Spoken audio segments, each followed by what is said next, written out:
And you're looking live, going in a circle around Launch Complex 39A at the Kennedy Space Center in Florida as we await the launch of NASA and SpaceX's Crew-10.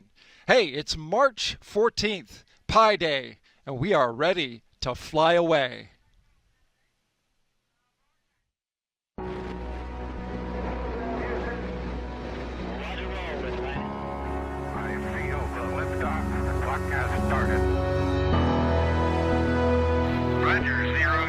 I feel fine.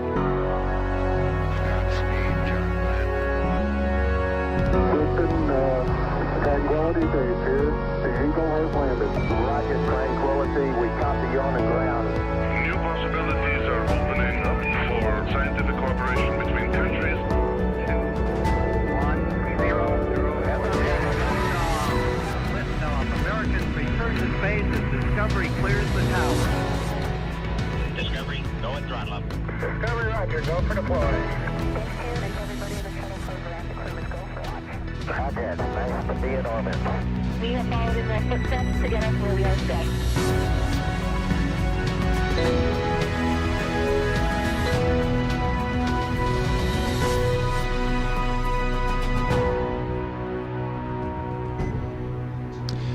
Good afternoon and welcome to America's Spaceport here in Florida. This is a live look at Launch Pad 39A at the Kennedy Space Center where Crew-10 is in the process of suiting up for their mission.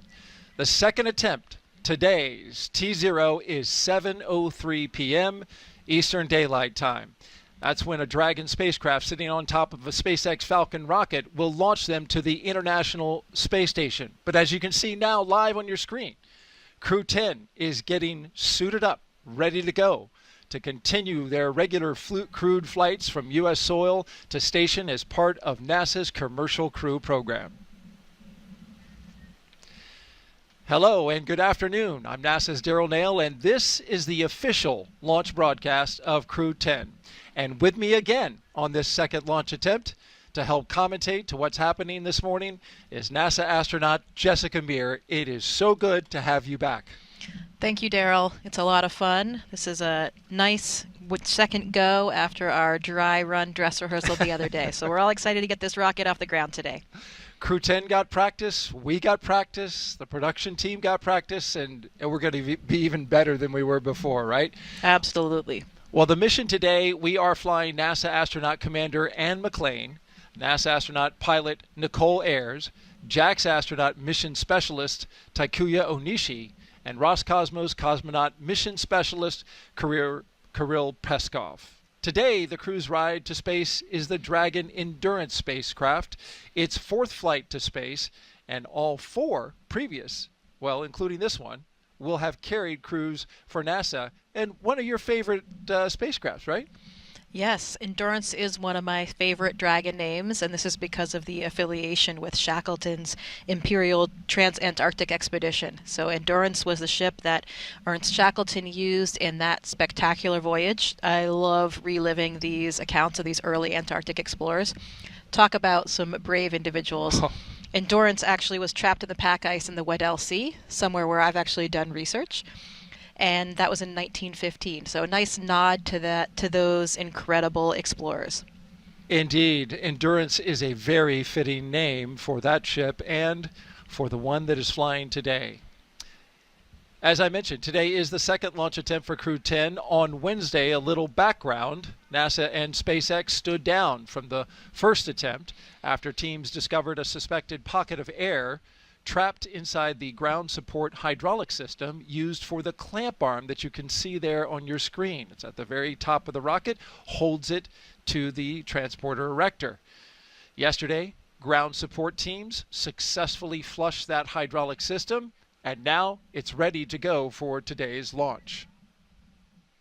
And so astronauts took a little bit of a break while they did that procedure. Yeah, we were talking on the broadcast the other day, kind of wondering what they would do with this extra day off, and I was hoping they would have some good time for some R&R. You know, they were supposed to be in space, so essentially they'd done everything they needed to do. So they took a nice, I think they had a nice day relaxing and really accomplishing just that without that task list over their heads of all those last minute things you're trying to do before you go to space, hand over your phone, your email, and all of that. I remember that feeling well. So I think they had a good chance to relax yesterday. We hope so indeed, because it's needed. It's a long day getting to space, and they have a very long day ahead of them and a long trip to the ISS. So over the next 4.5 hours, we will walk you through this detailed pre-launch operation and show you all the action live as it's happening from the suit-up room through liftoff. But first, let's get some quick background on our wonderful co-host, Jessica Meir. In 2019, if you didn't know, she went on a spacewalk, and it was historic. It was the 221st spacewalk for Space Station Assembly and the first to be conducted entirely by women. Jessica Meir partnered with fellow astronaut Christina Cook to replace a battery-charged discharge unit. 2 years later, Jessica took on the role of astronaut support person for Crew-10, and there she is in jumpsuit number 38. She was responsible for helping the crew with anything they needed, including these documenting photos. She went all the way to the launch tower, in fact, as you see her there, as the astronauts went into their spacecraft. Meir has served as the assistant to the chief astronaut for the Commercial Crew program, but then also more recently, she rehearsed with the Artemis II crew, as you can see here, during an exercise at Kennedy simulating the crew's preparations on launch day for their mission to the moon. You had served at that time as the chief astronaut for the Human Landing System, the program that's facilitating the build of a lunar lander to return humans to the surface of the moon, and having a good time there with the commander of that mission. Yeah, that's one of the great things about this job, Daryl, is that we are always doing different things, ranging from helping our buddies that are about to fly to the moon to conducting our own missions. And it's such an exciting time to be an astronaut right now. I mean, as you can see, we have multiple programs. We're continuing on with this International Space Station program, continuous presence up there now for 25 years, getting ready to launch our first astronauts to the moon next year. So it is a great time where we have the opportunity to ride on many different vehicles. There's a view of Anne McClain. She is in her SpaceX suit. You can see the chair she's in. That's identical to the seats that they have in the SpaceX Dragon capsule.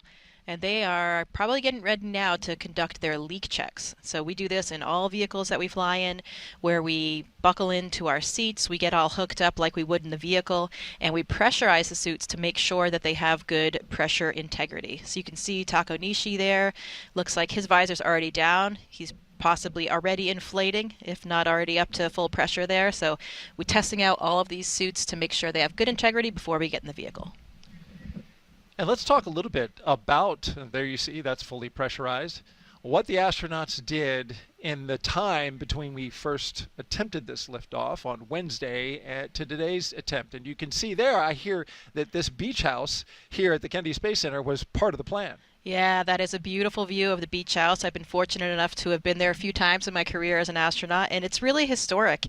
It was actually built back in 1962, I think, acquired by NASA in 1963. At the time, there were other houses around, but those actually were relocated. I think you have some personal history with that, right? Yes, Darren? Yes. One of them was relocated and came into possession by my aunt, who bequeathed it to our family. But yes, it was over on Ransom Road. It was sold by NASA to a family, or to a previous family member, or I should say somebody who sold it to a family member for $1,000. Oh, what a deal. And it cost $4,000 to move it. But look at that glorious shot right there. It is a spectacular location. My house was moved, but this one got to stay. Yeah, that's right. And the astronauts now use this regularly when they have any downtime for their missions, and we've been using it since the 60s. So a lot of history there. There's a lot of astronaut memorabilia in the house. But the number one thing I think that is so amazing about it is just the tranquility that it provides. I mean, you can see there is nothing else around. You have the power of the Atlantic Ocean, this gorgeous beach, the sea oats in between. It is really just a great place for astronauts to relax and enjoy planet Earth before they leave it. And with their extra day yesterday, the crew actually got to use the beach house. They had some downtime there. I know Anne went for a run on the beach, which was the one thing that she really wanted to do. Oh, nice. All the crew members were there, like with their families and loved ones, and just enjoying that special downtime. And the weather has simply been perfect the past few days. It's perfect for launch today, but as you can see from this shot, and props to our Kennedy Flight Operations team for getting it, it is gorgeous out there on the beach. The water is turquoise, the sun is out. We have a few more clouds today, but you know, that isn't going to cause too much of a problem. So let's talk launch weather since we're on the topic. And for launch today, it couldn't be any better. 95% go for liftoff. The only concern that we have is cumulus clouds, and that's with the introduction of some moisture that came into the area that we didn't have on Wednesday. A little bit of influence. We got some southeast flow, so it shouldn't be too much of a problem again by the fact that we are 95% go. Back into the suit-up room we are, as we see Anne completing her pressure check, and now she's up and on her feet. Before the astronauts got into the suit-up room, a number of things had to happen. They had to get their medical checks. They got a briefing from SpaceX and NASA before walking out here. But more importantly, they had to get breakfast, and I heard it was a delicious one. It was. Anne reported that they had French toast this morning, among some other items. I think we may even have a picture of that. We do there indeed. It is. There it is. So I think they had a very, very delicious breakfast prior to getting out here today. People are very curious about what the astronauts like to eat right before they get into a spacecraft. So thank you for getting us that crystal clear image. Yeah, and last night they had another ultimate dinner. We talked about the one on Wednesday. This one was, last night's was butter lemon chicken with mashed potatoes and green beans. Anne said it was very delicious. This is the food segment of our program, folks. We appreciate you listening in. I'm just fully hungry after listening to all that. And it's pie day. I mean, dessert. Pie day, I'm talking absolutely. about it all. So this suit room where they are conducting their leak checks right now is actually pretty historic. I think you could have seen in the previous view there's a picture of an Apollo astronaut doing a pressure check or getting ready to do one as well.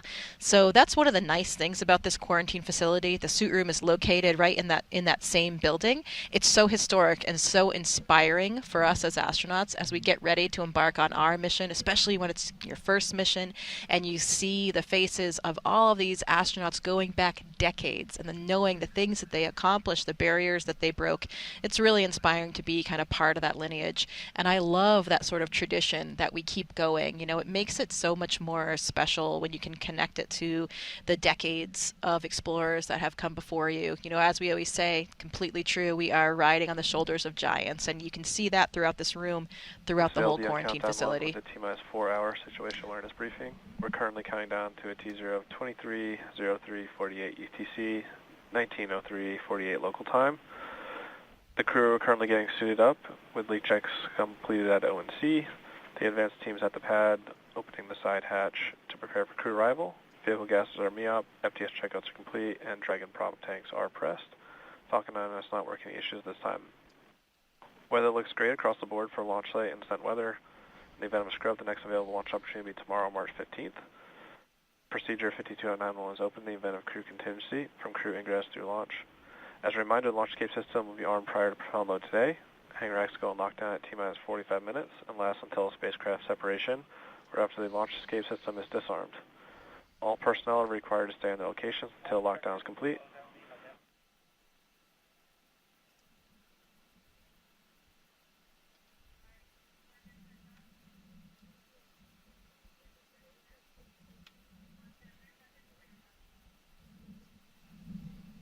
MD on countdown 1D and report on Dragon Health. And there's Dragon is healthy, tracking no issues. There's one of the photos I was talking about, Daryl. You can see the historic suit report room. on Falcon 9 Health. Falcon 9 is healthy, not tracking any issues. Alright, this will conclude the T-minus 4-hour situation awareness briefing unless there are any other questions. And Daryl, just over Talk's head, you can see one of those photos that I was Core talking about. countdown, suit donning and checkouts complete, on schedule. The chairs have changed a little bit. You see some really comfortable lazy boy type chairs, though, in that photo. And it looks like Bob Crippen and John Young maybe their first shuttle flight. I mean, it would have to be. Yep, looks like a shuttle suit. And I think we saw an Apollo. There was an Apollo image over the other side of the room. And before it runs out, it is 3:14 p.m. Eastern Daylight Time, and it's Pi time and Pi Day at the same time. Just want to note that for all of our Pi fans out there. Happy Pi Day, everybody. 3:14. Well, it's kind of perfect. This is the image you were talking about. Looks like Neil Armstrong. Yeah, I think it's Neil Armstrong in that one. So another iconic image, and those are the kinds of things that really inspire you when you're in there getting suited up yourself. Absolutely.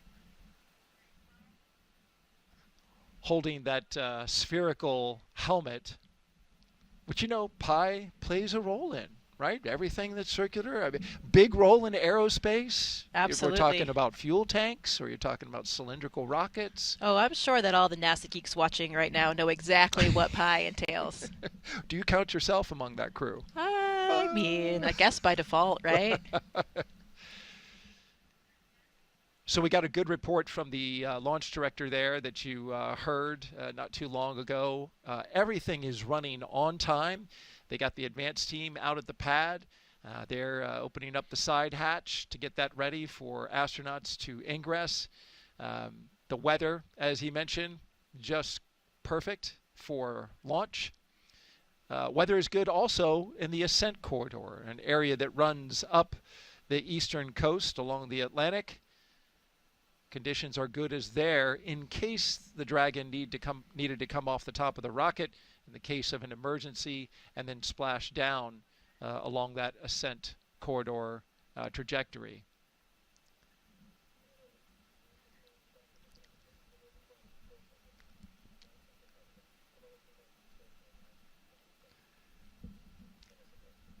And as we look at our Crew-10 astronauts taking their photo op inside of astronaut crew quarters, I want to remind you that we would like you to participate in the show again today. And if you want to do so, just ask your question over the next 4.5 hours, and you can get it in on X, Facebook, YouTube, or Twitch. Send your question with the hashtag AskNASA. And we look forward to looking at all those questions and funneling them in to Jessica Meir, who has a rich experience in spaceflight, along with her current training as an astronaut. Okay, time now for the traditional card game. It's a tradition to try and get rid of any bad luck. Yesterday, they played what appeared to me to look like high-low, just a simple card game dealt out to the astronauts, and the chief astronaut, Joe Acaba, on the left, plays it with the crew. Yeah, I believe it was high card that they played last time. I haven't heard that they were going to change the game, but we're never quite sure because they do change it for different crews. And the history here, there are a few different versions of it, but the one that I think is probably most correct is that they play until the commander loses. That way we make sure that this crew gets all their bad luck out of the way. You can see Joe Acaba is dealing out the cards here to the crew. There's another version that the commander is supposed to win, I guess, to ensure more good luck, but I think it's the first version. And this is nice, just like we were talking about earlier, the traditions that we keep up in the astronaut office to make it a little bit more special, provide that real human touch that we can all connect to, and you can see lots of smiles going on right now. The shuttle astronauts used to play these games all the time, and I'm assuming this tradition maybe goes back even to the Apollo times, but I'm not certain about that one, at least shuttle. Fist bumps all around from the chief. My guess would be that Anne had a 4 of hearts. And she gave that up, and that's a pretty low card, so... sounds like a loss to me. It sounds like a loss, yeah. Time to go fly. Well, you could really see it in that shot, and seeing all their faces, that moment of levity, a break from, hitting these milestones at specified times. You have a little time that's literally on the schedule to relax a little bit and have a moment of levity with your crew and with the chief. Core on countdown, LIO seals removed and installation complete. On schedule.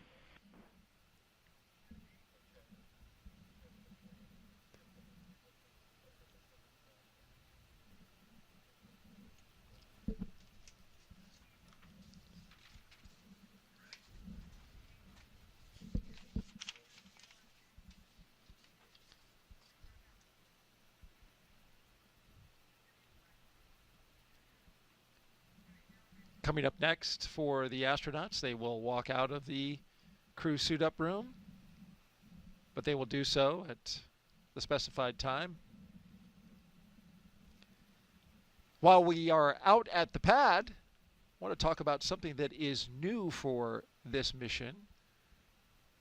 After the long-duration mission is complete for Crew-10, they will be the first NASA commercial crew mission to target a return splashdown in the Pacific Ocean.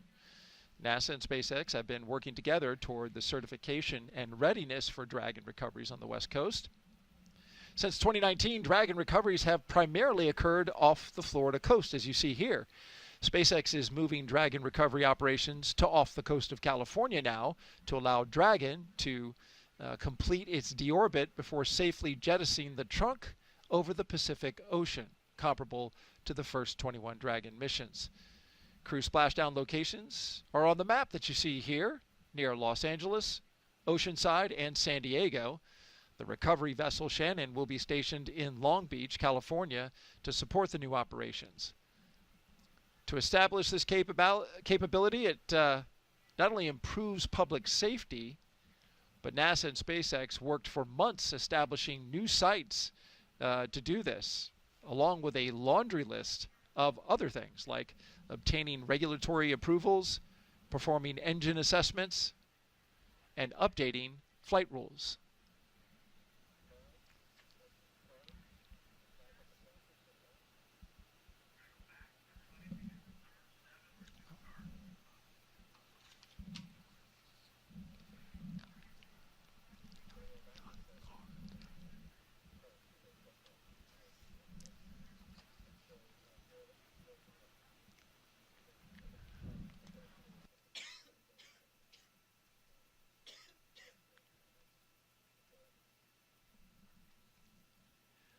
While we have a moment as we orbit Launch Complex 39A with the Falcon 9 rocket and Endurance spacecraft on top, let's take a closer look at today's crew. And let's start with NASA astronaut Anne McClain. She is your Crew-10 commander. Born and raised in Spokane, Washington, NASA selected Anne as an astronaut candidate in 2013. Crew-10 will be her second space flight after launching aboard the Soyuz MS-11 in 2018 and serving as flight engineer on the International Space Station for Expedition 58 and 59. In total, she spent 204 days in space and completed 2 spacewalks, totaling 13 hours and 8 minutes. Anne is a West Point graduate and colonel in the U.S. Army, a highly decorated Master Army aviator. Anne has more than 2,000 flight hours in 20 different aircraft. Anne is also an avid rugby player and former member of the USA Rugby Women's National Team. She currently lives in Houston, Texas, with the rest of the astronauts.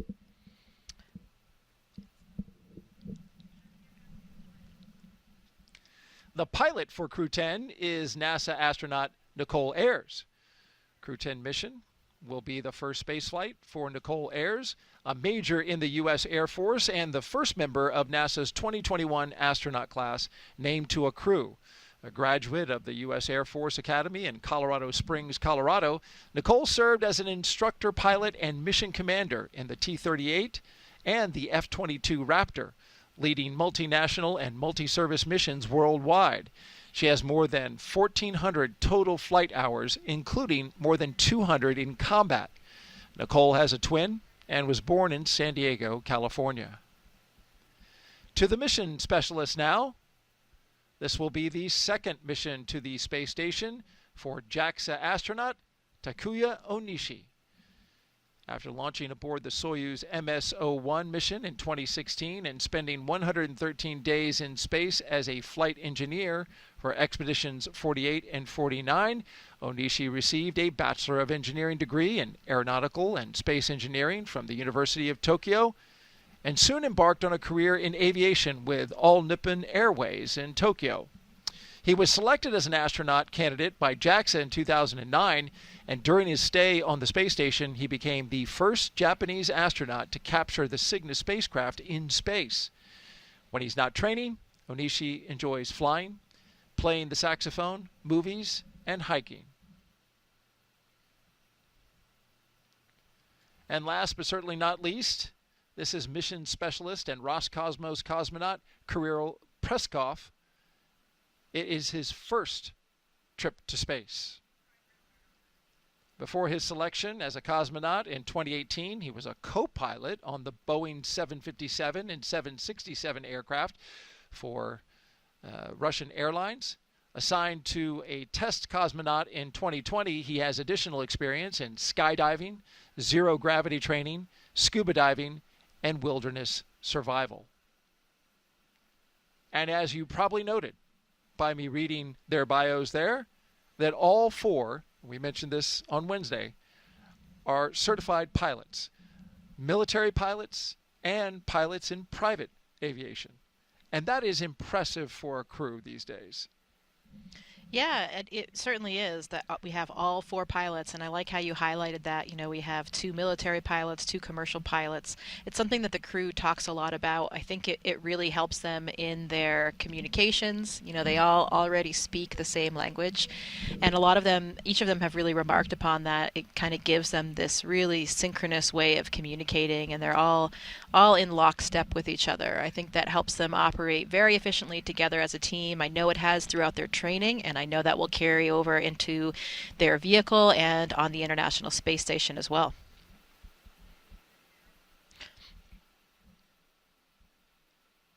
Gives them even more of a kind of shared language, you know, to relate to each other.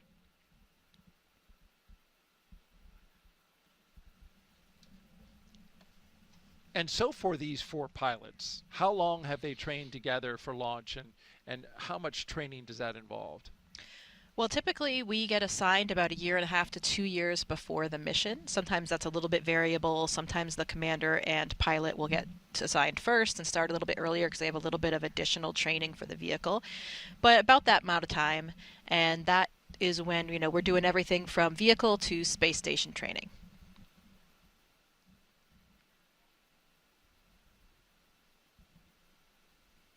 And Anne McClain was talking the other day about being a pilot and how pilots like to go over the entire aircraft before they fly, tip to tail, walk around it, take a look at it, inspect it, kick the tires, pull open the compartments, review the log, go over maintenance.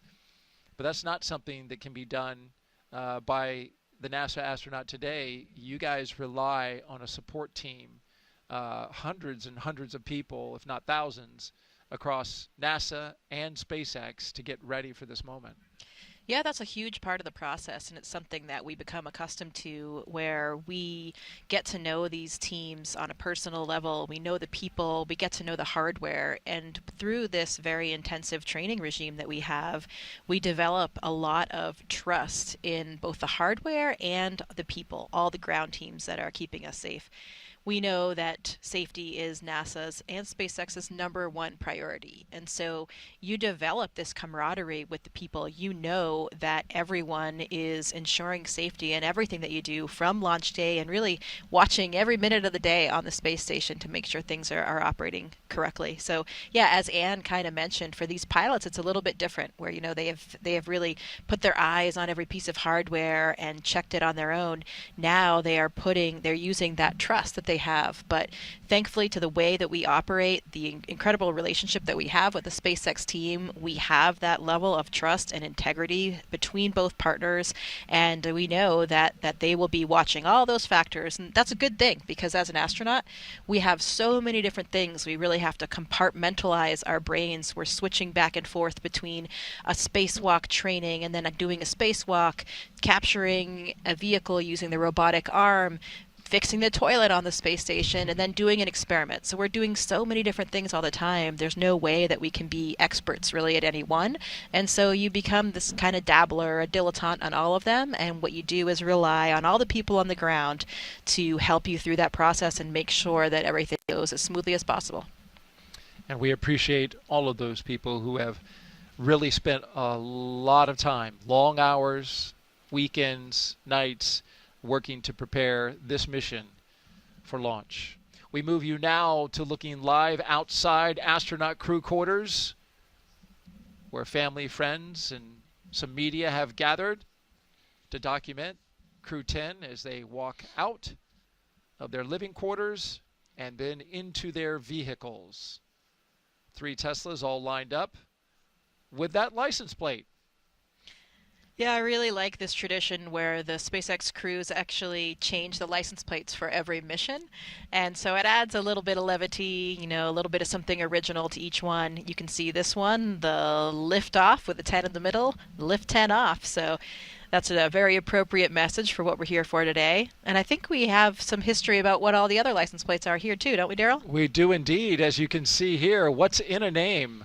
These are all of the previous crew missions that flew on SpaceX and the license plates that they chose for their vehicles. And as you can see, many of them worked in the number into the phrase, which is quite clever. But you had Demo 2 with ISS bound, Crew-1, later Earth, Crew-2. Each vehicle had one, and it was reuse, reduce, and recycle for the 3 vehicles. Crew-3, I like Crew-3. Send it with the 3 and the E. Go for launch was Crew-4. Blast off with the number 5 for Crew-5. Crew Dragon for Crew-6. You and I did this launch. Bye. Yeah. That's one of my personal favorites. You had actually corrected me during the show. I didn't say it long enough, but you did it just there, so I appreciate that. Crew-8, yay space. Crew-9, ready for it. And, of course, Crew-10, liftoff. I enjoyed that. Which one's your favorite? I would say I'm partial to Crew-2 because I was the astronaut support person for that one, and also I'm quite an environmentalist at heart, so the reduce, reuse, recycle was one of my favorites. But then the bye. Oh, yeah. Okay. Well, let us know what you folks think, what your favorite license plate is. And remember, you can also ask Jessica questions. Hashtag AskNASA. Send it into our platforms on Twitch, Facebook, YouTube, and X. And as a matter of fact, we have a question for you right now. So let's take it. Pablo Moisem asks, each astronaut must have a personal routine before a launch. Do scrubs make them rethink it, make little adjustments, order a different meal, alter the playlist, or do they faithfully stick to their pre-launch routine? Kind of a nod to, like, I think of athletes and baseball players who have a very specific routine because many of them are, worried about things like that. You want to have the lucky charm, so to speak. Yeah, Pablo, I think that it really does depend on the individual, but I think probably more than likely most people stick to that tradition. As Daryl was just kind of mentioning, you get a little bit superstitious about that. I know that's something that I really did all through the last 12 years of training. I eat the same thing the night before I do training in the spacesuit. Really? Very recently, I guess I've become sort of old and crotchety, but I sometimes don't do it anymore, but I was always religious about it. So I think probably they're sticking to those traditions, probably not changing the playlist or anything like that, though as we did mention, they did have a different meal before. They had that butter lemon chicken last night, whereas before Wednesday's attempt they had fajitas. So steak fajitas, right? I think so. They think they might have a mixture. But yeah, so it depends on the individual. I'd say more than likely they're keeping most of the same traditions. Great question, and thank you for sending that, Pablo. We've got another one. and I'm going to apologize in advance if I get this name wrong, but Ann Modzalewski asks, I know that the astronauts are in excellent health, but has there ever been research done with someone who is in not perfect health to see how zero gravity affects different diseases? Yeah, good question. I mean, generally, we do need to be in good health. That's very important to the mission, since we wouldn't have direct access to all the medical resources or a hospital, if something happened. Though we are very adequately staffed on the International Space Station in terms of supplies that we have for any medical emergency, and the fact that you're really not that far away from home. So you could be on Earth back in a few hours if you had a major medical situation. Of course, that won't be the same when we go back to the moon and to Mars, and so that's when we need to think about being a little bit more autonomous. But about studying different diseases, that is something that we do all the time on the International Space Station. Not directly through an unhealthy astronaut or person, but with a whole suite of biological, physiological, and medical experiments that is designed precisely to understand more about disease states back on Earth. For example, there are a lot of parallels with osteoporosis or muscle wasting diseases on Earth with processes that happen in space. And really what happens, space is kind of like an accelerated aging model. So we can study bone cells, we can study muscle cells, we can study our cardiovascular physiology on board and get that data to use not only just for the future of astronauts in space, but also with all of these disease applications that are really direct in many cases back to help improve the lives of patients back down on Earth. Well, I was excited to go to space until you said it accelerates aging. But I had heard that, and I thought that was interesting. Temporarily, yeah. It depends on the system, and it depends on the effect. But, for example, one of the experiments that I participated in when I was there it was called vascular echo, and there's a follow-on vascular aging, and it's looking at blood vessels in the human body. We use the ultrasound on board the station to look at what's happening in these blood vessels. And what was found on some of these previous studies is that the blood vessels actually get thicker and stiffer, the walls of the blood vessels, equivalent to about 10 to 20 years of aging in only a 6-month time period. So really important that we understand these kinds of things and start unraveling the mechanism behind it so that we can keep astronauts healthy. But then, as we just mentioned, a lot of corollaries to aging back down on Earth as well.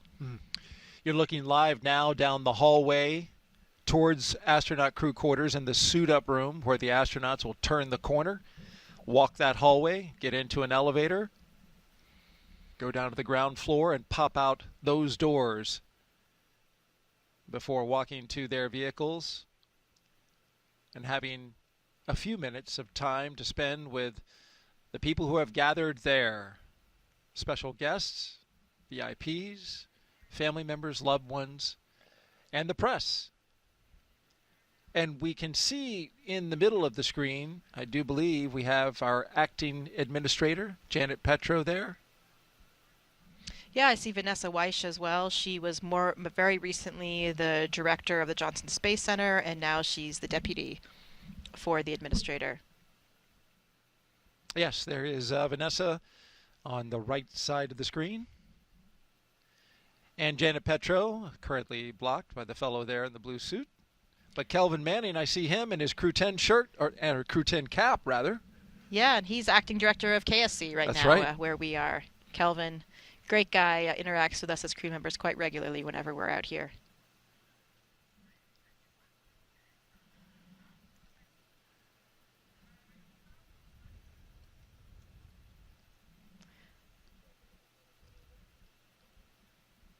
I think we saw Casey Swales there as well. She's a NASA Deputy Associate Administrator.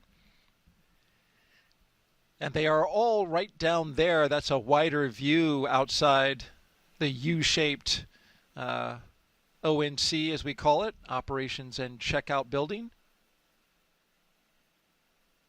The caravan departs from this location. You can see towards the back and at the top of your screen the SWAT vehicles, the 3 astronaut vehicles, and then at the front, security gives them an escort across the Kennedy Space Center.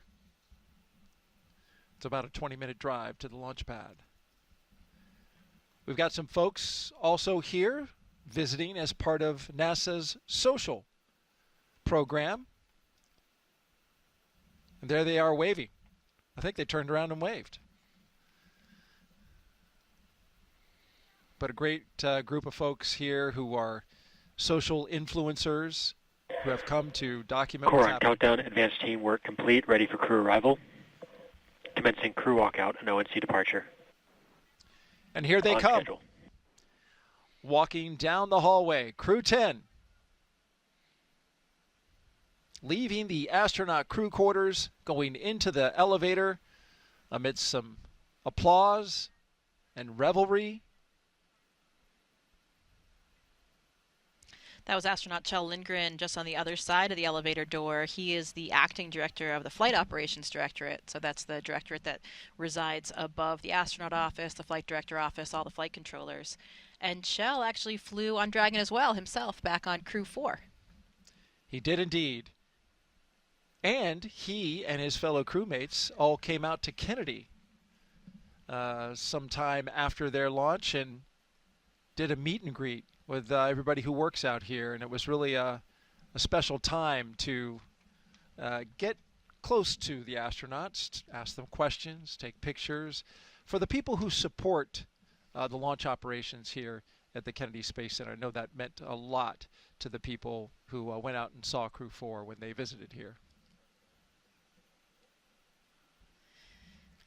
As you look here at the doors and see all the patches around the frame there from the various missions that have most recently been done, we have the mission signing for Crew-10. That was Anne McClain, and here's Nichole Ayers, Takuya Onishi, and Kirill Peskov. Yeah, I think that happened last Friday, and from that image you saw outside, the Crew-10 patch was actually the bottom left in that image. You'll see when they come through the doors. That sticker was placed on Tuesday evening by Anne and Nichole. You can see the bottom left over there. But another great tradition, because you can see all the stickers there. There's certainly way more mission stickers than we've had Dragon missions, and that's because we see all the historical ones as well. Loads of shuttle mission patches there, and another one of these strong traditions that really bond us as astronauts and really add another element of what makes the things that we do unique and makes us all connected. Jessica, when you eventually fly, I dare you to put one right there smack dab in the middle of the NASA meatball. Okay, challenge accepted, Daryl. Challenge accepted. All right. There you can see Haley Esparza and Katie O'Neill walking out. They gave a little fist bump, and they're getting ready to pump up the crowd. They are SpaceX employees that really are the key liaison for SpaceX with all of the things that astronauts do. So two incredible women that we know very, very well in the astronaut office that are really essential to all of the SpaceX operations.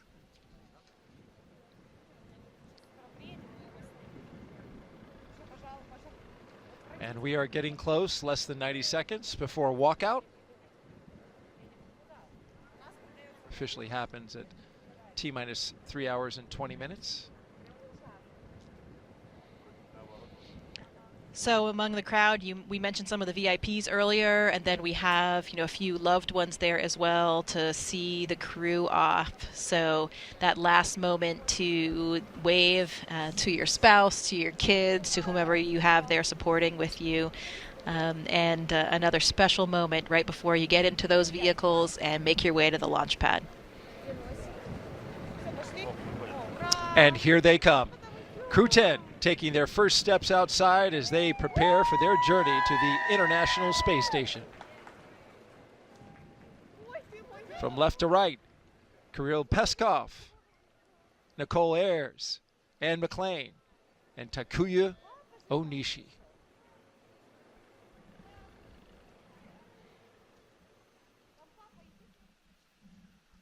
Well, this is the second time they've done this, so when you do something a second time, does it have the same feeling?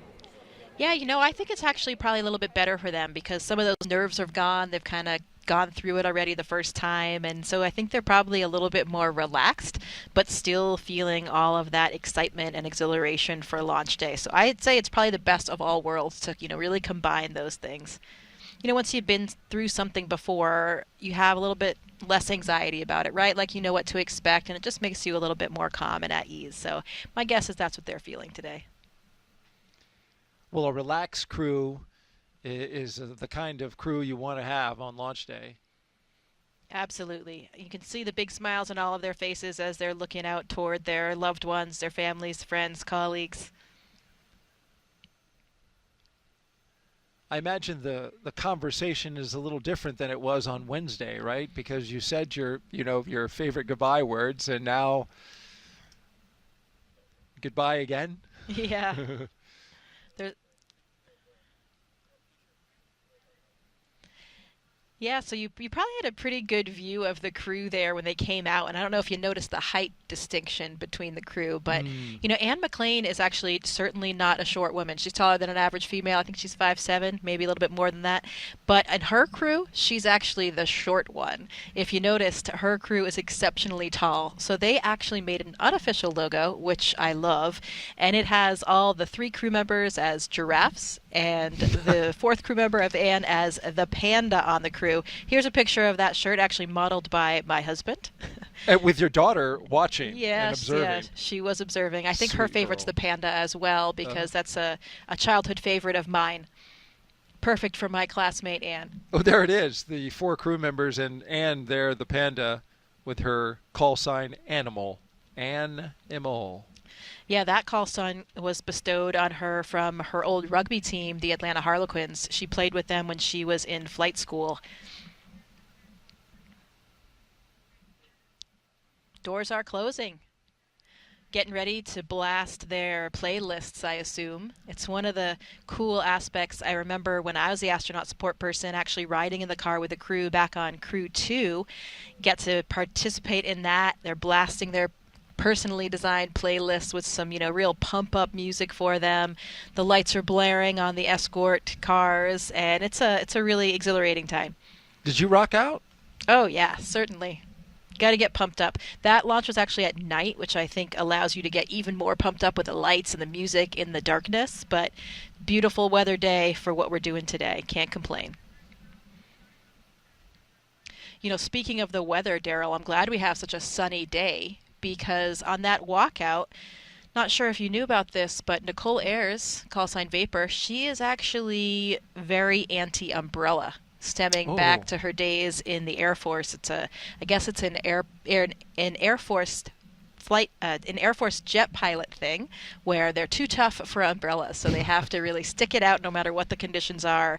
And apparently Vapor is very religious about this. Even, no matter where she is, even if she's off duty, she will not use an umbrella. Some people say that this also carries over to all the military branches, but I talked to some Navy pilots last night, and they say, no way, certainly not. They use umbrellas, and even Anne told me today that she wasn't even aware at all about this thing about umbrellas. So, I think it's really just Vapor, at least on this crew, and definitely an Air Force thing. Which is interesting, because the closeout technicians have umbrellas with them when there is a little bit of rain or mist in the air. Right. And so their job is to immediately cover and keep those suits dry. So I would be curious to see what Nichole would do. Yeah, you got to protect that suit, and that's exactly what I mean. A good thing we have no rain today, because I don't know what Vapor would have done. Right. Well, this was a nice moment here where the family and loved ones got to come up close to the open window of the vehicles as they are just minutes away from leaving and departing the ONC.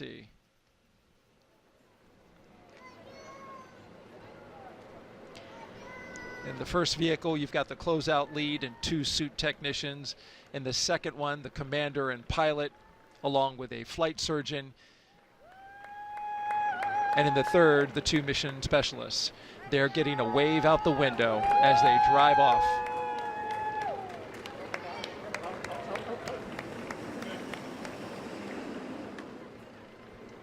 Here they go. Core on countdown. Crew have left the ONC on the way to the pad. We're on schedule. And we are off.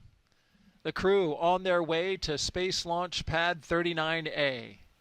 Driving away from the Neil A. Armstrong Operations and Checkout Building. This begins the 20-minute drive with a full security escort across NASA's Kennedy Space Center, including They'll get ready to do a drive-by the VAB, as we all know.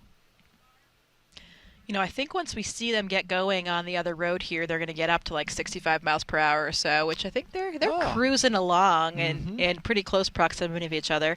That's more than the posted speed limit. I just want to let you know. Special day, absolutely. I know we don't really speed when we drive here at KSC, right? You're too No, afraid you don't of want to getting do pulled that. over, but this is a special You'll day see that for it. guy on your tail. I'm sure Anne loves the helicopter escort as well. You know, she's a helicopter pilot, so sweet sounds of home. And as they get up to speed here, I bet she's really jamming out. You know, Anne's mom told me that back in high school, Anne accumulated so many speeding tickets that she almost had to do some defensive driving courses. So she has a need for speed. Spilling the tea on the commander. I like it. Speaking of Anne, let's find out more about her in her own words. Here now, Commander Anne McClain. When I get asked why we explore, oftentimes I think, what would our society look like if we didn't explore? What would our society look like if we didn't ask what was over the next hill, what was across that ocean, and for us now, what's beyond our planet? My name is Colonel Anne McClain, and I'm the commander of NASA's SpaceX Crew-10 mission to the International Space Station. I was 3 years old when I first told my family that I wanted to become an astronaut, and I'm fortunate that no one of my family told me that it was impossible to do. They all said, that's going to be a lot of work, and they were right. But they were ready to support me every step of the way. They reminded me of my dreams if I started to get discouraged, because it is a long and challenging road. One thing I knew about becoming an astronaut is that not a lot of people get to do it. It was important to me to choose a career that I was going to love and be fulfilled in, regardless of my selection to becoming an astronaut. So I chose to serve my country as a helicopter pilot and an officer in the United States Army. I still am an active duty officer in the Army. It's something that brings me a lot of meaning to be able to serve the American people in that manner. And it's something that I would be doing still every day if I was not fortunate enough to wear this blue suit.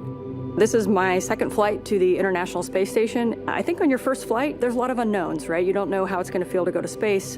You're very focused on making sure that you know your stuff. On this flight, as the commander, I'm really focused on building a cohesive crew. So over the last year and a half, I've had the pleasure of working with my crewmates on Crew-10, Tak, Nichole, and Kirill. We've shared a lot of meals together, we've traveled together, we've done some tough sims together, and they are three very special people to me. And now we get to go launch to space and do this incredible mission with our good friends.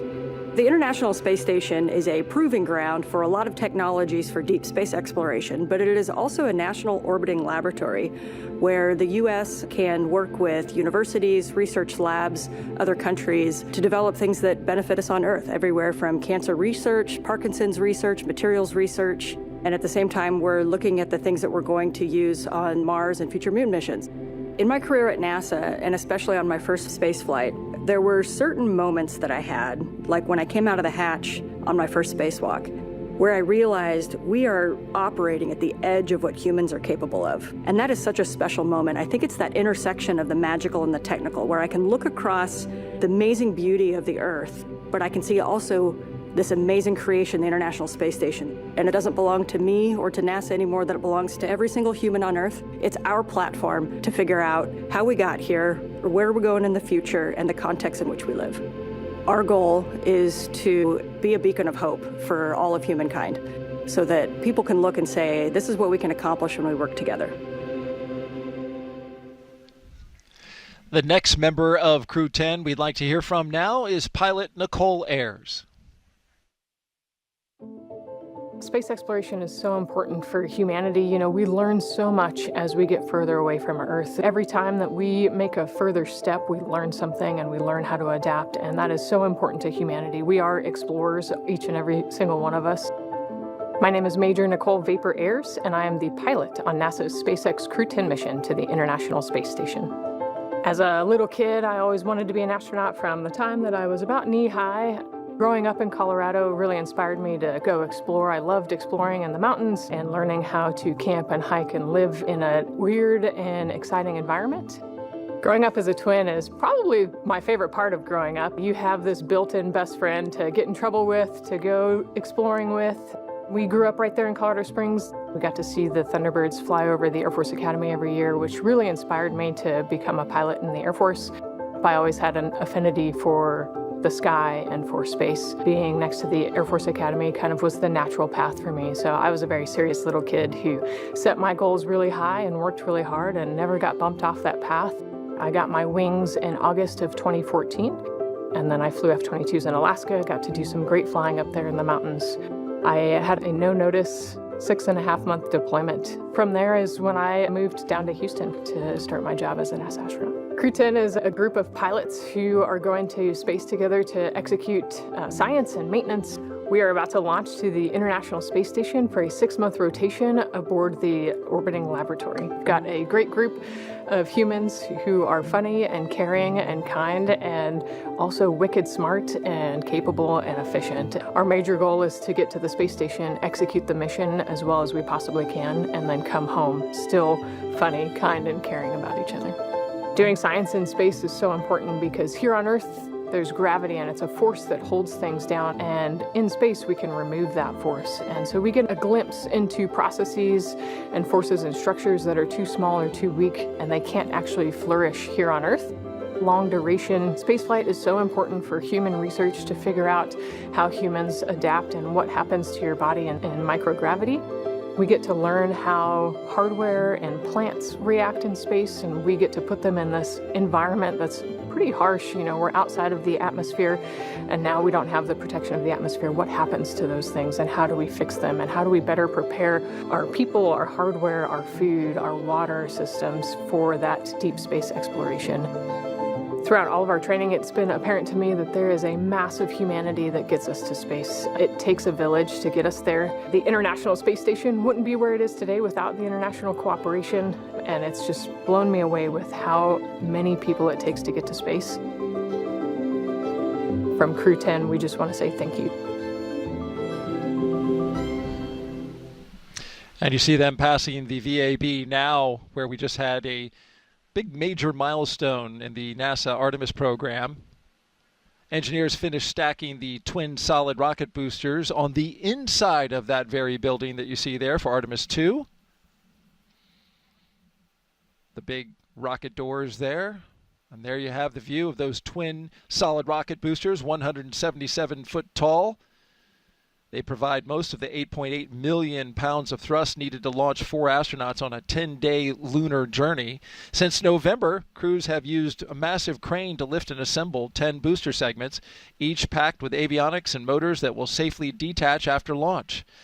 With the boosters now complete, the focus shifts to integrating the SLS core stage in the coming weeks. Artemis 2 will carry NASA astronauts Reed Wiseman, Victor Glover, and Christina Cook, along with Canadian astronaut Jeremy Hansen, on a mission around the moon. And now here is Jeremy, there in the back, with an update about a recent training mission for him and his fellow Artemis 2 crewmates.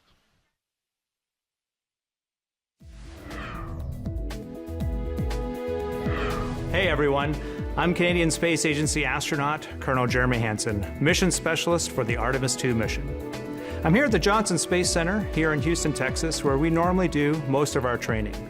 But every once in a while, we like to change it up a bit. Reed, Victor, Christine, and I recently spent several days in Iceland, trading in our spacesuits for hiking gear to study its geology and surroundings. Why Iceland? Well, as you can see, it has a similar landscape and terrain to the moon, with various volcanic rocks like basalts and breccias, and has limited to no vegetation. The Nordic island has been a lunar training site for NASA astronauts since the days of the Apollo missions. My crewmates and I teamed up with scientists and geology experts to explore the huge boulders, formations, and volcanic craters across the lava fields. During our journey, we stopped at various spots to discuss what we observed. Some of the really fine material is compacting into what's like the glue holding this together. And even tested different types of tools to collect rock samples. Although we won't be landing on the moon during our mission, this field work and navigation practice will allow us to make informed observations when passing the lunar surface and pave the way for future Artemis crew training. And that's your Artemis Moon Minute. For more Artemis updates, scan the QR code on your screen that you see right here. There it is. Scan that QR code or visit nasa.gov/Artemis-2 to get the latest updates as we get escorted across the Kennedy Space Center. Security leading the way. There they go. They're up to top speed now, I bet. You got a little construction they're coming up on, but and it's a two-way road, but there's no problem there. They've already pre-cleared it for them to go by. Another interesting note that we get to see when we have a daylight launch is those crawler tracks that you see just to the top of the screen. You know, those two rock-bedded crawler tracks, that's where the SLS rocket and Orion spacecraft will slowly march its way out to the launch pad, the giant crawler transporter. It, you know, there's river rock down there, just a massive track of river rock that allows, there's a great shot of it, that allows the crawler transporter to carry many, many millions of pounds of Artemis hardware out to the pad. Special rock, too. I think it's from Tennessee or something. It is. Yeah. It is. Riverbed of Tennessee. It's known for its qualities of low friction. So it doesn't spark or build up heat as much as some other rock. So it was chosen for that very reason. Nice job. Luckily, no alligators out on the road today, because that does happen from time to time. It does indeed. Alligators, wild boar. And this is always my favorite. You have a rocket in your front windshield. Say, hey, I'm getting ready to fly on that. There it is. There it is, guys. There's our ride. Yeah, definitely an exhilarating feeling right now as they're coming up that incline in view of their rocket. It's getting real right now, Daryl. Yep, yep. It's getting real again. Again. You know, like you said, more clouds today, but they're really gorgeous in that image that we just had there, aren't they? Make for some spectacular photos, I think, of a liftoff. Absolutely. And we have lots of press out here, very talented photographers who document the launch and the Core liftoff. on countdown. Crew have arrived at the pad on schedule. I'm always amazed at how they're able to incorporate the environment around the rocket as it's flying, whether it be a moon or a cloud. They do a great job, and we enjoy their imagery. Let's pick back up with finding out our crew and learning about them firsthand. Up next is JAXA astronaut and mission specialist Takuya Onishi. He is one of the Crew-10 mission specialists. When people are born, they naturally want to explore their environment. That's how we expand our world, and that's how we find something new, advance our technology and civilization. My name is Takuya Onishi, and I am a mission specialist for NASA's SpaceX Crew-10 mission to the International Space Station. I was born in Tokyo, in Japan, and I grew up mostly in the west part of Japan. My family moved our locations so often, so that experience actually helped me to get used to a new environment quickly and comfortably. I have always been interested in space since my childhood, but I never thought I would actually become an astronaut. I chose to become a pilot. I think I was very lucky because the experiences as a pilot of a commercial airplane really helped me to go through astronaut selection process. Space is hard, very challenging, sometimes unpredictable, and there is no 100% guarantee of success. And that's why I think cooperation is the key to success. Each country, each crew member, each agency, each company brings its own expertise and its strengths in order to be able to cooperate as a team. And I hope our Crew-10 mission becomes one of the best models of that cooperation. We've been training together more than a year. I believe we can be very successful in our goals and build a closer friendship among all of us. And of course, most importantly, have a lot of fun together. While we are on board the ISS, we are going to perform a lot of scientific experiments, including some medical experiments to better understand our bodies and for future space exploration. Our ultimate goal is to go to Mars, but it's not an easy journey, and when we face a new challenge, we must solve it step by step. Continue pushing the boundary of possibility makes us gain new skills and also enhance our experiences. What I like about the International Station program is each country brings its own strengths. It's like a patchwork quilt. Each country is just one patch. Putting all the patches together creates one beautiful quilt that is ISS. And now our other mission specialist, Roscosmos cosmonaut Kirill Peskov. I think that we explore because it's a really deep part of our nature. This is one of main things that makes us humans. My name is Kirill Peskov. I am a mission specialist for NASA's SpaceX Crew-10 mission to the International Space Station. I grew up in a Siberian town called Nazarovo. It's in the middle of Russia, in the middle of Siberia. I decided to be a pilot. Actually, this was my dream during my childhood. And after becoming a pilot, I realized that it's not a limit and we can go higher and further. So I started to work towards becoming a cosmonaut, and now I'm standing here. Our crew is great. I love the fact about our crew that all four of us are pilots. I think that it helps us to understand each other really well, sometimes even without saying a word. Every day we learn something new about each other. The training itself, this is the thing which brings us closer. We do science and space because it's an environment that cannot be created on the ground, and it helps us to develop all kinds of materials, medicines. It helps us to push our knowledge forward. I think doing research is not only on station, but everywhere is somewhere deep inside in human nature. And this hunger for exploration, this is one of the main things which drives us forward and helps us to survive as a species. I think it's hard to overestimate the value of international cooperation in space exploration because it takes much time and effort represented by how much money spent to space exploration. So like more people and more ideas we have, faster the exploration goes and safer and better our life on Earth becomes. I love the space exploration because it's the endless process. When I became a cosmonaut, I was surprised how big this team is. The team who makes these flights possible. It is like thousands and millions of people, and what I would say is to say thank you, not only for aerospace industry agencies, but also for all the people who are involved in creating something and in different kinds of research. You are making the world better.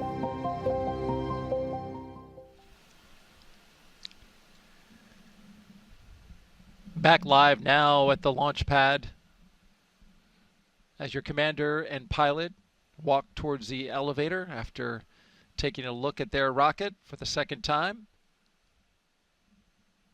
Heading up the launch tower. Getting into that special elevator, and I'm not sure, I'm guessing maybe Anne will get to push that button, but it's the best button in the elevator because it says space. No floor number, just space. And today, she means it. Yeah. I always love that image of the crew members leaning back and looking up at their rocket, really appreciating the gravity of what they're about to do and how tremendously powerful that rocket is there in front of them. The elevator will take them almost several hundred feet up the launch tower, and they'll pop out right there. And then they'll have to walk a couple flights of stairs to get to the very top where the crew access are. Of course, this is historic hardware here, this launch infrastructure, as the elevator doors open. That was a fast ride. There they are. A little wave from McClain. Almost at the rocket. Still some stairs to climb. That's right. The last climb.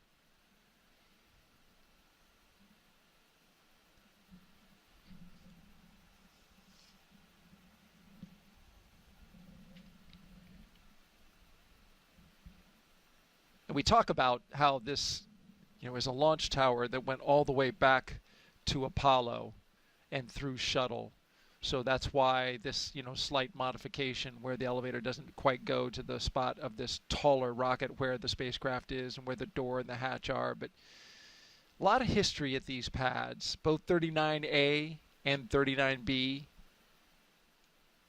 kicking off in the 70s with a historic launch, Apollo-Soyuz, that led to cooperation for the very place where they're going today, the International Space Station. International cooperation. Yeah, that's right. Apollo-Soyuz, the 50th anniversary for Apollo-Soyuz will be this July when Crew-10 is on board the International Space Station as part of Expedition 73.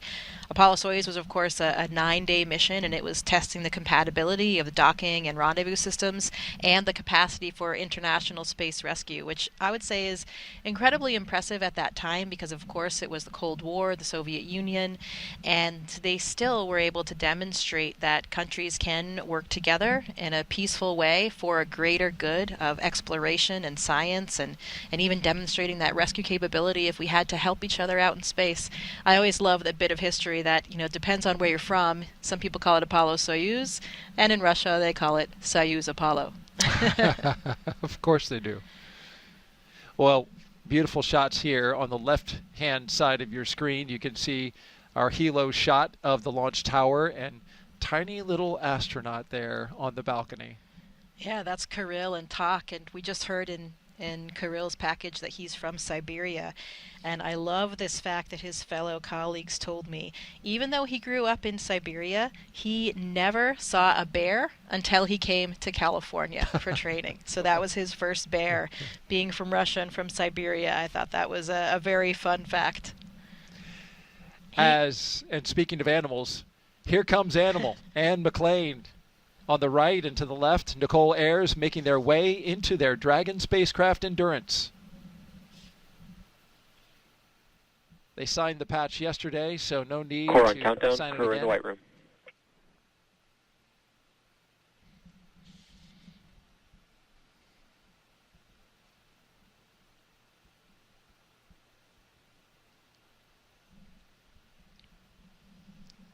Our two mission specialists now ascending the stairs, right behind the commander and pilot.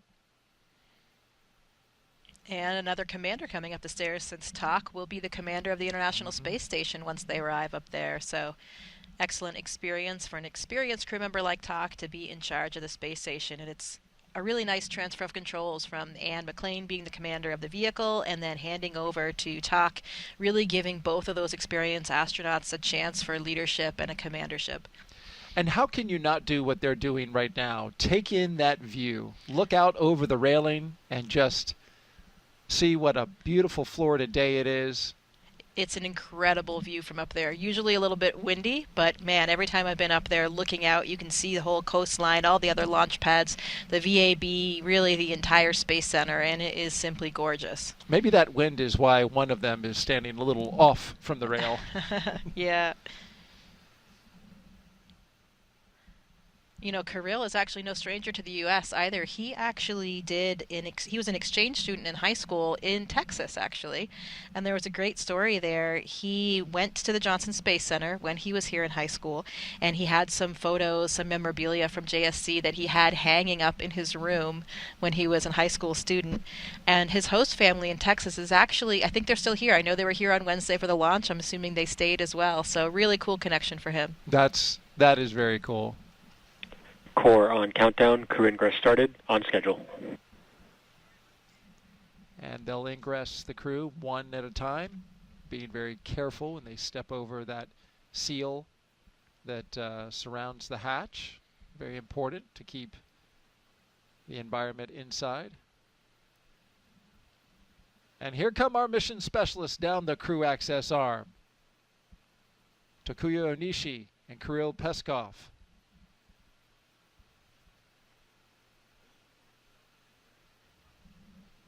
We can see them on both sides of your screen there, from the outside and the inside. Love that shot. Yeah, that seal that you were talking about, of course, incredibly important to the integrity of the vehicle. And, there have been instances where even a hair or something can get in the seal and prevent the pressure integrity. But luckily, they will do a pressure check to make sure it's all situated before liftoff. They can control for that. And this hatch actually won't be opened again until splashdown and recovery of the crew. So it'll remain closed for their entire mission. Yeah, that's a great note there, because it's such a big deal when they close that hatch to know that that door is going to be shut for months before it's opened again. While our commander and pilot are getting buckled in, why don't we take a social question?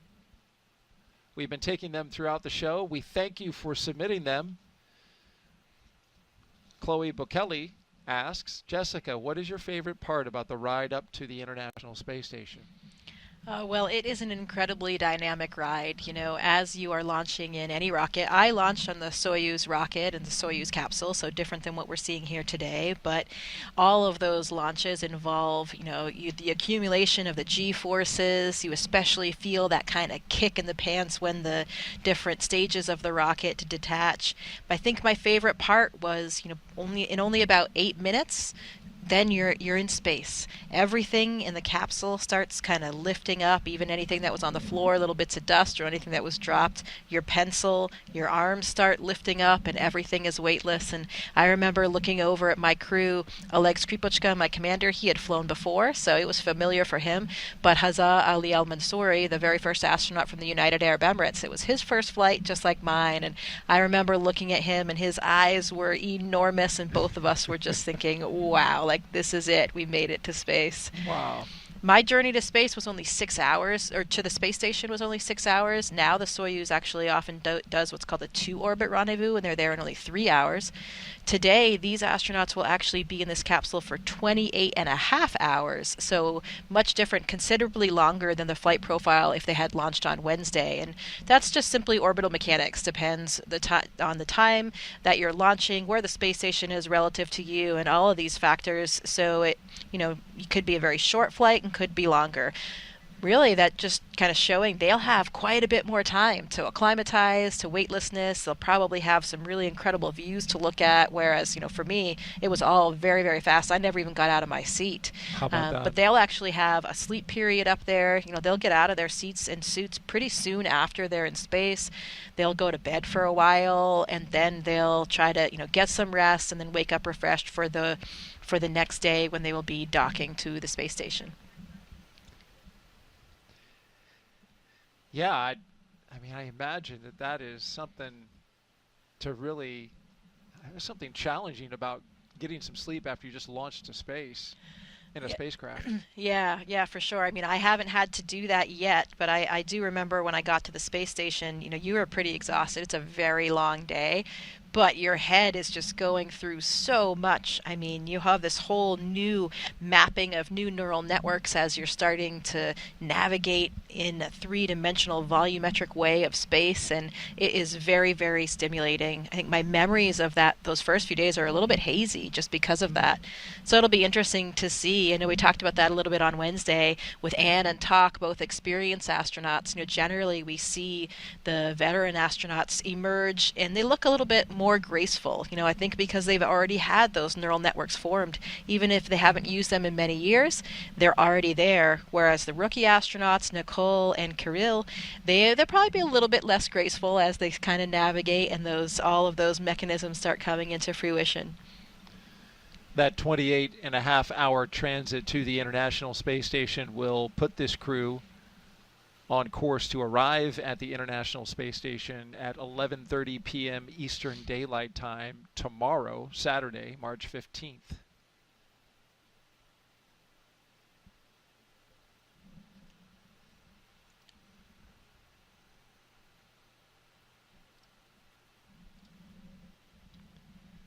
Let's take another social question now, Jessica, as we have all 4 crew members inside the Dragon Endurance now as they're getting settled in. Joe asks, what happens if the astronauts get direct sunlight through a window in the space capsule or on the ISS when they don't have spacesuits on, regarding radiation exposure? This is a curious question, because I was wondering that. You don't have the atmosphere, filtering the sun in any way. Yeah, so some of the windows on the space station actually do have like a UV protection built Makes into the sense. window, just like, in your car or other types of windows, but some of them do not. So that's actually, my crew, I remember from training in Russia for the Russian segment, there are 2 of their windows that actually don't have that UV protection, and in training they really emphasize that to you so that you remember that, and you take some precautions if you do use those windows. We do have different types of sunglasses on board so we can help protect our eyes. We don't actually have sunscreen though, so you can put clothes on to have cover your skin with clothes, but you can get a sunburn through the windows. As far as radiation exposure, that is something that we have higher levels of radiation when we're on board the space station, and that's actually something that limits our careers as astronauts. We have radiation dosimeters on us at all times, and we're tracking those levels because we want to make sure that we don't go too far beyond a very high radiation limit that would, of course, then increase your chances of getting diseases like cancer. That makes sense, and they use, I think, a metric, comparatively speaking, for how much radiation you get for like how many dental x-rays you could get in a lifetime. Like it's a fair amount of radiation, so that's why they keep track of it. Yeah, and the limit basically just is a certain threshold beyond which your chances of getting cancer are increased by a certain % over the general population. So it's pretty conservative, but it is something that we track regularly because it is a concern. Of course, it'll be a much larger concern when we go back to the moon and eventually onto Mars. There we will be experiencing, on those journeys, we'll have much higher radiation levels than we do have in the low Earth orbit of the space station. So that is a very big topic of research in terms of human health and physiology and how to protect the astronauts. So, engineers are looking at what type of materials can you use to protect astronauts. Things like lead are the best protection, but of course launching lead would be sort of prohibitive. But you can use things like water, for example. So engineers have been pretty creative in thinking, can you line a spacecraft with water that will then be consumed throughout the mission and then replace it with any human waste instead to get that same level of protection. Definitely a big concern for those exploration missions further in the future. That's pretty interesting. Thank you for that answer, Jessica. Really, really interesting. We got another question here queued up. MKO asks, what happens if a crew member gets sick at the ISS? I'm sure it's happened. Yeah, we talked a little bit about that earlier. So we actually have pretty extensive medical supplies on the International Space Station, a lot of different medicines that we would need in any type of unanticipated situation. We have a defibrillator, and if anyone needed that in terms of if we had to do CPR, jumpstart somebody's heart. And, we don't always fly with a medical doctor. So, for example, no medical doctors on this crew right here. They will actually be joined by a medical doctor for Expedition 73. Johnny Kim will be a part of the Soyuz launch on April 8th, and he is a medical doctor. During my mission, I had Drew Morgan, so I had a medical doctor on board throughout my mission, but that's certainly not a requirement. It was something that made my mom happy to know that I was flying with a doctor, but not a requirement for us at NASA. And so what we do is we have pretty extensive medical training. We have CMOs, crew medical officers, at least one, but usually several on board throughout the mission, and we're trained for a medical emergency type situation so that we would know what to do. We would have a lot of support from the ground if we had anything happen. We would have flight surgeons on the ground that would be talking us through everything. And if we had a major emergency that we couldn't really take care of ourselves on the space station and was really urgent, we would just deorbit the person. We would be able to put them in the vehicle. This Dragon will remain docked for the entire mission. It's their lifeboat if anything happened, whether it be an emergency on the space station or a medical emergency. We could bring a crew member home and they would be back on Earth in a few hours. So that is a kind of luxury that the space station affords. But again, when we talk about going back to the moon and to Mars, we will need to be a lot more autonomous in terms of how we take care of things, because we won't have that option of being back on Earth and being back in a hospital setting within a few hours. So a lot of stuff to think about there. as astronauts, we even do something now called field medical training, which is an incredible opportunity. I did this a couple years ago. We actually go into the active emergency rooms and operating rooms of some of the major hospitals in downtown Houston, and we get to ride along with the team and actually help participate in some of these medical procedures so that it gives us more of that real hands-on training where we're doing blood draws, possibly even intubating a patient, catheterizing a patient. So it's a really exceptional opportunity for us to get those hands-on training skills, because sometimes, you know, in order to really have that confidence that you can do something like that, you have to do it. You have to have that muscle memory and that exposure. So just a testament to some of the different unique kinds of training that we receive as astronauts that can really help us throughout the mission. I can imagine when you're getting ready to, you know, do one of these procedures and say, hey, trust me, I can do this. I'm an astronaut. Yeah, I mean, it's what? pretty shocking sometimes. We're like, they're going to let us do this? Right. You know, for me, I was a physiologist in my former life. I did a lot of medical procedures on animals for my research, so it's something that I'm pretty familiar with as a physiologist, and I love it. I really appreciate those types of opportunities. But then, you know, sometimes the test pilots that we fly with, for example, some of them have very little exposure to that world and, you know, might not be so fond of it. So it's nice to be able to expose everybody to that. You know, when I did my field medical training, I did it along with Matt Dominic, who is a pilot, of course. And so it was a really nice juxtaposition of our very different skill sets from our former lives, and it was a great opportunity for us to work together and to learn a lot from that experience. If I were going to Mars, I would certainly want Dr. Kim or Dr. Morgan going with me. I mean, that would be comforting for sure. Great answer, Jessica. Thank you very much for that. As we look at Crew-10, now seated in their capsule. Up next for them, we'll be rotating those seats up. I should say articulating their seats upwards so they can get into a heads-up position. A fist bump from the closeout crew to the flight crew as they make their way out of the capsule to begin evaluating the seal around the hatch. You know, we had a beautiful shot outside during the daytime as we look at the crew there huddled. We've been showing you the beautiful shots outside during the daytime, but there was a really cool shot last night during the blood moon. Check this out.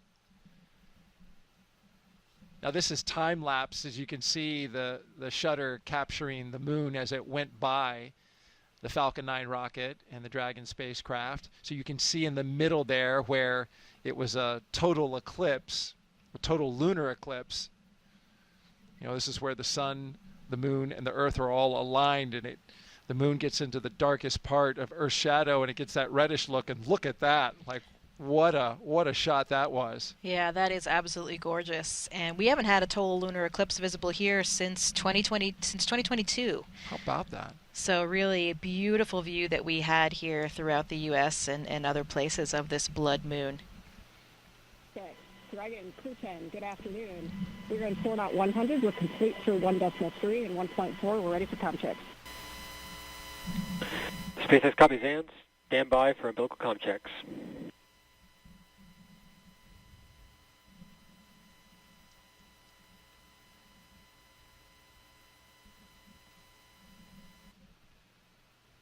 Each one of the crew members will now do a series of communication checks with the ground team. Commander, pilot, MS-1, MS-2, comm check.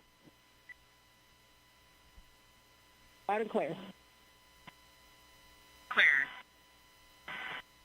Loud and clear. Loud and clear. And core, loud and clear. Umbilical comm check is complete. Report when ready for seat rotation. Okay.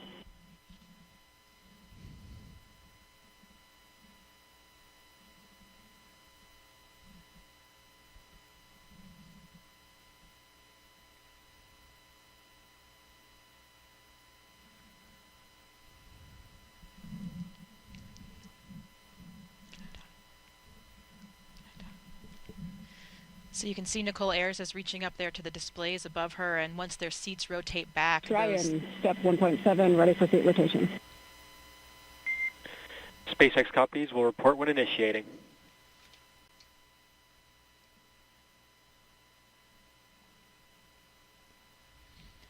So once they rotate back, they'll have Anne and Nichole will have a direct view of those control panels that will be right in front of their faces. We can just kind of see the top of it there. That's where Nichole was reaching up.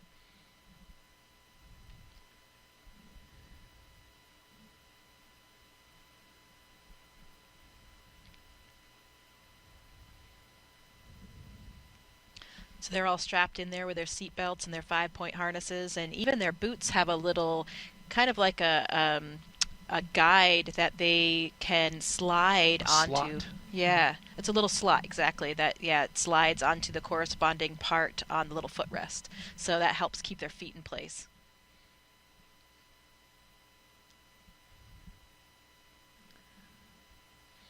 They That have looks what's is that a paper checklist of some sort up there in the upper Yeah, left they've hand? got some different checklists, and then they have on their left knees, they have what's called the satchel. So they have a few different things that they might need in those early phases of the mission in there, and they also have their crew tablets so they can be following along with procedures and different phases of the mission.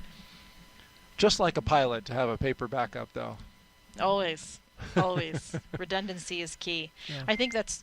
Dragon, SpaceX, initiating seat rotation. Copy. I think with that cue card that we see there is probably their launch cue card, which has kind of their key trajectory and the key phases of that, the different corresponding abort sites if they would need to abort anywhere along there. And we'll actually hear them call out those different phases as they initiate the launch profile. And there they are rotating back to that position. You have a better view there of that display panel.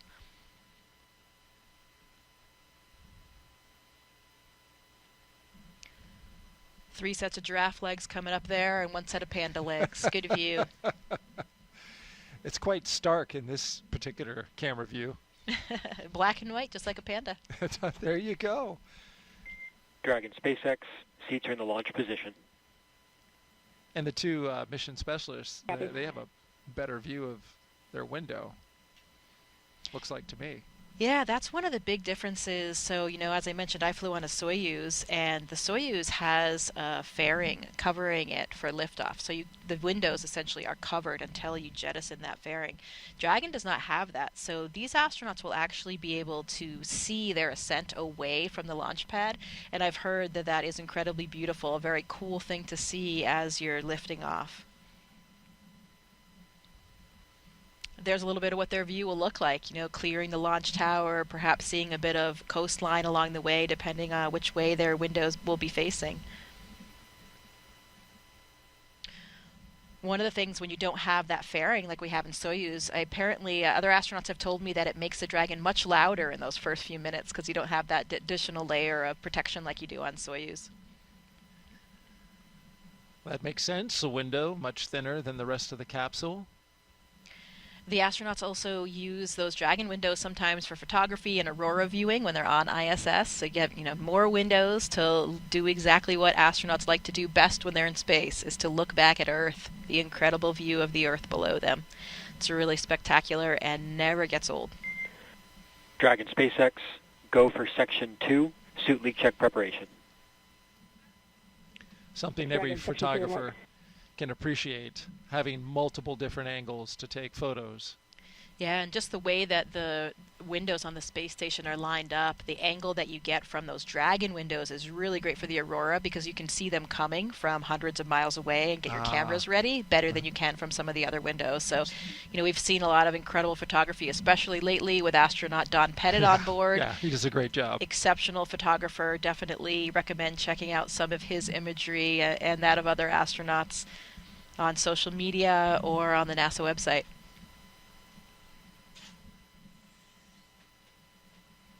The cupola, does that look straight down? It does, generally. In the attitude that we generally fly in on the space station, the cupola is facing directly down, and there's some other windows that are facing directly down as well. And then there are some that are kind of looking out at the sides, the ones that are in the Japanese module. So you get a few different vantage points. You also have some windows in some of the Russian modules that are not facing directly down as well.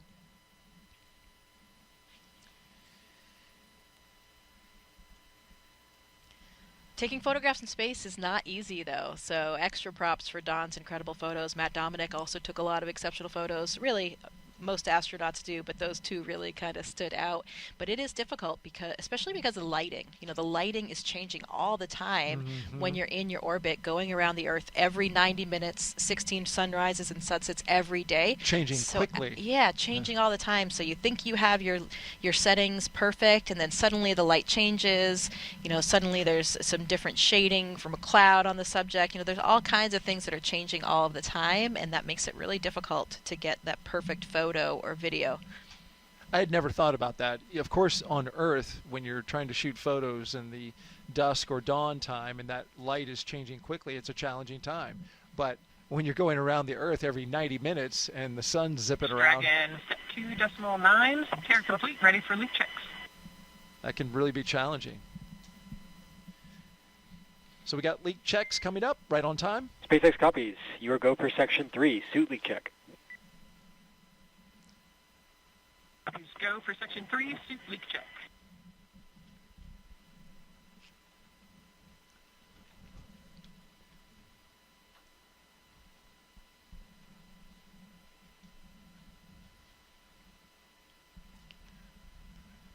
So we saw those leak checks earlier. Now one more round just to make sure things are good, their integrity is good now that they're strapped into their seats, because of course these suits are the things that will protect us if we had any depressurization of the vehicle for any reason. You know, throughout most of the mission, you're comfortably unpressurized in this suit, but the only reason why we wear the suits is, of course, to protect for that contingency case. If we did have an emergency, these suits would provide you with the pressurization you need in order to stay alive. So pretty important through all phases of the launch profile and also for landing. And why they check it a second time, as you mentioned, because they did disconnect since doing that first test with their checkout at the astronaut crew quarters, and now they're plugged into the system in the capsule. Right, in a different system. The system, of course, they used was just one in the building. This is their actual vehicle. Right.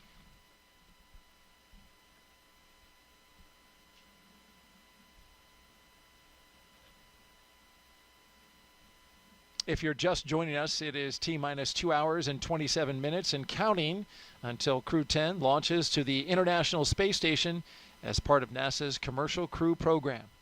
As you can see there, Crew-10 is strapped into their seats inside Dragon Endurance, waiting for their seats to lift off and take them spaceward.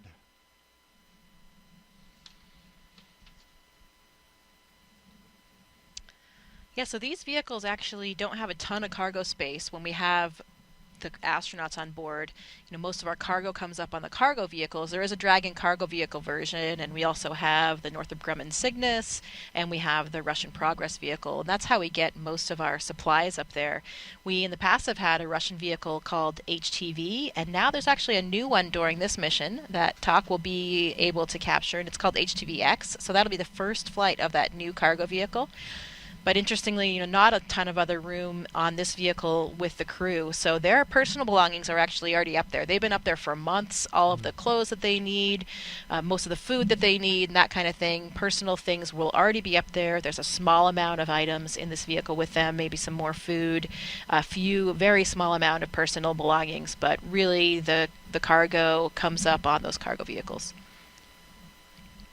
And Anne McClain had written me in response to some questions that I had and mentioned that some of their personal gear will come up on SpaceX 32 in April, because this spacecraft is packed. One of the heavier spacecrafts recently in the history of the Commercial Crew program, packed with lots of food. One thing that's very important and needed up on the ISS is food and water. And so they had to make room for some extra food. And so some of those things will come a little bit later. She mentioned that some of those things were like personal gear. Suit leak check complete. 4 nominal suits. SpaceX copies and concurs. Closeout team will now perform final closeout steps next to the capsule. Proceed to Section 4, side hatch close, and report when ready to close the hatch. Copies will proceed to Section 4 and report ready for side hatch closure.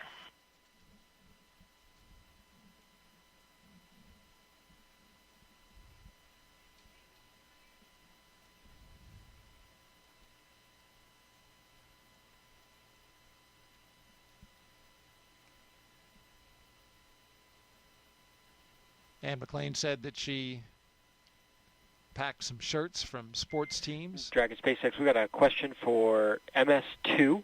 Would Seat 4 like their Valsalva installed for launch?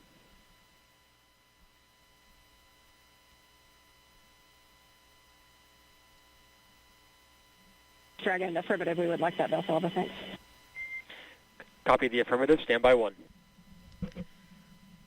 So that Valsalva that they're talking about is a small device or small really block of foam that they will put into the helmet, and that just helps you if you can't clear your ears when you're changing pressures in the suit. Sometimes you can do that. Like I can just do that by swallowing, for example. Kind of like when you're scuba diving, you know, sometimes you have to do a Valsalva maneuver where you plug your nose and create a little bit of pressure in order to clear your ears.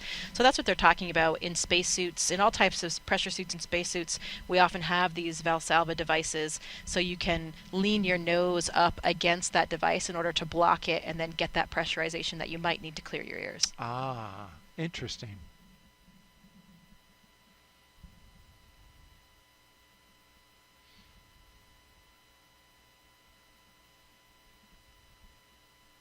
I can, when I'm diving, just kind of do it. I guess some people can do it, just kind of open up that, you feel it open up and the pressure releases. Of course, pressure's built up, so it'll easier to get it out. For some people, swallowing or kind of massaging your eustachian tubes in your neck. And when I'm diving, I actually do have to physically hold my nose to do it. But when I'm not in a water environment, if I'm in a spacesuit, I actually don't need to use a Valsalva at all. I can just swallow or even kind of move my jaw. So I think it depends a lot on your physiology. Everybody's a little bit different. But for me, with the air interface versus the water interface, I think that makes a pretty big difference. Right.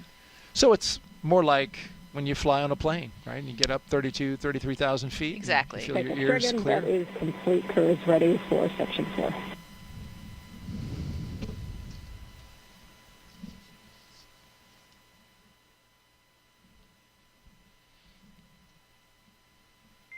Core copies will be with you in Section 4.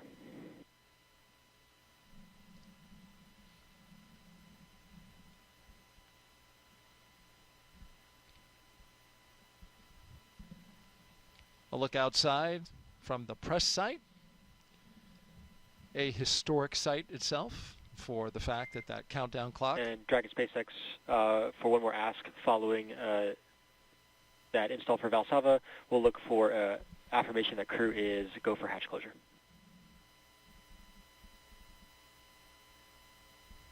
Dragon Crew is go for hatch closure. SpaceX copies. The closeout team is taking final steps in preparation for side hatch closure. Stand by for some state transitions before we get into pad hatch closed. A reminder at this time, ensure all items remain secure from now through launch. Copies.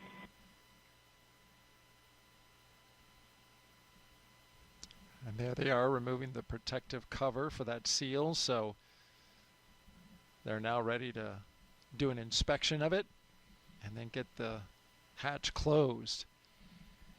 This is the second launch attempt for Crew-10. There was a launch opportunity on Wednesday, but we stood down from that one due to some ground equipment. In the interim, though, between that attempt and this attempt, the astronauts had some extra time on their hands, and we were talking earlier about them going out to the beach house and, of course, having a variety of experiences for the crew. It's a time to relax, maybe a time to tell a few stories about their time in space between the two veterans, Sam McClain and Yeah, and I think Takuya? one of the biggest things is really just appreciating and enjoying the elements on Earth. And it may be something that Anne and Tak thought more about than Nichole and Kirill, because sometimes you don't really think about it until you've experienced it. But, you know, in space, one of the things that you miss the most is just the feeling of the breeze on your cheeks, the sound of the wind as it rustles through the leaves, the feeling of the warm sun on your skin. Those kinds of things you don't experience with like you do down here on Earth, and you suddenly realize how much you miss them. Mm-hmm. So hopefully out there yesterday at the beach house, they were taking that time. Certainly was a beautiful sunny day, and it was breezy on the beach as well. Yes. So hopefully they were thinking about that. You know, it's not something that really occurs to you until you don't have it anymore. I remember from my mission, or even from when I used to do research in the Antarctic, when I would come home, there's also this very distinct smell of life on Earth. And of course, it's not something that we notice every day because it's always there, so it's just part of all the background. But suddenly when you don't have it, and then you come back to it, it becomes very, very strong. So I remember coming back from the Antarctic, the plane would touch down, and, you know, in the Antarctic, it's this cold, austere environment with no natural things growing outside. So when you land again in New Zealand, there's this really powerful smell. And it's just the smell of life. I think it's like the smell of the humidity in the air and all forms of life that are growing that you don't notice until you have it removed. And then it lasts only for a few minutes, so you really have to appreciate it. Like somebody will point it out to you. You appreciate, because then it's gone. And it's just full in the background again, and you don't notice it anymore. I had that experience coming back from the Antarctic, like I mentioned, also when I did a caving expedition with the European Space Agency in Italy. The same kind of thing. You didn't have any of those smells in the cave, and you come out, you're overwhelmed by it. Your sense of smell is just overwhelmed by it, and it's so fleeting, and it's gone. And the same thing coming back from space, where you're suddenly back, you land, the capsule door opens, and it's this overwhelming smell, once again, of just life. How about that?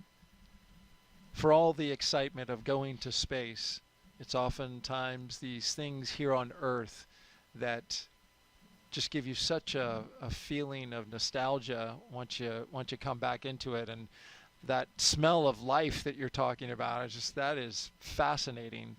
There's really, as we know it right now, no place like Earth. Yeah, I mean, you don't know what you have until it's gone, right? That's right.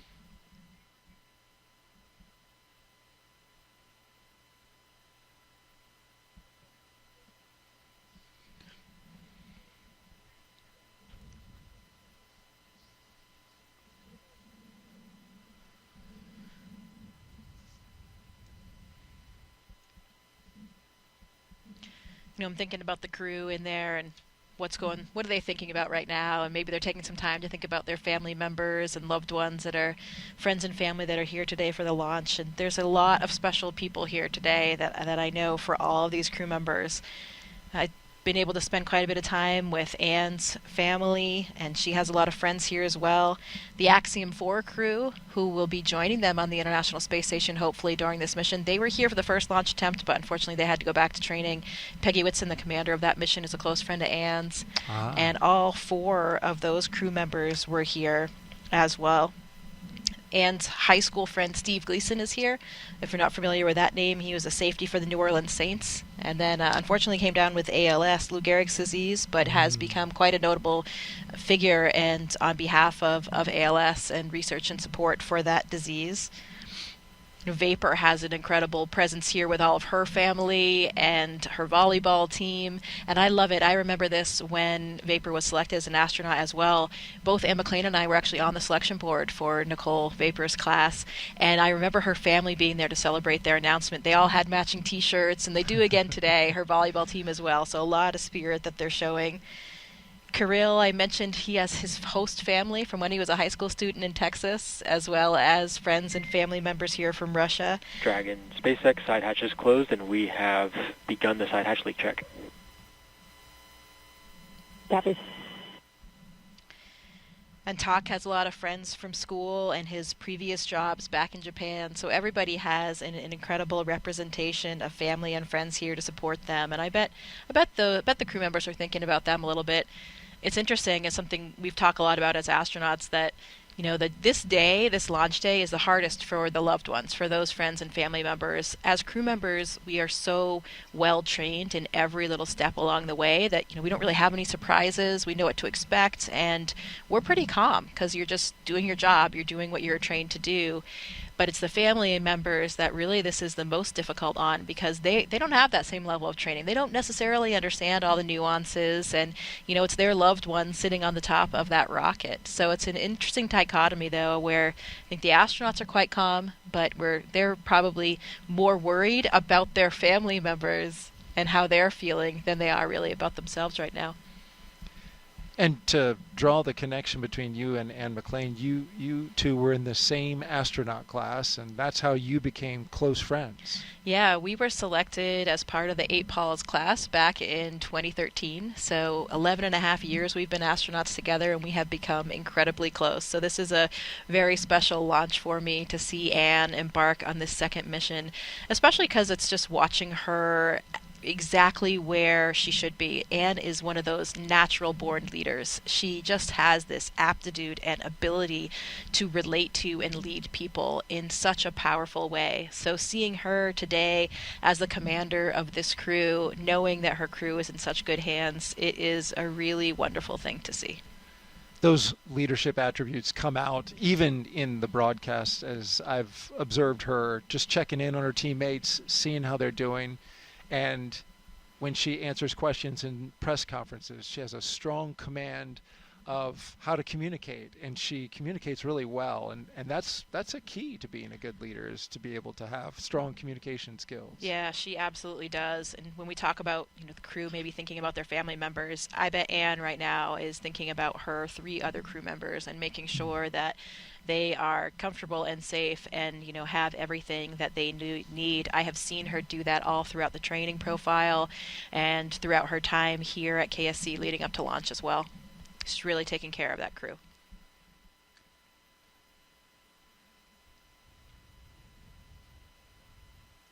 From inside the capsule to outside of it, there at the press site, see the countdown clock, a historic site. It's on the National Historic Register, in fact. With the flagpole blowing and the nice breeze going. Weather conditions for liftoff today, they're fabulous. There's your forecast. We are 95% go. Winds are coming 7 to 12 miles per hour out of the south-southwest. Temperature is a mild and comfy 70 degrees. The only concern for that 5% resides in the cumulus cloud rule, and that's because we have a little more moisture in the air than we did 2 days ago. But really, as you can see outside, not a lot of cumulus clouds. You've got those high stratus clouds, but there you see some off in the distance over top of the ocean, but those seem to be pretty thin. Not expecting a lot of moisture in those, so that all bodes well. There's a beautiful shot. The sky is open and clear for this liftoff right now. It's green, of course. We'll be looking again at the weather, as in fact even more closely as we get closer to launch. Dragon SpaceX, comm check.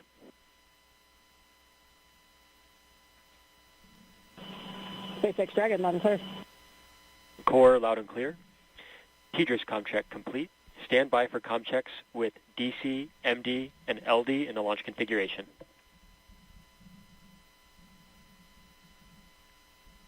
Dragon, D on countdown 1, comm check.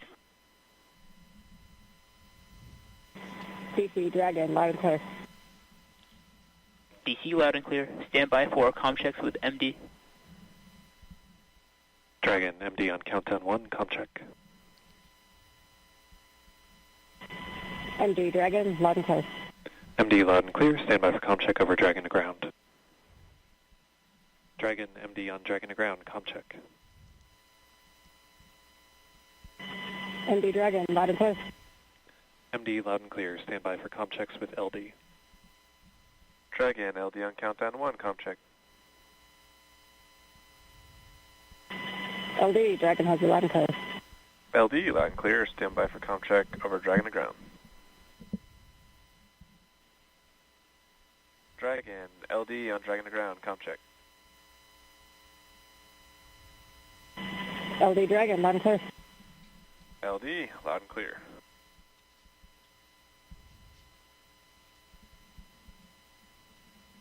Dragon SpaceX, launch configuration, comm checks complete.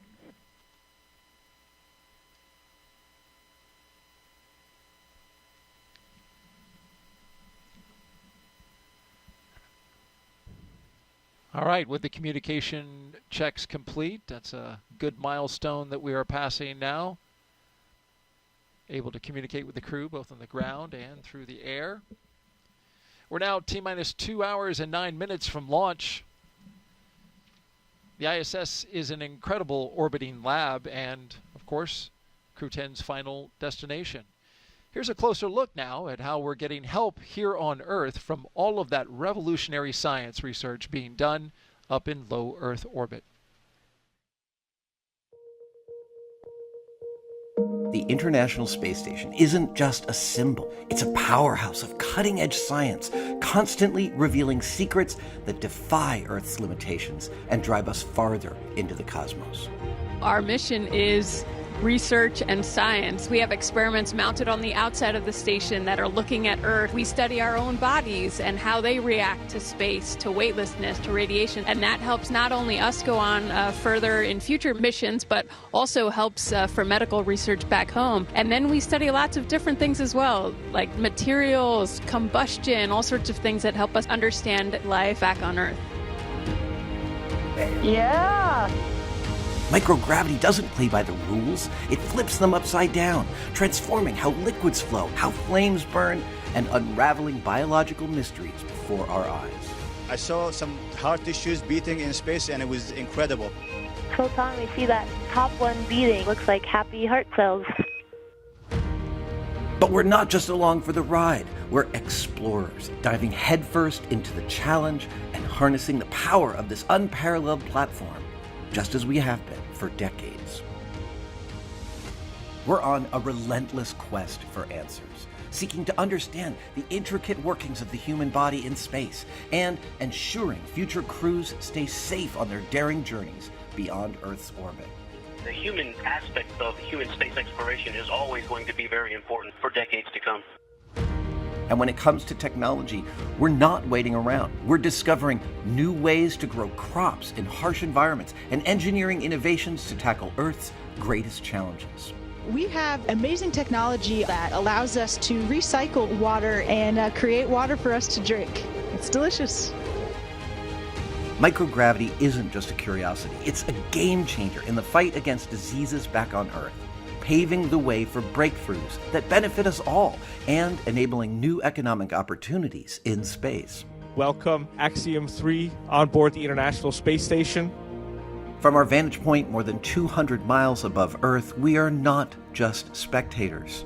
We're gaining unprecedented insights into the world we call home, and we're sharing our findings openly. We're not just achieving results today. We're sparking inspiration in future generations of explorers and embracing the power of global collaboration as we reach for the stars.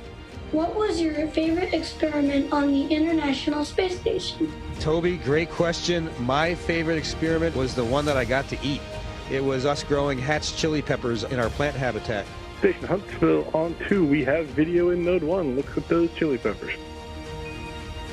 And as we soar through space at 17,500 miles per hour, each moment is a step closer to unlocking the mysteries of our Earth, our universe, and propelling our pioneering spirit even farther into space. So come along for the ride aboard the International Space Station.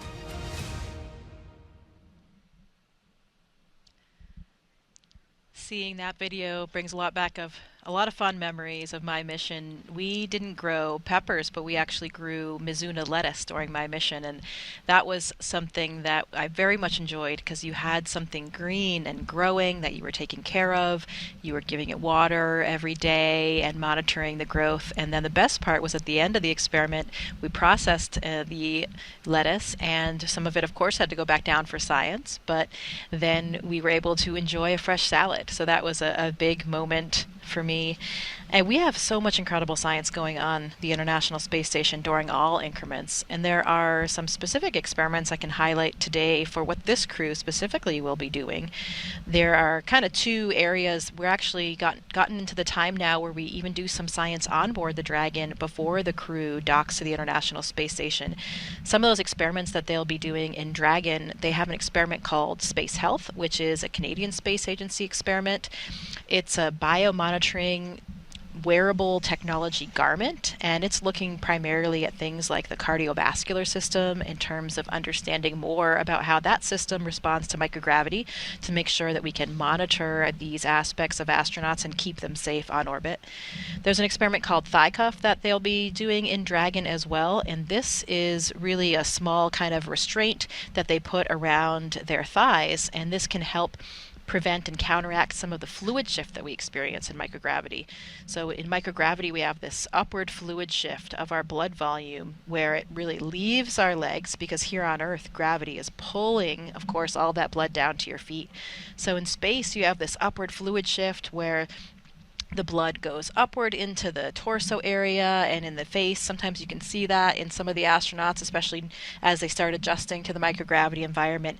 And some of these fluid shifts may be actually contributing to some of the problems that astronauts are experiencing in space. There's one example, the spaceflight associated neuroocular syndrome, and this has some different hallmark features, but basically it is causing some vision deficits in some astronauts when they come back, and actually changes to the anatomy of the eye, the back of the eye, the retina, and the choroid layer, which has the blood supply for the retina. Some astronauts have an optic disc edema, so a swelling of the optic disc, and also even a flattening of the eyeball. So a flattening of the back of the eyeball actually changes the refraction and changes your vision. This was something that I actually experienced during my mission. I had a pretty severe case of SANS. Luckily, everything is kind of back to normal now, but the one lasting symptom that I have is that I have perfect vision now. When I launched to space, I actually did wear glasses and contacts, and because of that globe flattening, I now have 2015 vision that has persisted for the last 5 years. So, most expensive corrective surgery I think possible. Thank you, taxpayers. When you mentioned that on Wednesday, it really kind of surprised me that it fixed it. But then I thought about it, and for most people who know, I wear glasses. For people who also wear glasses or contacts, you can have an astigmatism, which is an irregular shaped eyeball. And I was wondering since then if that's what ends up happening. Does it then take that irregular shaped eyeball, which is more like a football, and kind of make it more into a basketball when you go to in terms of your case and getting not better? Not necessarily. In terms of my case, it's not like it's causing an astigmatism, and I didn't have an right. astigmatism. No, but I'm saying reversing it. Yeah, well, I didn't have an astigmatism to begin with. That's see. Different than just being nearsighted or Okay, farsighted. okay. So I'm not sure actually if we have any data on people that experience SANS that have an astigmatism. That's an interesting question on how it would affect that overall shape. This is kind of just a flattening of the back of the eyeball that's normally round, so it changes that refraction, which of course changes, your prescription and changes your vision there. This crew on board Dragon will also participate in an experiment called Immunity Assay, and this is a new way to monitor health and immune function with a blood sample. So most of the time, historically in space, we take blood samples and we have to send them back down on Earth to be studied by scientists to evaluate them for all these different parameters, for example, immune system parameters. This is actually an in-flight assay that would allow the data to be collected in flight without going back down to the ground. So could be really important in terms of physiology and medical research, and also direct health of the astronauts as well. Yeah, because when the blood comes back down to Earth, instantly gravity is then a factor. So studying it in that microgravity environment while it's up there. Yeah, right? The blood sample itself, the parameters that they're looking at, they won't be changing anymore because they're not. It's not in the human body anymore. But you're right. Now we are keeping the experiment a little bit more clean since we're never exposing anything back to that 1G environment. when the crew is on the space station, a few of the experiments they'll be participating in. One is the CIPHER study, which is a really large, comprehensive physiological study that has been kicked off in recent years here at NASA. And it's really a multidisciplinary study looking at both physiology and psychological components, and it's comparing different duration missions as well, and will be really important for that comprehensive physiology. For example, applications to SANS, like we talked about. There's an experiment called Drain Brain 2.0 that's really looking at blood flow between the heart and the brain in space and how that changes with microgravity. It involves a special neck collar that the astronauts will wear. And there are some particular flammability experiments, combustion experiments, one called Sophie Mist that the astronauts will be participating in. This is something that we do quite frequently, combustion experiments in space, because if you think about it, of course, even flames burn differently when we don't have this natural air motion and convection caused by gravity. This particular experiment is looking at different models for flammability that can be used on future space missions and has terrestrial applications for combustion models as well. So lots of different types of science, really engaging and really important, not just for the future of astronauts and future space exploration, but direct applications to disease states and other factors back down here on Earth. The burning stuff in space sounds like fun. It is fun. Don't worry. It's very well contained. Oh, you're just not taking a match. We have, yeah, definitely. We have a special facility where it's a very contained environment in a glove box where we do these types of experiments, so we can make sure that we keep the astronauts on the space station safe. Oh, that's important. We are at T-minus 1 hour and 59 minutes and counting from liftoff of the Falcon 9 rocket and Endurance Dragon spacecraft from Launch Pad 39A here at the Kennedy Space Center.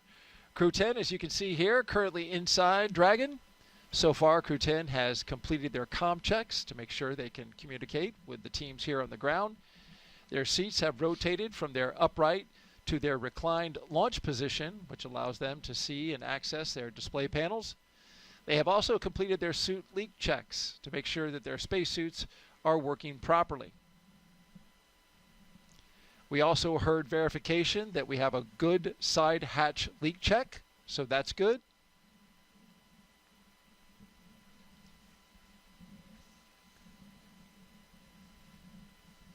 If you've been watching us since we came on the air at 3 p.m. Eastern Time, you know that we've had fantastic commentary from NASA astronaut Jessica Meir. My name's Daryl Nail. I get the pleasure and the honor to sit next to her and help document this journey to the launch pad with all of you.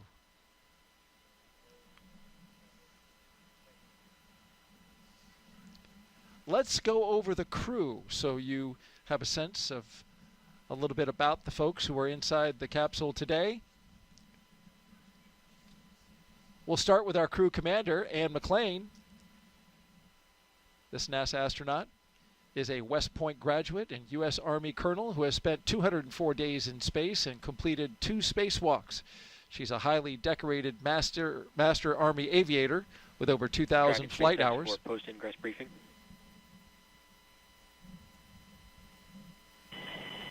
SpaceX Dragon, go ahead.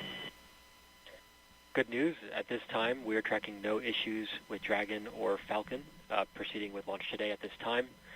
So I have no updates for you, but we'll continue to keep you up to date if anything happens.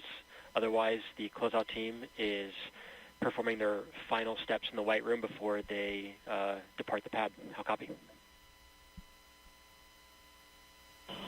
SpaceX Dragon, copy, no issues. Great work to the team.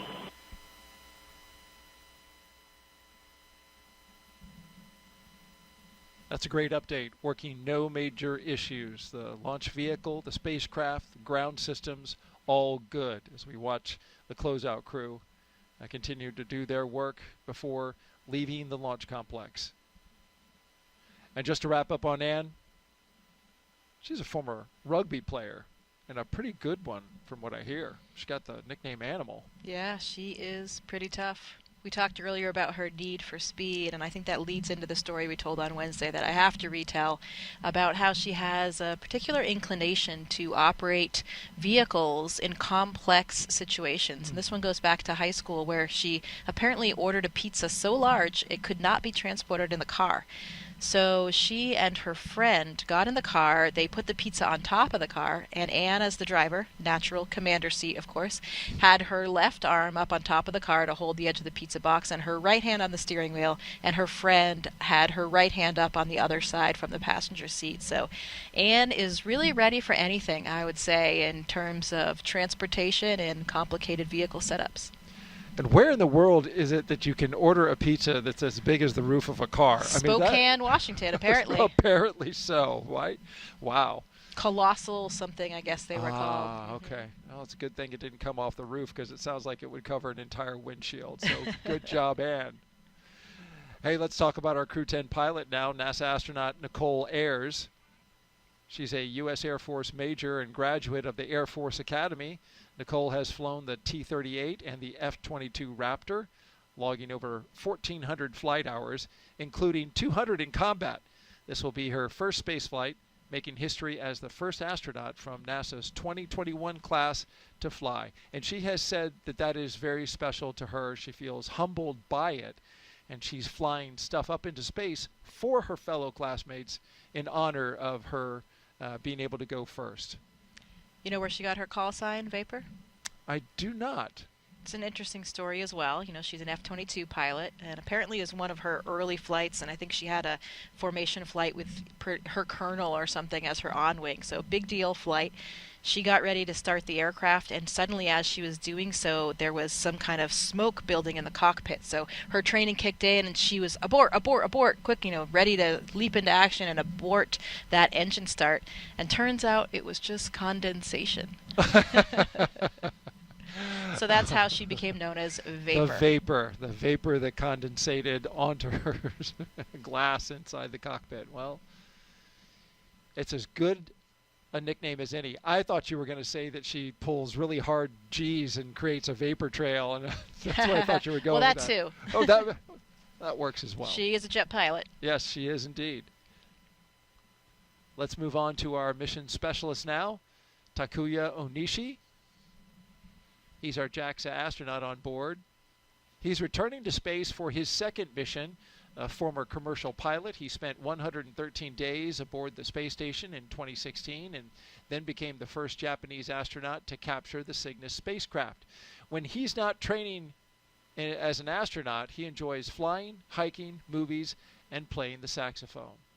Also serving as a flight director. You know, he, after his second flight, got certified as a flight director and was actually acting as a flight director on the ground in the Mission Control Center in Japan for even up during his training flow until his last trip to Japan. So really exceptional experience for him because it really gives you that kind of perspective that's so vital as an astronaut to understand the ground really intimately. A lot of us as astronauts work as Capcoms in the Mission Control Center, talking to the astronauts from the Mission Control Center, and that affords that as well. But being a flight director is even more impressive. So well done for Tak for keeping that up. He even has an asteroid named after him. Yeah, you mentioned that before, and I'm still very curious at how that came about. We'll have to dig that one up. Yeah, but you mentioned his qualifications, which flows into his upcoming assignment as ISS station commander. Those are some great qualifications. The fact that he has seen it from both sides, both in space and on the ground. The second mission specialist is Roscosmos cosmonaut Kirill Peskov, a former airline co-pilot. This will be his first trip to the International Space Station, trained in skydiving, zero gravity, scuba diving, and wilderness survival. He's ready for the challenges of space. Not a man of very many words, but when he does speak, he's very succinct, very clear. Kirill, we talked about the fact that he had never seen a bear until he went to California, even though he grew up in Siberia. But another great fact that I came across from his colleagues was that, in this region in Siberia, it's very close to the Mongolian border, which is an incredible part of the world, where I actually had the opportunity to go to do some research to study bar-headed geese in Mongolia, and it is a very special area. But one of the things that's special about that area is that they do a lot of throat singing. It's this old traditional form of singing that's really deep and guttural from the back of the throat. I won't even try to do it because I can't, but if you've never heard it, you should definitely Google it and see. But apparently Kirill does throat sing. He can do it? He can. So I wonder if he's doing any of that for them in the capsule. I've heard this, just so happened to have heard it, and I was fascinated by the sound that they make with their throat in this singing. It's really pretty cool. At first I was like, oh, whoa.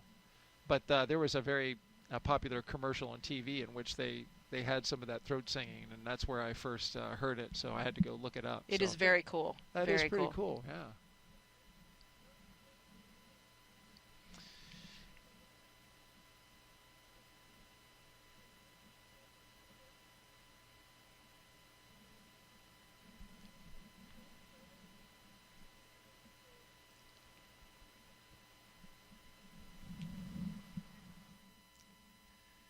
We are T-minus 1 hour and 49 minutes until the liftoff of NASA's SpaceX Crew-10 mission. We have 3 astronauts and 1 cosmonaut inside of Dragon Endurance atop a Falcon 9 rocket. They're at Launch Pad 39A. They are headed to the International Space Station to help maintain the orbiting lab. Once on board the International Space Station, Crew-10 will become members very briefly of Expedition 72 for a few days. And there you see the members they'll be joining, Crew-9. And then they will become part of Expedition 73. They will conduct research to understand material flammability, contributing to the future spacecraft design, and study how spaceflight affects human physiology and psychology. And that's their patch.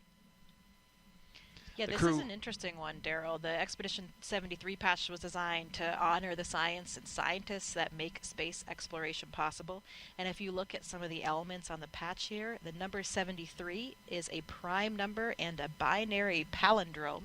There's a good one for Pi Day for all the NASA geeks watching today. And that's represented at the base of the patch. 73 is also a star number, represented by the hexagonal shape of the patch, accented by white stars, and symbolize the crew's dedication to space exploration.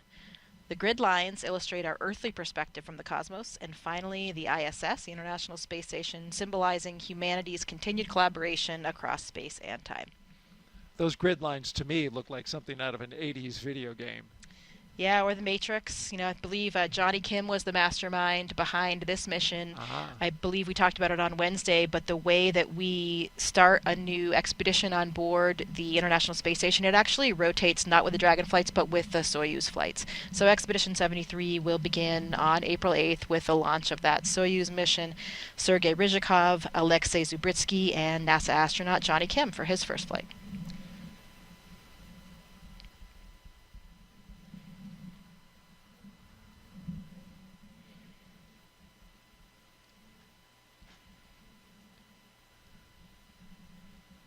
Well, we have a moment. Let's take another social question. Let's see. Landon Davidson asks, how long does it take to readjust to gravity on Earth once you return? Well, Landon, like all things physiology related, there is a bit of individual variation, so different humans experience it a little bit differently. For me, it was interesting when I went to space, I actually adjusted very quickly. Even though, as humans, we've never evolved without gravity, I felt really comfortable and like I was at home. Some astronauts do experience space motion sickness, though, for those first few days, where they may feel a little bit queasy, even a little bit nauseous, maybe even vomiting a little bit. But that's normal and usually resolves in the first few days. And most of these effects are really due to your neurovestibular system. So your inner ear, we have these semicircular canals, and some other organs that are actually gravity dependent in terms of how they work for your neurovestibular system, which is of course responsible for spatial awareness and balance and those types of things. So that system goes a little bit haywire when you first experience microgravity, and then once again after you've adapted to that and you come back down to Earth. So when you come back down to Earth, you don't feel great. You literally feel gravity, kind of like the bully on the playground that has their hand on your head and is pushing you down. You feel the weight of gravity when you're sitting down, like you just feel heavy. You go to get up from sitting on the couch. I remember having some lower back pain that actually persisted for many months. I just felt really stiff, like I was suddenly 80 or 90 years old and I couldn't, quite straighten out my back. But overall, astronauts generally adjust pretty quickly. In those first few minutes and even hours, you're a little bit like a drunken sailor when that neurovestibular system is really kind of readjusting. Some people have a little bit of motion sickness in those first few days. I didn't really have that. I was pretty fortunate.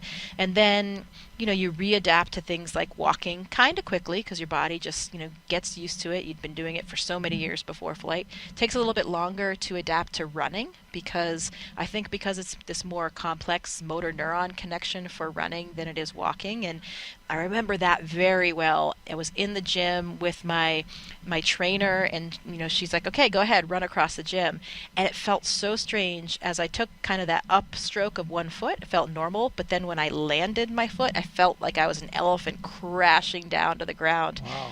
And, we run in space on the treadmill every day, every other day, and so you're used to running, but you're not really used to running at your full body weight because in weightlessness we have a harness that we use to hold us down on the treadmill, but we usually only run at about 75% of our body weight. And, of course, it's so different when you're not under the full effect of gravity. So running takes a lot longer to kind of get normal again.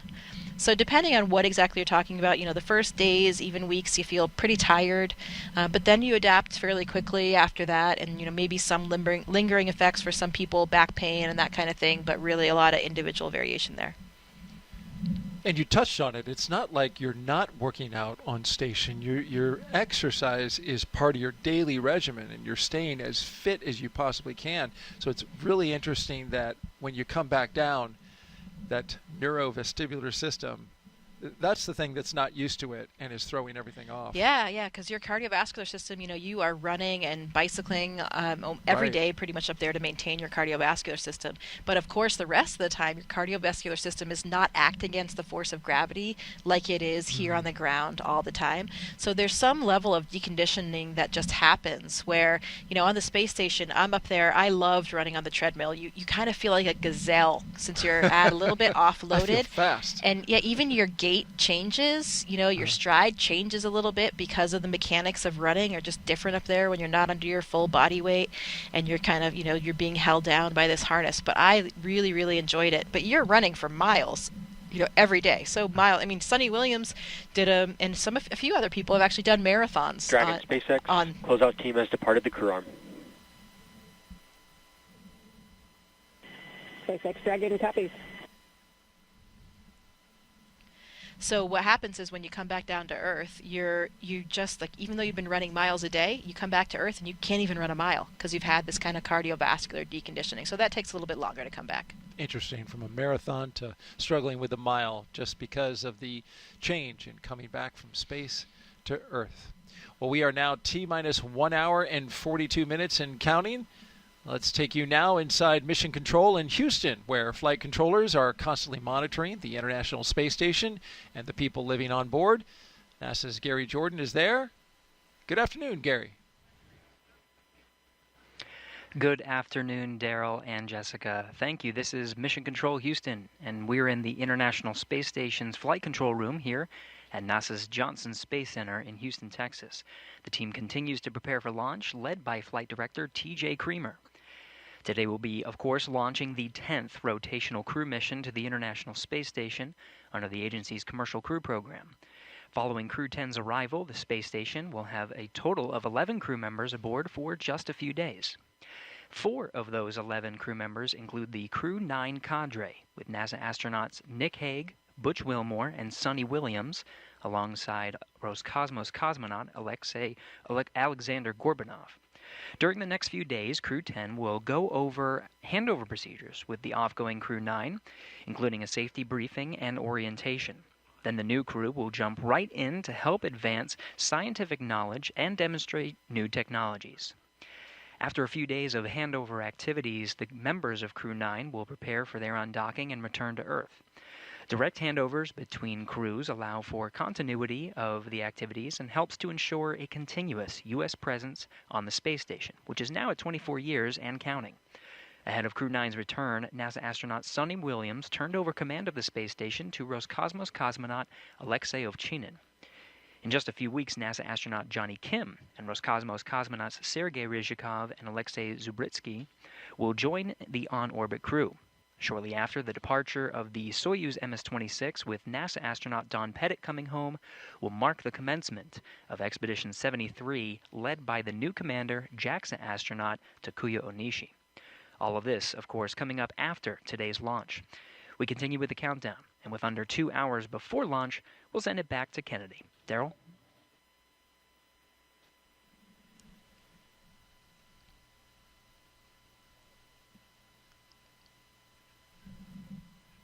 If you're just joining us, this is live coverage of NASA and SpaceX's Crew-10 mission to the International Space Station. We're now T-minus 1 hour and 40 minutes until liftoff, and so far we've had a smooth countdown. No issues with the rocket or spacecraft, and ground systems are looking good for launch. You're looking now at the crew inside their capsule, Crew-10. And one of the first tasks Crew-10 did as a team was design and create their mission patch. There it is on your screen. And here's their description. The SpaceX Crew-10 patch was thoughtfully designed by the 4-person crew. They used AI for the initial inspiration, and then a human artist perfected the design. So as you can see, as you're looking at there, it's a 10-sided patch with the Roman numeral X boldly in the center, representing the ascent and descent that they will do. It's also representing the 10th operational flight of the Dragon spacecraft. Notice the Dragon with its wings fully out in full flight. That's a nod to the 4 crew members who are all professional pilots. The stars are red, white, and blue for the flag colors of each crew member's home country, and the brightest stars represent the crew's closest family members and support system. It's a lovely patch.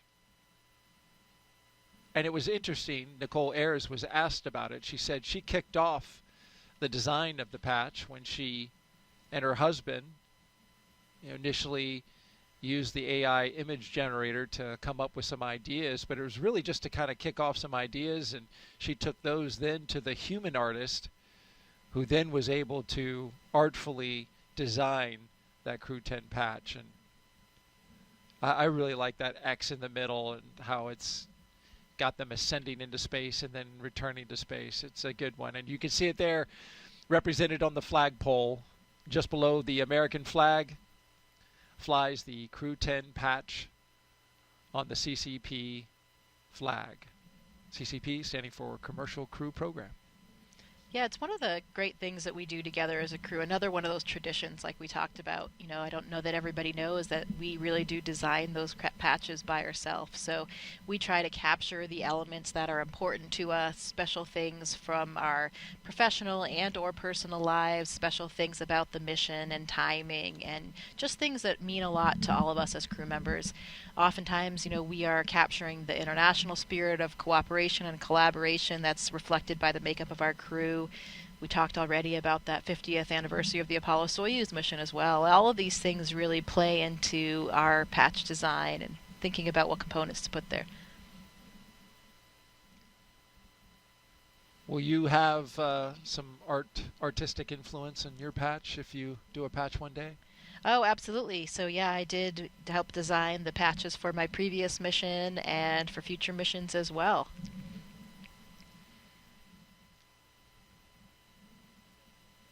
Crew-10 is also allowed to have some personal items, as you well know, Jessica Meir, astronaut with NASA, joined us here on the broadcast. They get to take them with them for their stay, their extended stay in space. And for this crew, here's a few things that they will be taking up. And McClain, her and her crew were able to pack some personal gear to meet them on the ISS. It's going up on SpaceX 32 in April. She packed some sports team shirts, and those are from the schools she attended, along with some holiday gifts for the crew. Commander McClain said most importantly, she was able to pack a memento for multiple people who worked on this flight to support her either personally or the mission as a whole. Those items will be returned to their owners after flight, and they include things like pins, necklaces, and rings. It's neat to have some jewelry that's flown in space. Takuya Onishi, he's having a lot of pictures of his family, friends, and colleagues sent up. He's also flying some banners from elementary schools he participated in when he was a small kid. Yeah, it's always fun to bring a few of those personal affects from home. You know, one of the things as astronauts that's so important to us is being able to share this mission. You know, and this is not just for us as individuals or even just for us as a crew. This is really a mission for everybody. Everybody at NASA and all of our partner agencies, all of the people of our countries, really all of the citizens of the world. So we try to bring up things to represent that, whether they're from, you know, universities that we attended, different organizations we belong to, things that really represent all of the different people who helped us get where we were and where we currently are on the International Space Station, and to really bring it back to them, to tie it to them as well, to share the mission and remind everyone that this is truly for them and for all of humanity. And just add a note about Nichole. She said she's taking items from alma maters and the Air Force volleyball team, which you mentioned. Some of them are here today. Yeah, they are. She's also taken a bunch of pictures of her friends and family so she can keep them close. And since she's the first person from her astronaut class to go to space, she's also taking up something for her classmates, the Flies, of course, Group 23. But she didn't want to say what it was. She wants it to be a surprise. But she said that she's getting nothing but love and support from her classmates. Yeah, absolutely. I know that they are all so proud of her today. So excited for her. I never forget that first moment when you see your first classmate launch. It really does feel different. You know, you get to know all of the other astronauts and cosmonauts that are flying, and every launch, of course, is very special when it's one of your friends or colleagues. But it's a little bit different when you see your own classmate, because it just makes it more real for you. You know, your classmates are like your friends and family, and they started at the same time as you, and it just gives this extra dose of reality of, you know, wow, I didn't just become an astronaut. We actually are going to have the chance to go to space now. So very exciting day, I know, for all of the Flies. And a relaxing one for Kirill Peskov, who's on the left side of your screen, who looks to be taking advantage of some relaxing time before liftoff. Absolutely. Maybe he's getting ready for some throat singing. You know, maybe this is part of the process. He just heard me. He woke up. Yeah, he's going to let me clear my throat. Well, as Crew-10 launches, that means that Crew-9 will return home soon.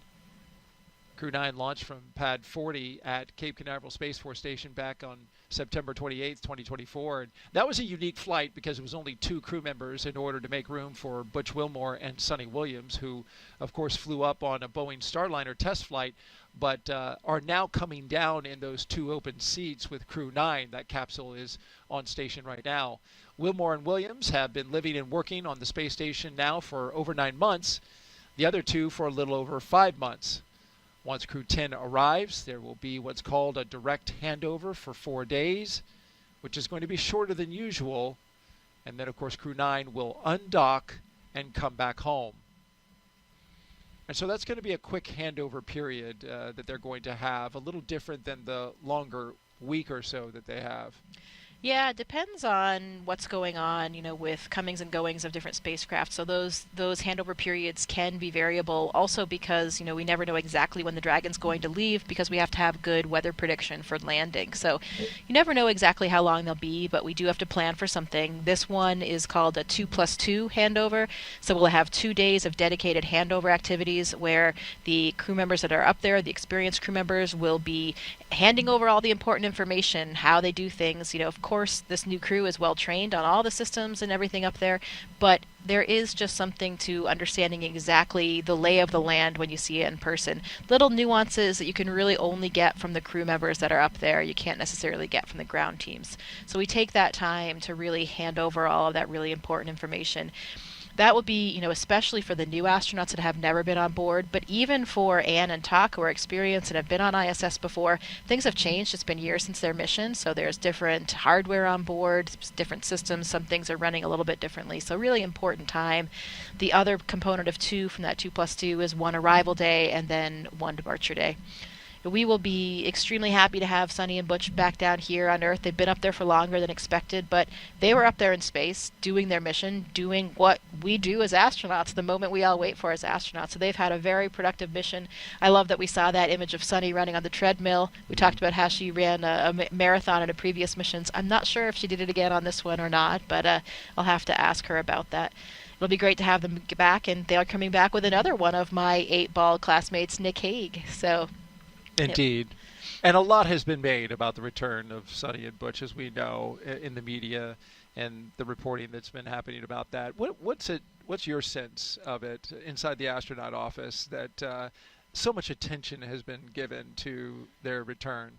Yeah, definitely a lot of attention. But as I was saying, they are up there doing what astronauts are supposed to do. That is what we live for, and that's really our main intent of being astronauts, is to go to space and to do science and to do maintenance and do all the work that you do on the International Space Station. So it's really no big deal that Butch and Sunny are up there, again, longer than expected, but they're contributing to all the science and all the maintenance on board, just like every other crew member. And it's just something as astronauts that we know we always have to be ready for. We always have to be flexible. You know that there's a plan for your mission. That plan can always change. As you've seen in recent years, there are so many different things that can happen, not just with vehicles, but all different aspects of the space station program. And so, we accept the mission, knowing what the plan is, but knowing full well that there's a very good chance that it can change. And that's just something that, a lot of us are used to from our previous careers as well, that flexibility and adaptability. And I think it's one of our most important skills as an astronaut. And that's what Sunny and Butch have been doing. You're absolutely right. They went up on a test flight that was supposed to last 8 days, but they were ready to become part of the team up at the International Space Station, working, maintaining. They did spacewalks. They have done it all. Yeah, they're both very experienced astronauts. They've done International Space Station missions before, so it's not something foreign to them, and they were incredibly productive during their time. All right, quick social question. We want to get another one up. We had a question come in from Swamp Smoke, who asks, what's one thing about living in space that no amount of training on Earth can fully prepare you for? Yeah, that one, we get asked that one quite a lot. And what I usually answer, I think, is true. We have so much extensive training that we've talked about today. We know all of these things. We have all this muscle memory for the spacesuit and all the things that we do up there. But what nothing can train you for is how it feels to live and work in microgravity all the time. Just the simple things, like the fact that you can't put your drink down on the table. You can't put your pen down. We've got Velcro on everything. And it's this really, if you see the photos and video of the International Space Station, there's stuff everywhere, on all the walls, on the ceiling, on the floor, cables everywhere. So if you take your drink bag and you Velcro it to a wall because you're up on the ceiling working for one moment, and then you go to a different location, you're on the floor or one of the walls, suddenly you're like, wait a minute, where did I put that drink bag? Because everything blends in this three-dimensional space, and your brain just isn't used to that. Here on Earth, look at us right now. Everything that we're using or looking at is really right down on this desk. We just put everything down, it stays there. We are not using any of this three-dimensional space above our heads or behind us or on the walls. And in space, you utilize all of that. And so it takes your brain some time to really adapt to that, to understand. You lose things a lot in the beginning because you put your drink bag down, you don't know where it went because you've been in all these different orientations and positions, and it's really hard to make those connections on spatial awareness. So I think that's the thing that's really difficult. Nothing can train you for it. You can talk to other astronauts and they can give you tips for dealing with some of these things, but until you experience it yourself, you really can't prepare for it. I lose a lot of stuff on the ground. I can only imagine what I would lose in space. Thank goodness that my wife helps me track it down, along with these little Bluetooth reminders of where my keys and my wallet are. All right, T-minus 1 hour and 26 minutes and counting.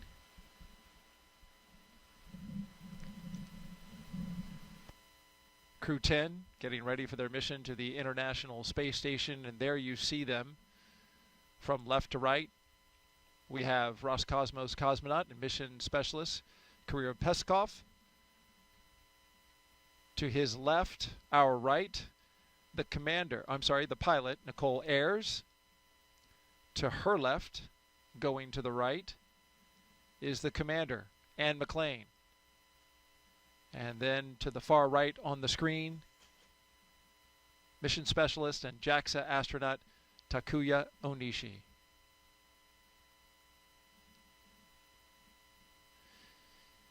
Up next, we'll be looking for the Launch Escape System Health Check.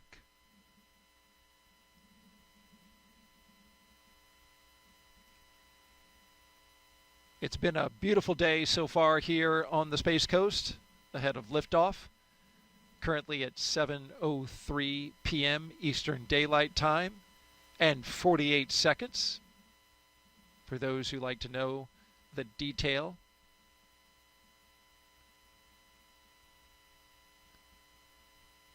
Our journey today began at astronaut crew quarters at T-minus 4 hours when the astronauts began suiting up after a good weather brief, some breakfast, and health checks.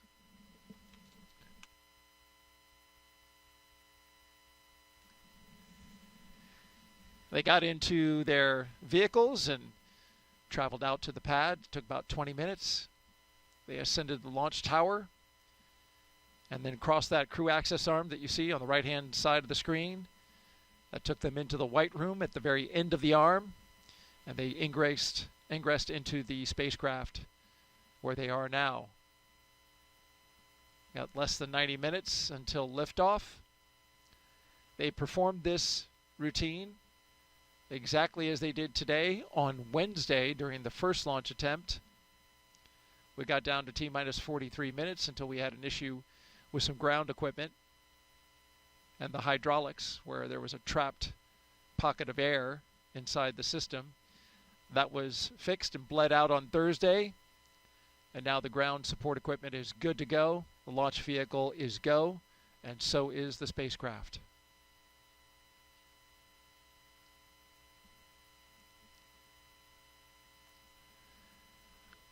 More recently, the umbilicals, you can see those attached. They're across the back of the rocket, actually, and into the transporter erector.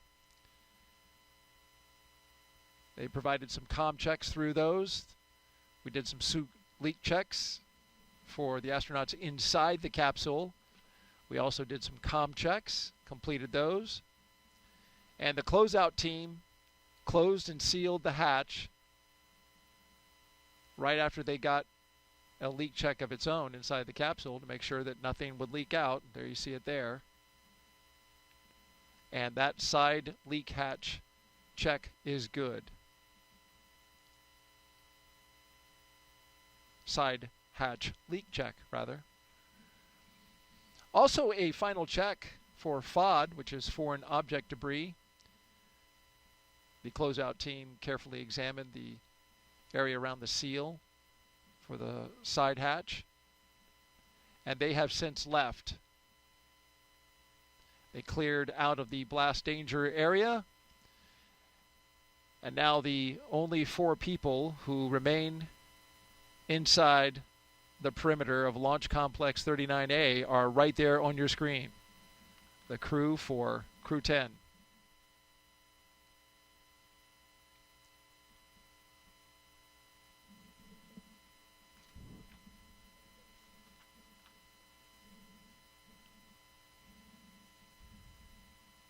This Dragon Endurance spacecraft is a special one for NASA. It's also special to Jessica, as you noted so well, and talking about the name of Endurance and a historic ship that helped Shackleton cross the Antarctic.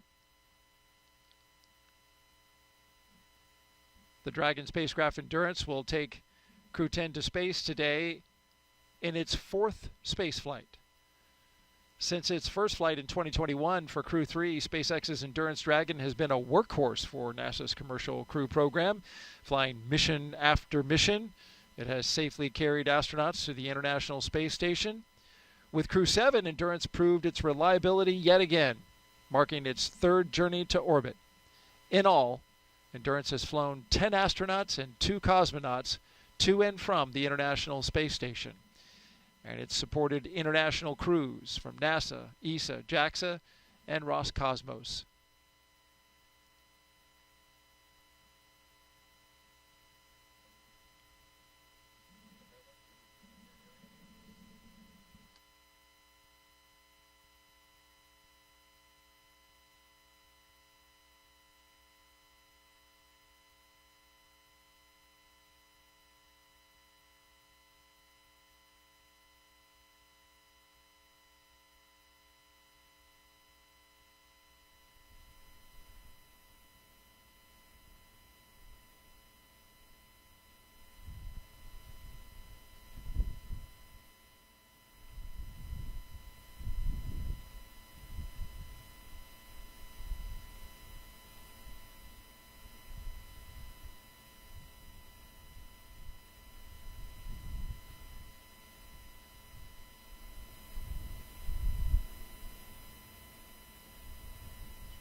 Live coverage of NASA and SpaceX's Crew-10 launch to the International Space Station.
We are T-minus 1 hour and 17 minutes and counting until liftoff of Crew-10 on a Falcon 9 rocket to the International Space Station.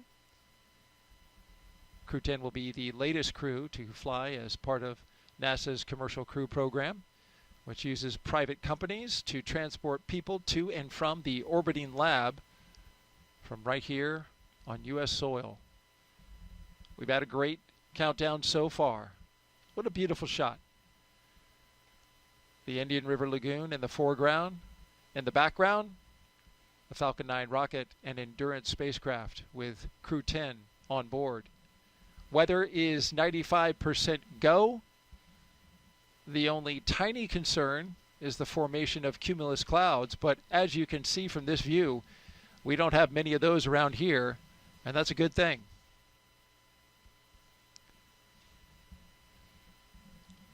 excitement is starting to pick up as we get closer and closer to liftoff. And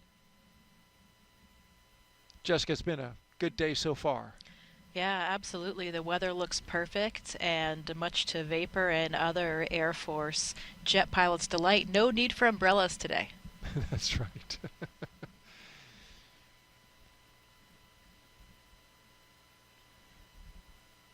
Crew getting comfortable, getting closer and closer. They're getting excited.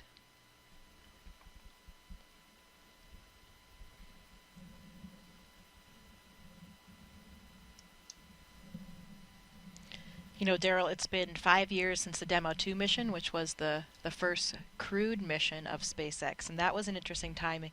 That was actually just after I left the ISS. I left in April of 2020, and Demo 2 occurred in May, and since then, we've had 11 crewed flights. This will be the 11th crewed flight, so this will be the 10th rotational flight for crew members after that Demo 2 flight. So pretty impressive that all of that has happened in that 5-year period.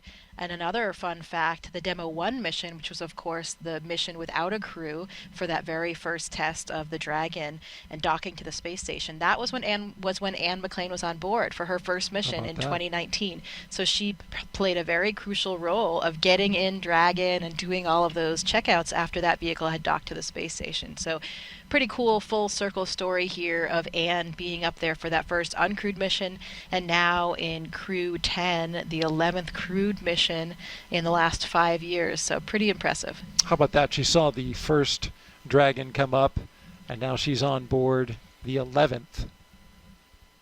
And for you too, right there at the beginning, you know, we're on our 10th operational mission, as you mentioned, and now when you look back, you think about just being right there at the beginning of the commercial crew program when that Dragon docked at the ISS. It was really exciting for, the entire country was so thrilled to have the ability to fly to space from American soil again. Yeah, it was really wonderful to resume that aptitude to send rockets and with crew members on board from American soil again from here in Florida, and of course still trading off regularly with our Russian counterparts with Soyuz flights. So we're still continuing to fly American astronauts on the Soyuz, and as you see, we have a Russian cosmonaut on the Dragon today. So really nice that we maintain this spirit of international cooperation on board the International Space Station.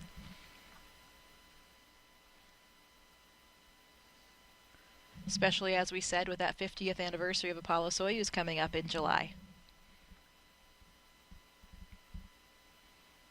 Another spectacular view. I think it's going to be a very beautiful launch day for all the people on the ground here in Florida.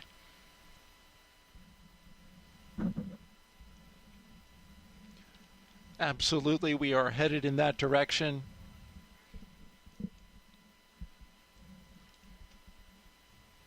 And hopefully so with the weather, because the weather gets a little iffy once we get into the weekend. So this is a prime opportunity to go. Just like that prime number 73 for Expedition 73. That's right. Let's grab another quick social question, Jessica. We're with Jessica Meir, NASA astronaut.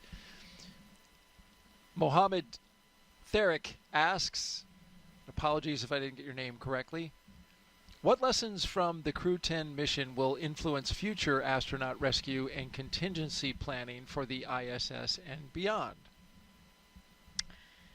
You know, I think for that one, there isn't really and something... Launch control on countdown for crew awareness. We'll be commencing with fuel bleed in approximately 2 minutes. Expect some pressing and venting from the vehicle. And we can see the venting and that fuel bleed that's happening right now as it comes off the transporter erector. Sorry, go ahead. Yeah, so we talked a little bit earlier about how whatever vehicle you launch on, that vehicle remains docked to the International Space Station as your lifeboat, essentially as your rescue vehicle. Even though you launch and you're not going to land for 6 months or more, you have that vehicle there at all times in case anything happens on the space station, anything happens to a crew member, though we needed to get the crew home safely. So we always have that rescue capability. From time to time, as you've seen in the last few years, we do have various situations emerge. If there's a technical technical issue on a certain vehicle, for example. And so we do what we do best here at NASA, and that is adapt and reevaluate and replan. And to me, that has always been the most impressive thing of working at NASA.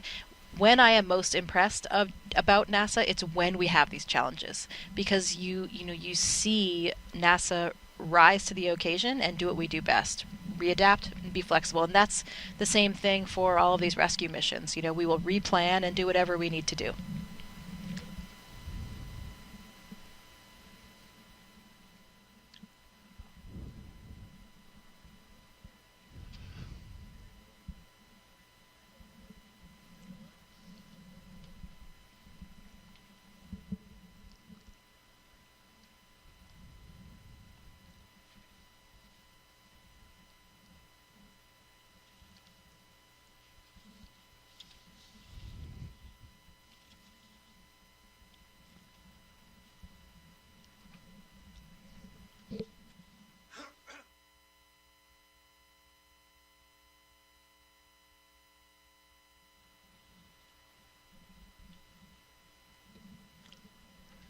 Good afternoon. You're watching live launch coverage of NASA and SpaceX's 10th rotational flight to the International Space Station. I'm NASA's Daryl Nail, and with us again today is NASA astronaut Jessica Meir. It's great to have you back again. Thanks, Daryl. It is wonderful to be here. Sending your friends and colleagues up to space is always the best thing that you can do as an astronaut here on the ground. So I'm so excited to be here playing a role in all of it. And a big reason that you're here, to see your good friend Ann McClain off to space. Liftoff for her and the rest of the crew is at 7:03 p.m. Eastern Time from here at Launchpad 39A. But before we continue our coverage, a quick reminder about Jessica's experience in space. Take a look back to 2019. Jessica Meir and Christina Cook made history with the first all-women spacewalk, the 221st for Space Station Assembly. 2 years later, Jessica served as astronaut support person for Crew-10, or Crew-2 rather. There you see her, number 38, helping the team all the way to the pad. Then she went over to pad 39B, where she rehearsed with the Artemis II crew. A great time with the astronauts was had, but this time this crew was practicing to go to the moon. I really like this video because it shows the enthusiasm that we all bring to the roles, whether it's a support role or whether it's a crew itself. There is nothing better than sending your friends off to space, as I just said. So one of the most interesting things about our job as astronauts is doing different things all the time. It is an incredible time to be an astronaut right now, where we have so many different vehicles we can launch on. The Soyuz, like I launched on, the SpaceX Dragon that you're watching here today. Soon, hopefully, coming up next year, the Artemis II vehicle will launch and send our first astronauts to an orbit around the moon. So it's a very exciting time for us. We certainly have a lot to look forward here on the Space Coast and for the United States space program. Some background, though, on today's launch attempt. It is the second launch attempt for Crew-10. On Wednesday, NASA and SpaceX stood down from the first attempt after teams discovered a suspected pocket of air trapped in the ground support hydraulic system used for the clamp arm that you can see there on your screen. It is wrapped around the Falcon 9 rocket and holds it to the launch arm. Yesterday, ground support teams successfully flushed that hydraulic system, and now it is ready to go for today's launch. The crew had a little bit of break while they worked on that. Yeah, they did. The crew was able to relax yesterday. I think it was a very fortuitous opportunity because, the day before you launch, they're still probably doing all of these things that are giving them a little bit of stress, dealing with last-minute issues. And then yesterday, they had already done all those things for the previous launch. So they had yesterday to really relax and had just a chance to be outside at the beach house and just take it all in, appreciate some of the sights and sounds and feels of the Earth before they go to their new home on the ISS.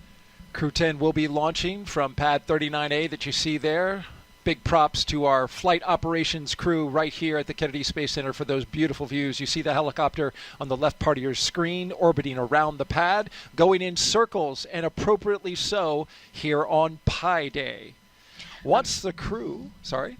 I'm sure making Ann McClain feel right at home, too, the sweet sounds of the helicopter in the distance. Absolutely. A helicopter pilot herself, and all of them pilots inside the capsule today. In a little over an hour, this spacecraft and rocket will lift off So let's take you through the rest of their launch day previously leading up to this moment. After waking up and having a bite to eat, SpaceX helped Crew-10 into their suits, as you can see here inside the historic crew quarters suit-up room. They also played a card game, a tradition to use to get their bad luck out of there, losing for the commander and the chief winning. Then we saw them walk out, Crew-10 waving, taking the same footsteps as every NASA astronaut since Apollo 7 in 1968, walking out, greeting the crowd, getting into their vehicles, and then joining a security-escorted caravan for a 20-minute ride to Launch Pad 39A. And then there they are, looking up and looking out as they walk down the crew access arm into their spacecraft on top of the rocket, and now they are locked and loaded inside the spacecraft.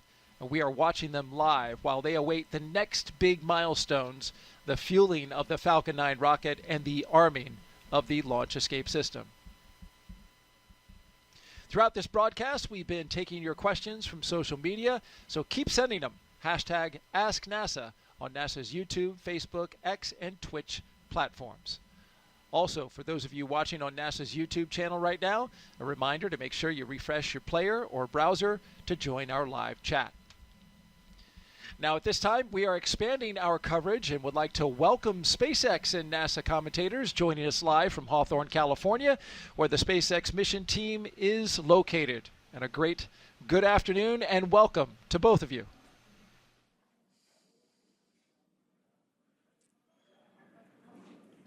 Thanks, Daryl. I'm Jesse Anderson, a Senior Production Engineering Manager here at SpaceX. And I'm Anna Schneider with NASA Communications. We are excited to be joining you once again from Mission Control here in Hawthorne as we count down to liftoff of Crew-10 just over an hour from now. Of course, Crew-10 is our 10th operational mission with SpaceX, flying astronauts for long-duration missions to the International Space Station. Crew-10 will have 2 first-time flyers on board, as well as a veteran NASA astronaut and a veteran Japan Aerospace Exploration Agency, or JAXA, astronaut. And the multinational crew represents 3 different space agencies, with NASA, JAXA, and Roscosmos all represented. Today's crew will fly aboard the Dragon spacecraft named Endurance, which previously flew the Crew-3, Crew-5, and Crew-7 missions. Overall, this will be Dragon's 46th visit to the space station and its 14th human spaceflight mission to the orbiting lab, which includes NASA's Commercial Crew Program missions and private astronaut missions with Axiom Space. We're also celebrating the 23rd anniversary of the founding of SpaceX today on March 14th, which also is Pi Day, a celebration of the mathematical constant pi. Now, over the last 3+ hours, Crew-10 has been going through the detailed process of getting ready for their mission to the International Space Station. So let's go ahead and take a moment to introduce you to the crew. In the commander's seat is NASA astronaut Anne McClain. She's making her 2nd trip to low Earth orbit. The Spokane, Washington native and U.S. Army colonel was selected by NASA as an astronaut in 2013 and has spent a total of 204 days in space, completing 2 spacewalks totaling 13 hours and 8 minutes outside of the orbiting laboratory. Next to McClain in the pilot seat is Nichole Ayers, who was selected as a NASA astronaut in 2021. The Colorado native graduated from the Air Force Academy in Colorado Springs and is a major in the U.S. Air Force, and this will be the first spaceflight for Ayers. Serving as a mission specialist is JAXA astronaut Takuya Onishi, and today's flight will mark Onishi's 2nd trip to the space station.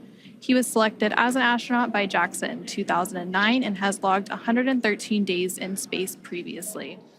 To round it all out, the final mission specialist is Roscosmos cosmonaut Kirill Peskov, and he was selected as a cosmonaut in 2018 and will also be making his first spaceflight today.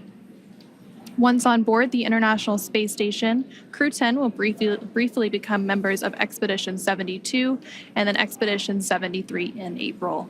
They will conduct space station maintenance and scientific research to understand material flammability, contributing to future spacecraft design and study how spaceflight affects human physiology and psychology. The crew will also engage with students worldwide via ham radio and use its existing hardware with newly integrated software to test a backup lunar navigation solution. To date, SpaceX has flown 56 crew members to space since the Demo 2 mission in May of 2020, which was almost 5 years ago. Coming up here at T-minus 45 minutes, we'll be listening in for the team to report their readiness for propellant load with a final go, no-go poll. And so far, today continues to be a smooth countdown, and we're looking good for an on-time liftoff at 7:03 p.m. Eastern Time from Launch Complex 39A in Florida. Now, here on the ground, the teams will be staffed around the clock in mission control just behind us to monitor Dragon and the mission, and not just for today, but throughout the entire mission, from liftoff to the Crew-10's arrival at the space station, all the way through splashdown when the astronauts return back home.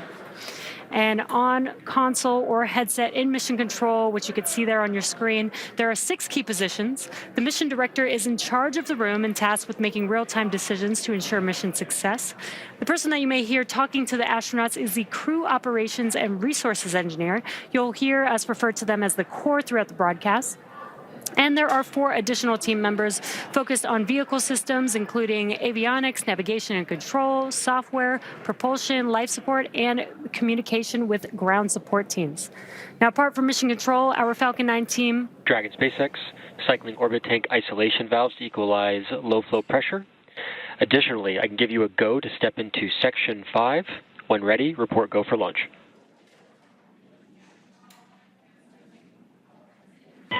SpaceX Dragon, copy Section 5 and work. Just pausing for some comms between the core and Crew-10. Now, apart from mission control, our Falcon 9 team is currently located in the Launch and Landing Control Center at Hangar X. And we are now less than an hour until launch, and they are settling in for final checkouts, propellant loading, and getting ready for launch itself. Yep, and NASA has its very own set of team members at NASA's Mission Control Center in Houston, Texas, who have been preparing the International Space Station for Dragon's arrival. The teams in Mission Control Houston recently gave their go for launch, confirming that the station is ready to receive Dragon and the new crew. Following liftoff, today's flight to the space station will take about 28 hours, with Dragon flying autonomously the entire way. Docking is targeted for 11:30 p.m. Eastern, 8:30 p.m. Pacific, tomorrow, March 15th. And just like autopilot on a commercial aircraft, the crew always has the ability to take manual control of the spacecraft if needed.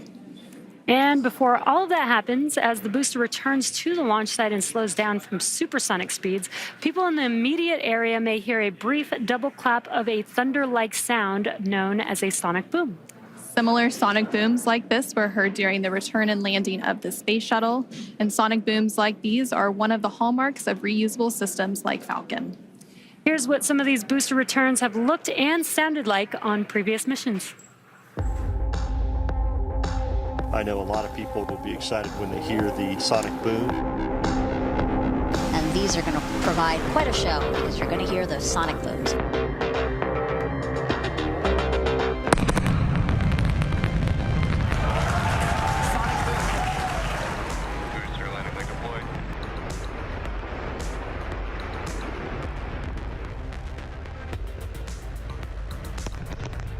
That sonic boom is great for us. That thunderclap broke the sound barrier.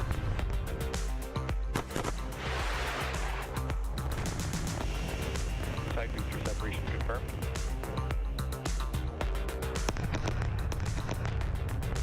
Just heard the 2 sonic booms here in the room. Booster landing confirmed.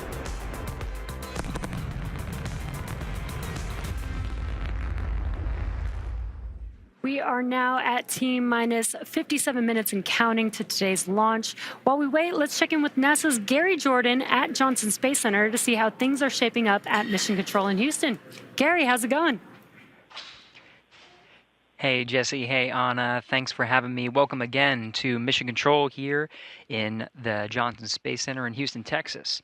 We're the hub of human spaceflight at NASA, and the team here is poised for launch and preparing for the crew to lift off and begin their journey to the orbiting laboratory. In the home stretch of rendezvous, NASA and SpaceX flight controllers will enter into what's called integrated operations. Both flight control teams will conduct a series of go, no-go polls for Dragon Endurance's docking to the International Space Station. Rotation missions like Crew-10 help NASA continue to maximize the important research and technology demonstrations made possible only in the International Space Station's unique microgravity environment. The space station is critical for NASA to prepare for future commercial low Earth orbit destinations and to understand and overcome the challenges of long-duration spaceflight necessary for a long-term presence on the Moon and crewed missions deeper into the solar system, including Mars. Now here's a closer look at the mission and what Crew-10 will have to look forward to during their stay aboard the International Space Station. The Crew-10 mission is going to be a rotational mission to the International Space Station. So we will launch aboard the SpaceX Dragon capsule and the Falcon 9 rocket. I'm just enjoying the way towards the launch. Of course, I'm looking forward for the day of launch. And we are going to stay there about a half a year.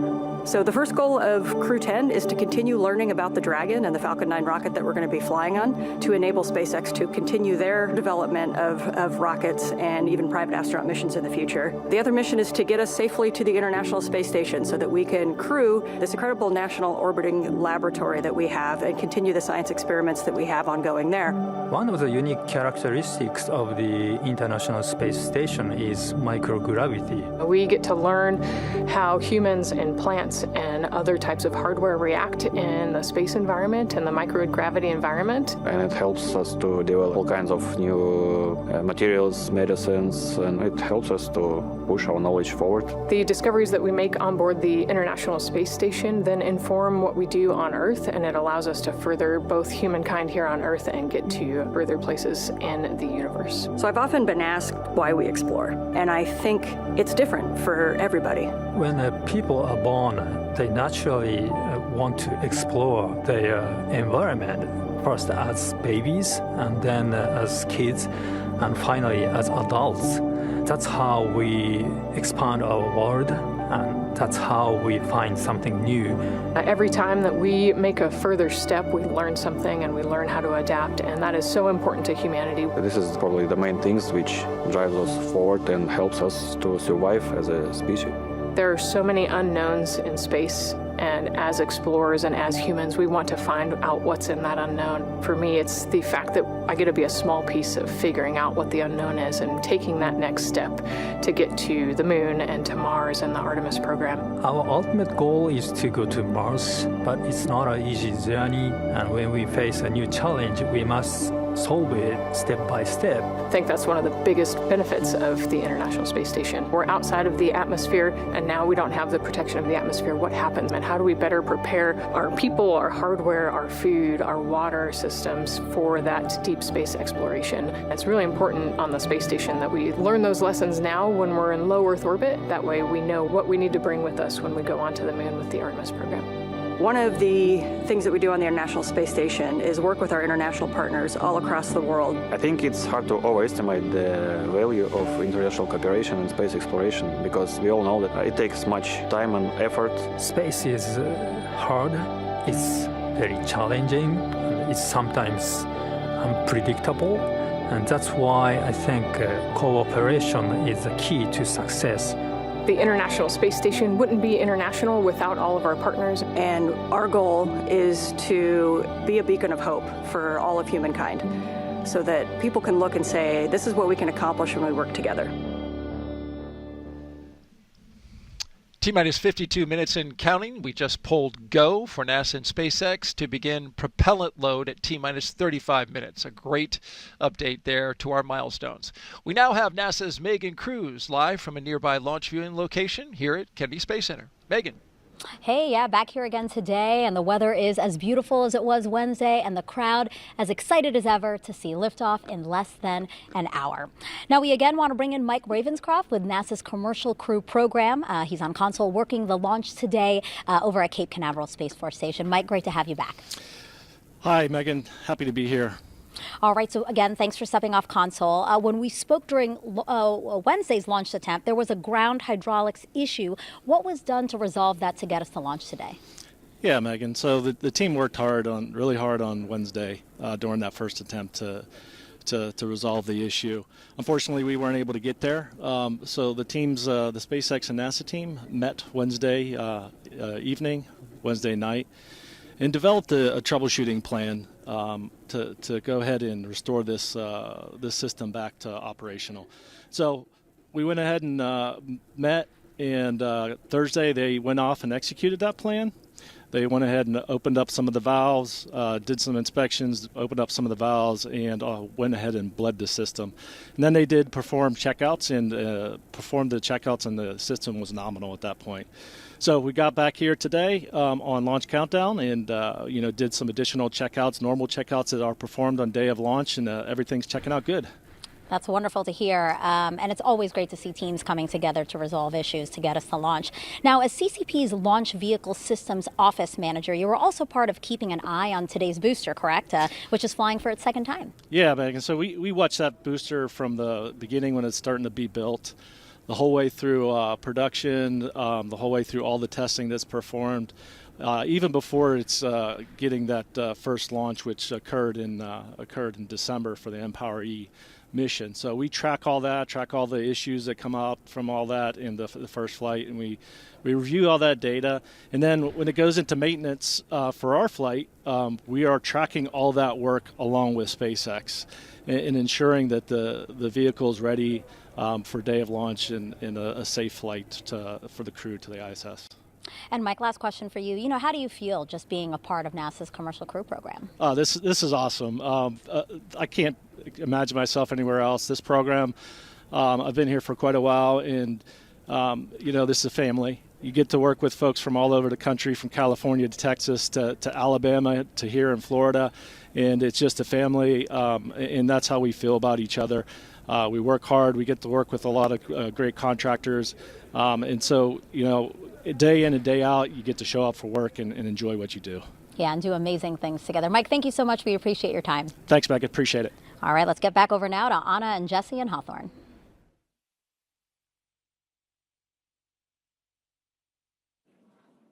Thanks, Megan. Falcon 9 is the first orbital-class rocket capable of reflight. Together, Falcon 9 and Falcon Heavy have completed more than 450 launches and over 380 reflights.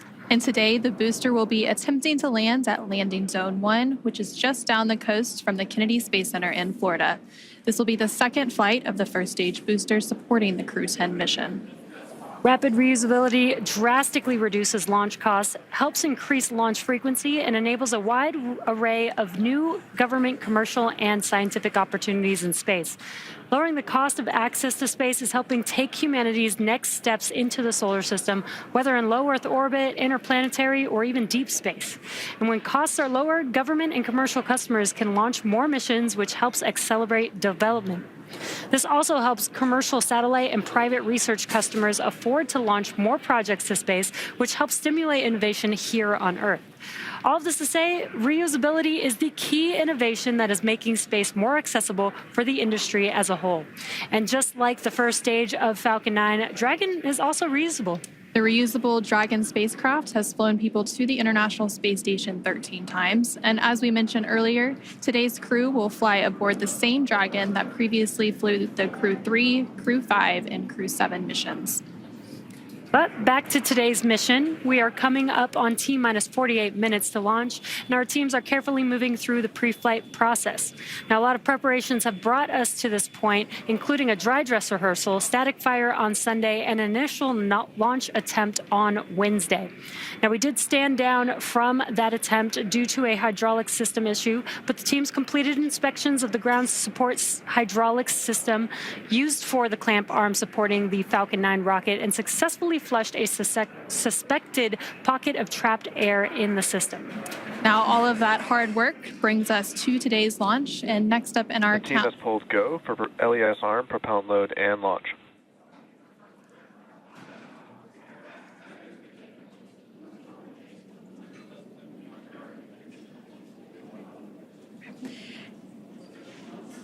And there, you just heard that the team had pulled go for both prop load and for launch.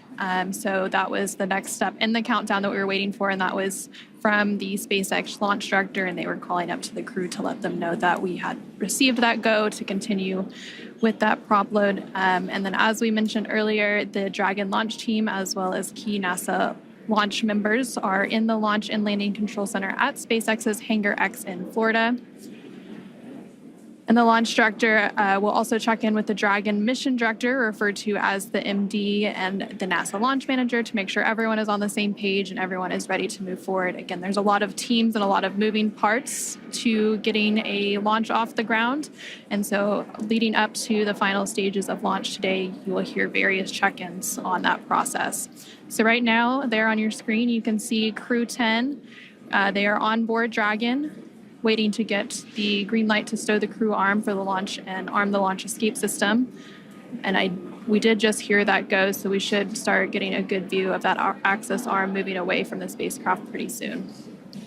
Now on the range side of things, the range continues to be go for launch, monitoring the clearance area surrounding our launch pad as well as the air and sea space along the flight corridor. And as you can see in your on the left-hand corner of your screen, the weather is looking great for today's launch. Overall, weather is trending in the right direction, and we currently have less than a 5% chance of violation at our target liftoff time today, which is great.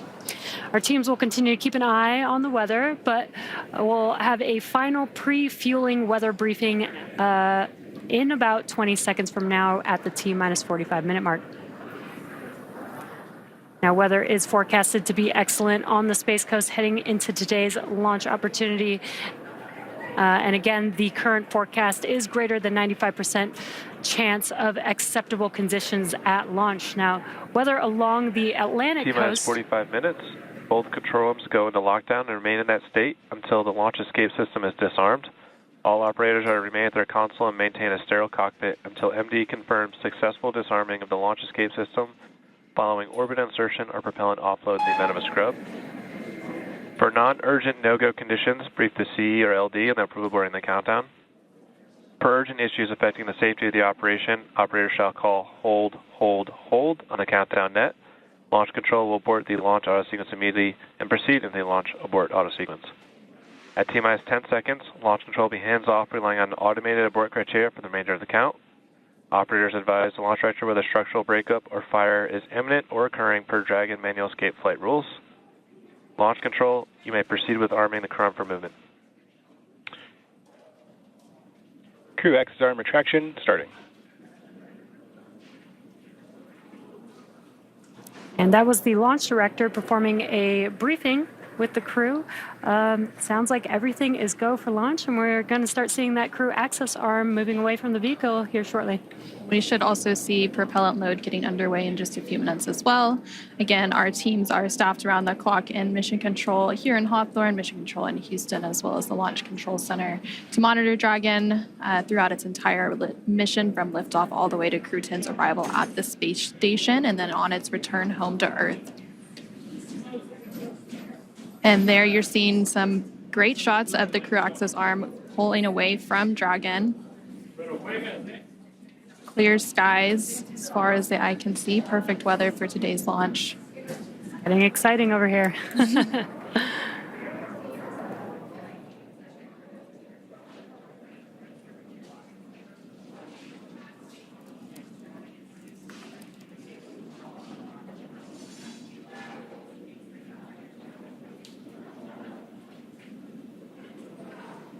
Yeah, weather looks amazing over there at pad 39A. You can see that crew access arm still moving. It'll move all the way to that 90 degrees away from the vehicle. Crew access arm retraction complete. And there we just heard confirmation that the crew access arm has been fully retracted. That process is now complete. Again, the next step in our process leading up to today's launch at 7:03 p.m. Eastern, 4:03 p.m. Pacific will be the propellant loading, and that should be getting underway here shortly. In the meantime, let's go ahead and check back in with Daryl at NASA's Kennedy Space Center in Florida.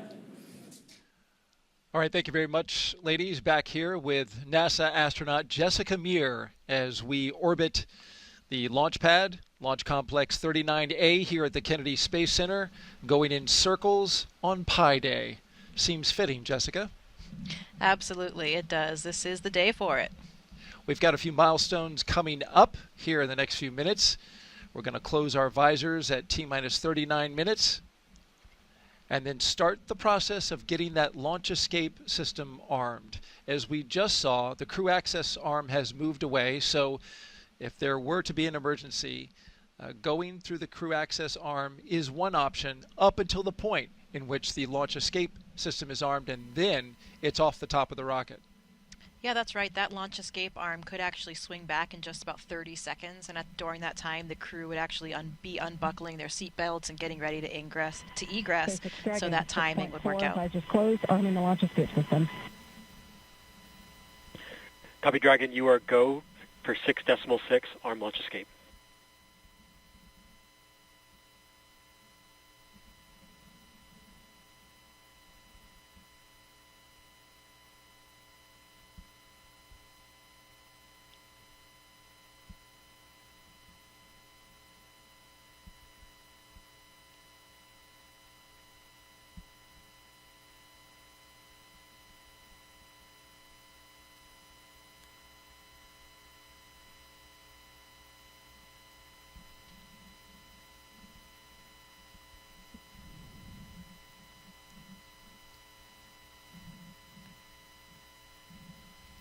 Running these milestones early at this point, which is a good thing. We heard Commander... Launch escape system is verified armed.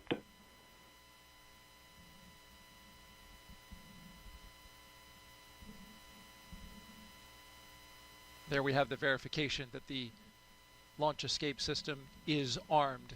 A high energy system that could be very much needed in case something were to happen to the rocket. Yeah, that's something that the astronauts on board can actually hear. They can hear it being armed. They get this sort of loud thump that they hear. And of course, that launch escape system, it consists of 8 Super Draco thrusters. It's only used for an abort in this case. And it's armed 2 minutes before the loading of the fuel. And I'm wondering about your thoughts in this moment as you hear Commander Ann McClain get these systems ready. Your friend, your fellow classmate, getting ready to go. Yeah, I think things are getting very real right now. It's really interesting on launch day. I know from my own experience, sometimes you actually have to remind yourself that it's actually launch day because you have been through this whole series of readiness and all of these checks and all the comm checks and all the physical actions so many times in various simulations.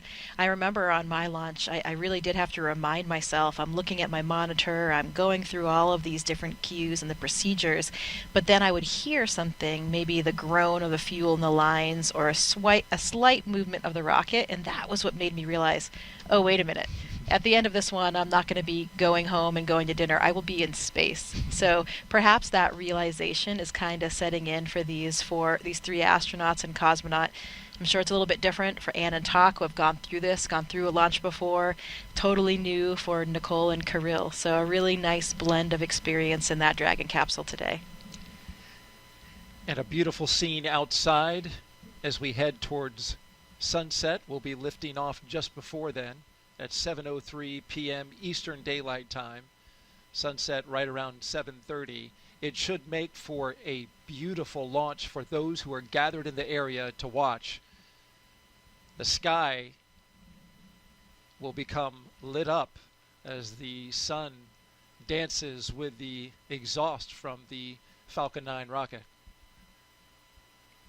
These launch escape systems that we're talking about are, of course, a vital component of any vehicle that contains astronauts on board. And it's something that we hope, of course, to never have to use. But the few times historically when we have had to use them also provide such a testament, such a great test of that system. I remember very well Nick Hague and Alexei Ovchinin's abort on the Soyuz that happened in 2018. I was in training at the time in Star City, and that abort happened when they were at about 30 miles up, and they ended up going up to about 50 miles and then landing safely due to the very reliable, highly functioning abort system. Search and rescue teams were there to pull them out in about 10 minutes. And a really stressful day, of course, for everybody. And tanks venting for propellant load.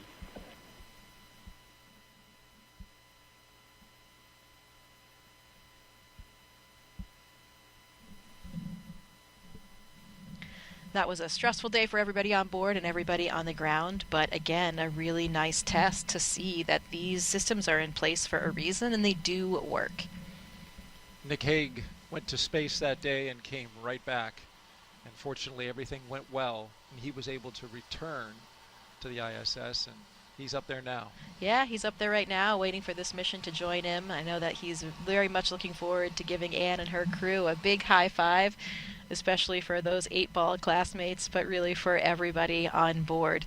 We joke in our class that, Nick launched 2.5 times so far for his 2 missions to space, but he's got a little bit of extra experience. We have learned so much during your time here, Jessica, spending it with us, giving us your insight and talking about your experiences in space flight. We appreciate it deeply. Also, the audience appreciates it as they continue to ask questions on NASA's social media channels, #AskNASA, Twitch, Facebook, YouTube, and X. Dolores Kiefer asks now, can the ground crew talk to the astronauts during fueling?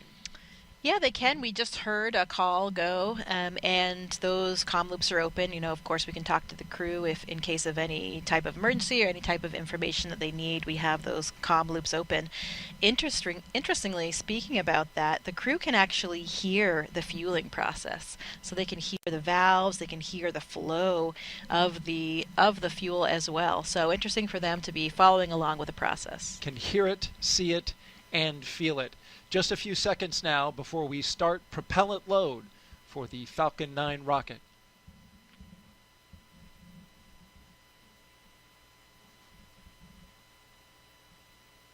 The launch auto sequence has started.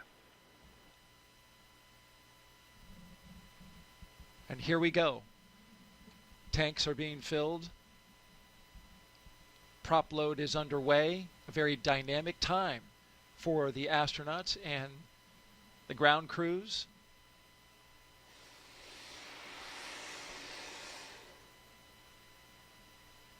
For this countdown today, we got a little further and have gone further than our attempt on Wednesday, which stopped at T-minus 43 minutes. We are now T-minus 34 minutes, and everything is looking good. The vehicle is go, spacecraft is go, ground teams are go, and now we are tanking this rocket.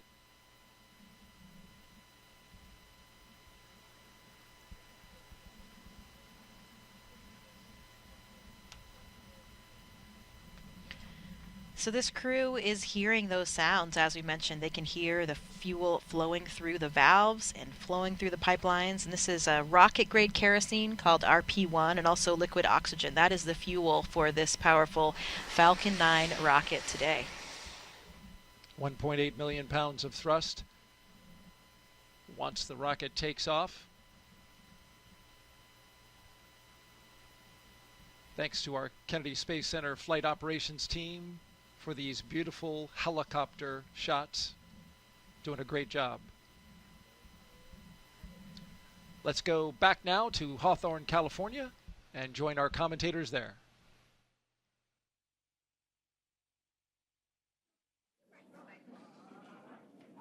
We are at T-minus 33 minutes from launch and getting closer and closer to launching Crew-10 into space. After the long-duration mission is complete, Crew-10 will be the first NASA commercial crew mission to target a return splashdown in the Pacific Ocean. NASA and SpaceX have been working together toward certification and readiness for Dragon recoveries on the West Coast. Since 2019, Dragon recoveries have primarily occurred off the coast of Florida.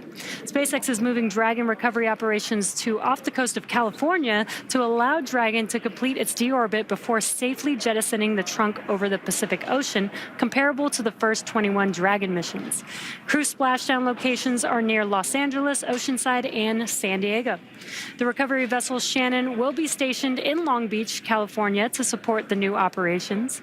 And to establish this capability that improves public safety, NASA and SpaceX worked for months establishing new sites, obtaining regulatory approvals, performing engine assignments and software changes, as well as tabletop exercises and flight rule updates. It'll be really exciting to see Crew-10 come home after they're done with their long-duration mission.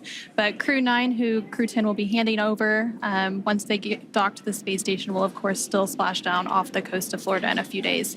But back to today's mission, let's go ahead and learn more from the astronauts flying today. You know, I often get asked why we explore. Some people explore because it's exciting to ride on a rocket. They like the boom, they like the flying, they like the electronics, they like to go fast.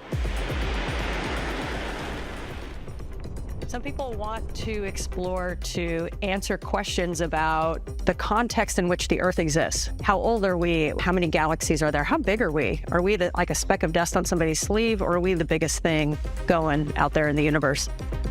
Curiosity is like the main power that moves us forward. Space exploration is important to satisfy this curiosity. As we go on to the moon and Mars and look at what those planetary bodies are made of, we can learn a lot about the Earth itself and how to better humankind. I think it's important for us as a species to expand our boundaries, because that's how we advance our technologies and civilization. We have to continue to explore, continue to push the boundaries. And I think really throughout the history of humankind, we've always explored. And so when people ask why we explore, I would like to ask back, what type of society would we be if we lost that curiosity? Is that somewhere that we'd want to live? Space Center in Florida, I'm Daryl Nail, joined by NASA astronaut Jessica Meir. So good to have you here. Here's more about the crew that's going into space today. I'm Daryl Nail with NASA. Welcome back to the Kennedy Space Center in Florida, here with NASA astronaut Jessica Meir. Here's more about the crew that's going into space today.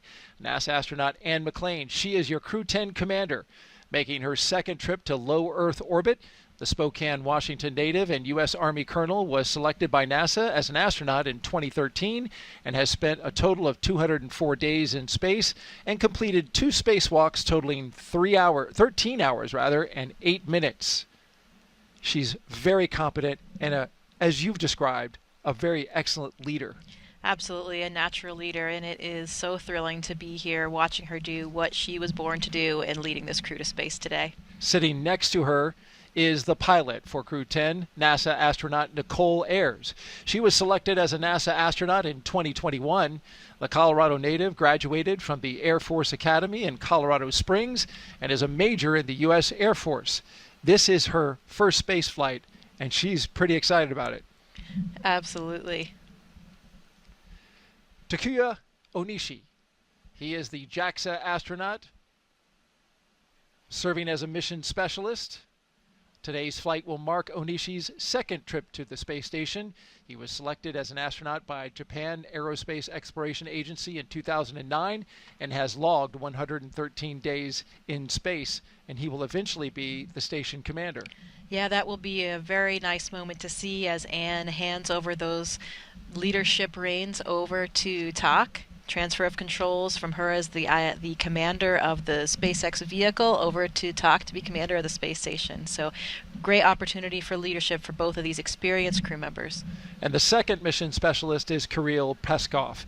The Roscosmos cosmonaut was selected as a cosmonaut in 2018 and will be also making his first space flight today. This is really the ultimate of Kirill's very curious and adventurous nature. I hear he loves to discover all aspects of and areas of Russia and the U.S. now in his SUV, and he is always exploring, so this will be the ultimate of his exploration today for him and for all of his crew. And all 4 of these crew members are pilots. They speak that common language of aviation. That must be comforting to all of them. I think so, and I think it has brought them closer together as a crew. They can almost read each other's minds, they say. Sometimes, they don't even need words, and they have this shared sentiment, this shared language. It makes them a very synchronous, cohesive crew. And for the past year and a half, that crew has been training diligently to be ready to help conduct science investigations aboard station.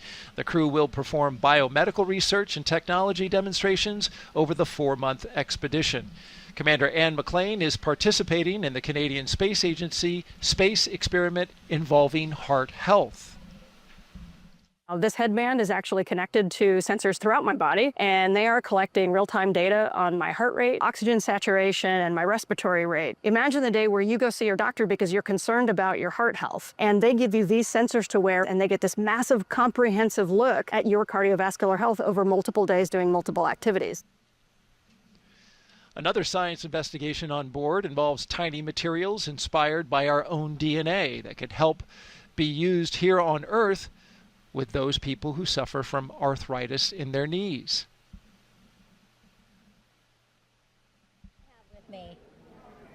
Let's go back now to Megan Cruz, who is standing by with NASA Acting Administrator Janet Petro. Yeah, that's right. Acting administrator since January. And then, of course, before that, center director here at Kennedy since 2021. And how does it feel to be back here to watch another Crew launch? Oh, my God. I can't, Megan, tell you how excited I am to be here. And I was here the whole week. You know, we had unfortunately had the scrub on Wednesday. But I cannot explain the feeling of coming back home. Oh. You know, I love this center. I love this workforce. I love the mission that we have here at this center. So it was very exciting. You know, in D.C., it's not my normal job jar down here at the Kennedy Space Center being center director where, you know, I had the workforce and the mission. So I'm super excited to be back here and to be able to witness this launch later tonight. Yes, absolutely. Launch is going to happen here shortly. And, you know, I know we've been talking about this a lot in the broadcast that every single member of Crew-10 is a pilonaut.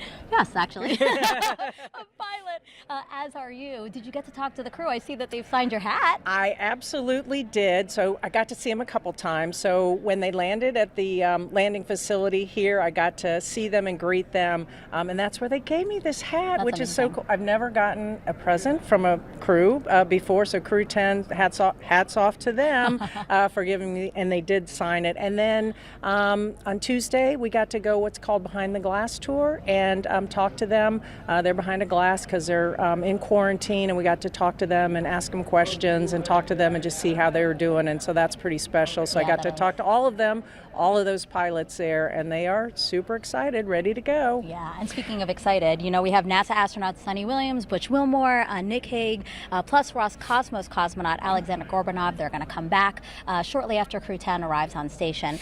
During a live press conference from station recently, Butch and Sunny said they're going to miss space. Absolutely, because you got to think about the astronauts. And by the way, last week from Johnson Space Center's Mission Control, I did get to talk to Butch, Sunny, Nick, and a little bit to Don Pettit there. So I got to talk to them as well.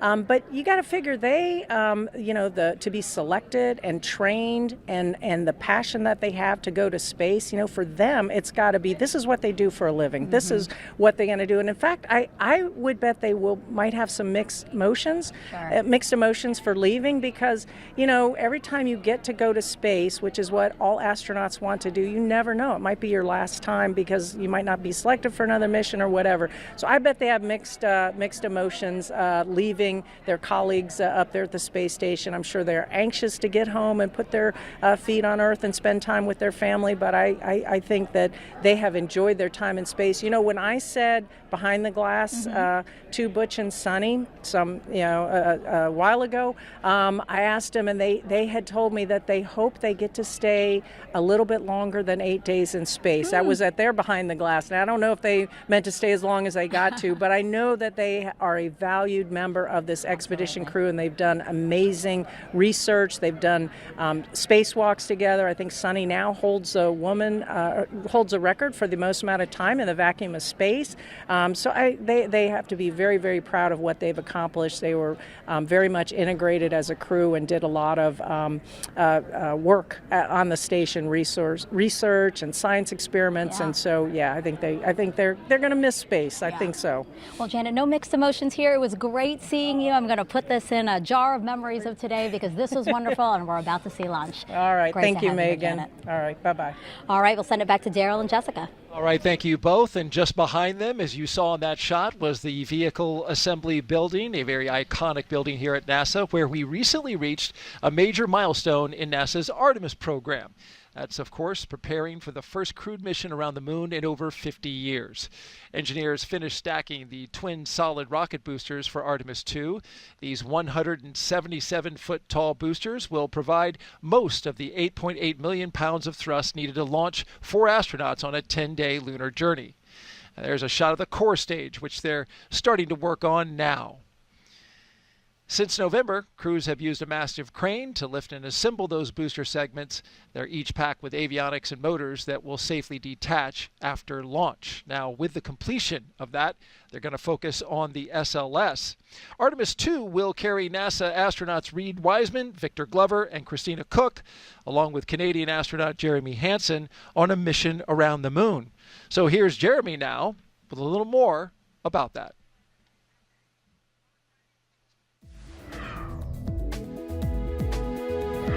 Hey everyone, I'm Canadian Space Agency astronaut Colonel Jeremy Hansen, mission specialist for the Artemis II mission. I'm here at the Johnson Space Center here in Houston, Texas, where we normally do most of our training. But every once in a while, we like to change it up a bit. Reed, Victor, Christina, and I recently spent several days in Iceland trading in our spacesuits for hiking gear to study its geology and surroundings. Why Iceland? Well, as you can see, it has a similar landscape and terrain to the moon, with various volcanic rocks like basalts and breccias, and has limited to no vegetation.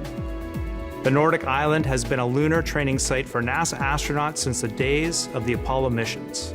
My crewmates and I teamed up with scientists and geology experts to explore the huge boulders, formations, and volcanic craters across the lava fields.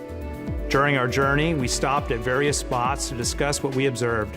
Some of the really fine material is compacting into what's like the glue holding this together. And even tested different types of tools to collect rock samples. Although we won't be landing on the moon during our mission, this field work and navigation practice will allow us to make informed observations when passing the lunar surface and pave the way for future Artemis crew training. And that's your Artemis Moon Minute. For more Artemis updates, scan the QR code on your screen right now, or visit nasa.gov/Artemis-Roman numeral 2 or II.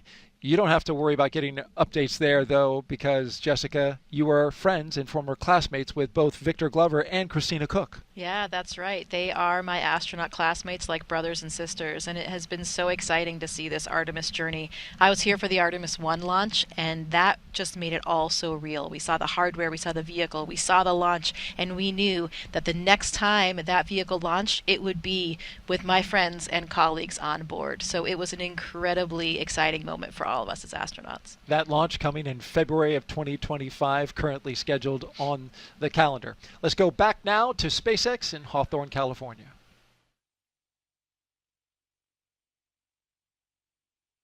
Thanks, Daryl. As we continue to count down, let's take a closer look at the vehicles that will be taking Crew-10 to the International Space Station today. Falcon 9 is a two-stage rocket developed and manufactured by SpaceX, known for its safe, reliable, and cost-effective access to space. It's also the first orbital-class rocket capable of reflight. And sitting at the top of Falcon 9, Dragon and its trunk stand over 26 feet tall. There are 2 windows on the spacecraft, plus one underneath the nose cone. The nose cone opens shortly after launch to expose the forward bulkhead thrusters and docking mechanism that will connect with the space station. Dragon's trunk holds solar cells, which power Dragon while it's in free flight, and the trunk can also carry unpressurized cargo. Now, Dragon has played a significant role in advancing our future in space by safely transporting crew to and from the space station. There are currently 4 Dragon spacecraft supporting human spaceflight missions that have docked to the station. There you can see them on your screen. That is Endeavour, Resilience, Endurance, and Freedom.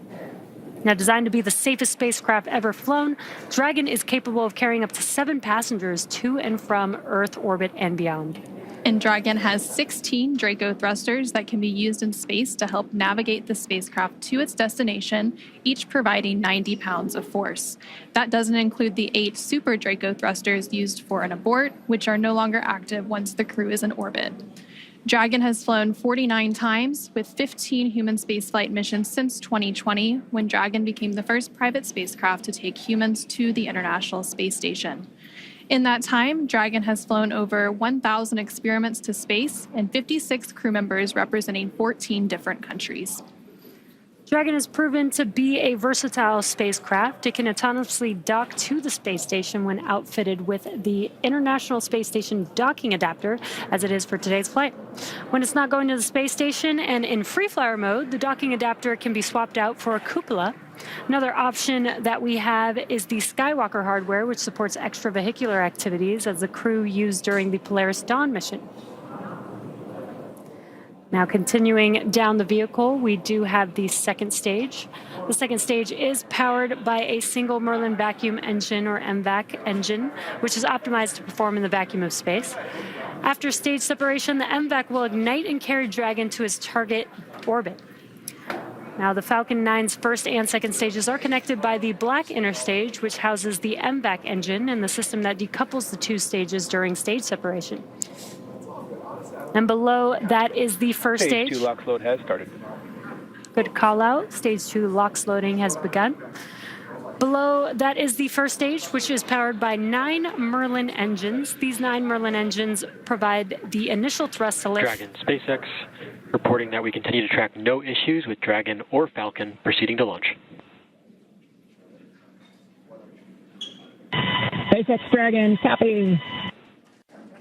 Great news, just calling out that we're tracking no issues. These 9 Merlin engines provide the initial thrust to lift Falcon 9 off of the ground through the lower, thicker parts of the Earth's atmosphere. Now, each of these Merlin 1D engines delivers about 190,000 pounds of thrust at sea level, which gives Falcon 9 a combined 1.7 million pounds of thrust.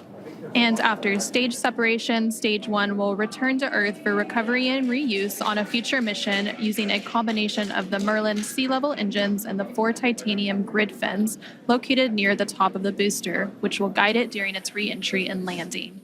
The Falcon 9 first stage is also equipped with 4 landing legs that deploy and allow for vertical landing on a drone ship or landing pad. Now today we will be attempting to return the booster to land at landing zone 1.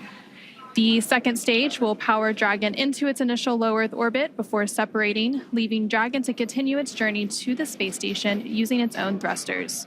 About 40 seconds after separation, Dragon's nose cone deploy sequence will begin, exposing the guidance navigation controls that help Dragon autonomously fly to the space station. With T0 coming up in just under 15 minutes, our teams are doing a series of system checks to ensure Dragon and Falcon 9 are ready to go. And we are still looking good for an on-time launch today. Both Dragon and Falcon 9 continue to be healthy. As we continue to listen and watch the countdown, our teams are preparing the vehicle for flight. Propellant loading of both RP1 and liquid oxygen began at T-minus 35 minutes. And we also heard the call a few minutes ago that the launch escape system is armed. The launch escape system is designed to propel Dragon away from Falcon 9 in the event of an emergency during launch. Now, the range, which is monitoring the keep-out zones among other key flight requirements, also continues to report no issues, and they are go to support today's launch. And weather also continues to look good. You can see it there on your screen, clear skies. And we are still tracking a roughly less than 5% chance of violation at our target liftoff time of 7:03 p.m. Eastern, 4:03 p.m. Pacific. And as you heard earlier, we're continuing to be optimistic that we're going to maintain these good conditions into launch. And as a reminder, today we have an instantaneous launch window driven by our planned rendezvous point, the point at which Dragon and station will meet in orbit. The station is orbiting the Earth at more than 17,000 miles per hour, and Dragon needs to catch up. That means we have to deliver Dragon to the correct orbit by timing its trajectory relative to the orbiting laboratory so that they are in the same place in orbit at the same time. So precise liftoff time is crucial for hitting that rendezvous point. And at this point, if we hear a hold for any reason, we would have to stand down and target our backup launch opportunity, which is Saturday, March 15th at 6:41 p.m. Eastern, 3:41 p.m. Pacific. But again, everything and all the systems continue to be go. And for now, we're going to go ahead and turn it over to Gary at the Johnson Space Center for a quick status update from Houston. Hey, thank you, Anna. Back here in the International Space Station Flight Control Room at NASA's Johnson Space Center in Houston, teams continue to work around the clock to monitor activities aboard the orbital outpost. Leading the teams inside the room is Flight Director T.J. Creamer. The team in Mission Control Houston, the team in Hawthorne, and the astronauts aboard the space station will track the autonomous docking of Dragon Endurance when they enter joint operations. This will happen when the spacecraft enters the approach ellipsoid, the invisible boundary stretching 4 by 2 by 2 kilometers that helps us monitor all arriving and departing spacecraft, is essentially the neighborhood of the space station. Once docked, crew members in both Dragon and aboard the station will perform a series of leak checks, then work to open the spacecraft's hatch for Crew-10 to float into the station and begin their stay. We anticipate that the hatch will be opened about an hour and a half after the docking. When they enter the orbital outpost, Crew-10 will be greeted by the rest of their Expedition 72 crew and will come together for opening remarks. That's all from us here in Mission Control as the anticipation continues to build for launch in under 20 minutes. How's it looking on the Space Coast, Daryl? We're looking great, Gary. Looking fantastic. We've got fantastic weather, 95% go. You see the beautiful shot outside of the pad there, the rocket and the spacecraft. When it launches today, the crew aboard the ISS, the destination for today's launch, will be about 260 miles over top of the west coast of Australia, so too far to see the launch.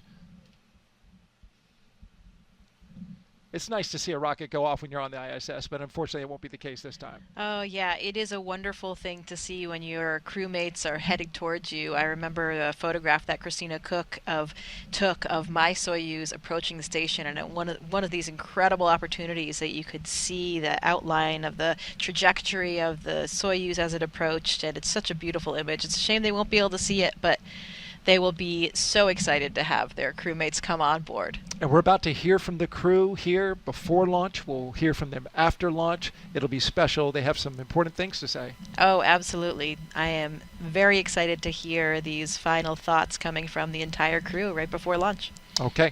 All right. With that, we'll send it back to SpaceX in Hawthorne, California.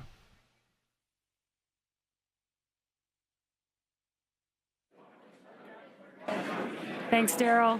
Our next major milestone on the countdown event will be around the T-minus 10-minute mark, which is just in about 5 seconds, when Falcon 9 launch commit criteria get checked by computers. Dragon, SpaceX, confirm crew displays are configured for launch.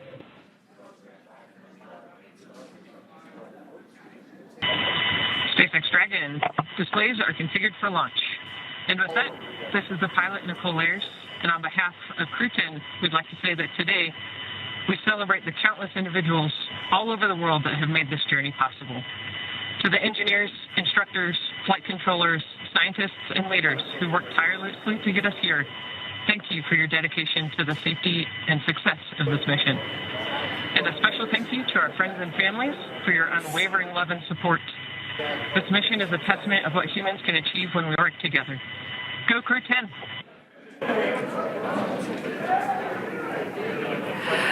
Such great words from the crew. Again, and some cheering going on. You can see that on your screen. SpaceX copies. And from the entire SpaceX team here, it's been a pleasure working together to prepare for this mission. And from all of us, good luck, Godspeed, go Crew-10, and enjoy the ride.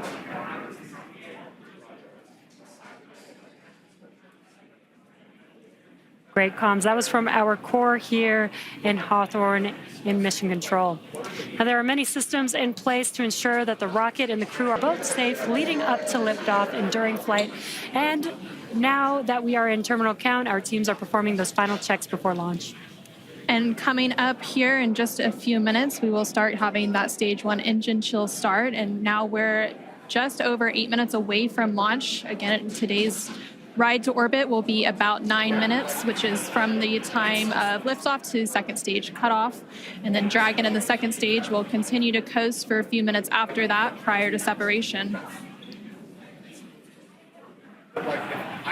You'll hear some performance calls along the way as we get into the final countdown and then after liftoff. And these are SpaceX flight controllers reporting on trajectory, speed, booster performance, and other key milestones. So some of the callouts you will hear after liftoff are combination of letters and numbers, which will mark different abort zones throughout the flight up the eastern seaboard. The first two are 1 Alpha and 1 Bravo, which are abort modes available while the first stage is firing. And then the next round of numbers and letters you'll hear are 2 Alpha through 2 Echo, though you'll only hear the 2 Alpha call on the public loops, and those will come into play once the second stage kicks in. And then diverting a little bit from the other naming system, you will hear the call out Shannon, which refers to Shannon, Ireland. And this call means the crew could target off the coast of Ireland if they needed to abort late in the second stage burn. And you'll continue to hear those different call outs along with key performance call outs from the guidance, navigation, and control officer along with the propulsion lead. We're now just under 7 minutes away from launch. Engines are chilling in for flight. And we just heard that confirmation that the stage 1 engine chill has started. Yeah, exactly. That call out is because we are flowing a little bit of liquid oxygen into the engines. That's to help prepare the vehicle or the engines for the full flow of liquid oxygen into the engines. That makes sure that we don't shock the system at that full flow. Now we are still loading. At liftoff, Falcon 9 is consuming about 700 gallons of fuel per second. So engine chill helps us prevent that thermal shock into the engines. So again, we have passed that T-minus 7 minute mark. Next call out will be stage 1, RP1 loading complete, which we just heard that. And the RP1 is densified kerosene or rocket fuel that will propel the crew into orbit. All of that RP1 is now fully loaded into the rocket, and since we previously heard that second stage loading was completed. We are still loading the liquid oxygen or LOX onto the first and second stages, and this is the oxidizer needed to combine with the densified kerosene that just finished loading. The RP1 liquid propellant needs an oxidizer to combine with in order to ignite. Coming up in just under 30 seconds at that T-minus 5 minute mark, we will hear the call for Dragon to configure for terminal count and then transition over to internal power.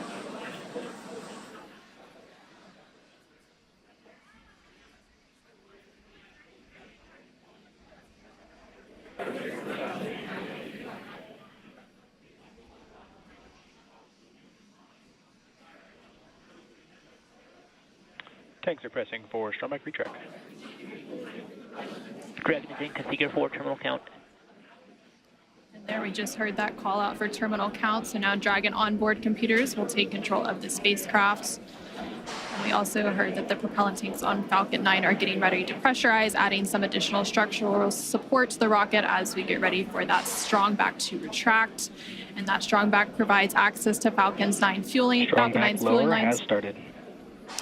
That strong back lower has now started, and again, that strong back provides access to Falcon 9's fueling lines and umbilicals for both propellant load and the different gases being loaded on board.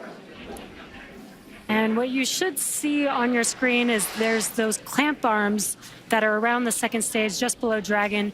They're going to open up, and once they're fully open, then that strong back or the TE can begin to recline away from the vehicle. Now, initially, we are going to recline that TE just about 2 degrees away from the vehicle, and then we will fully move the TE about 45 degrees away up at T0. And they're maybe a little hard to see on your screen, but the clamp arms are opening up there. There's a better view. Looks like the clamp arms are now fully open, so that TE will begin to move away from the vehicle. Very slow and slight, but just enough to get two degrees away from the vehicle. And then coming up in less than 30 seconds at the T-minus 3 minute mark, the first stage liquid oxygen or LOX load will complete. And we'll continue to check through a couple more fueling milestones, including one around the T-minus 2 minute mark before flight, where we'll hear liquid oxygen loading is complete on the second stage. And now you see all of those white clouds on your screen. Those are clouds of vapor, and they're completely normal, and we'll see them continue to build up as we get closer to launch. This is because liquid oxygen is super chilled, so a little of it will boil off in the warmer Florida air.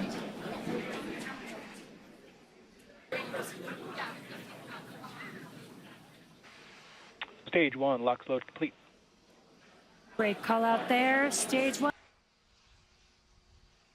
Count and on. Putting liquid oxygen onto stage 2, and that'll wrap up here at the T-minus 2 minute mark, just about 20 seconds from now.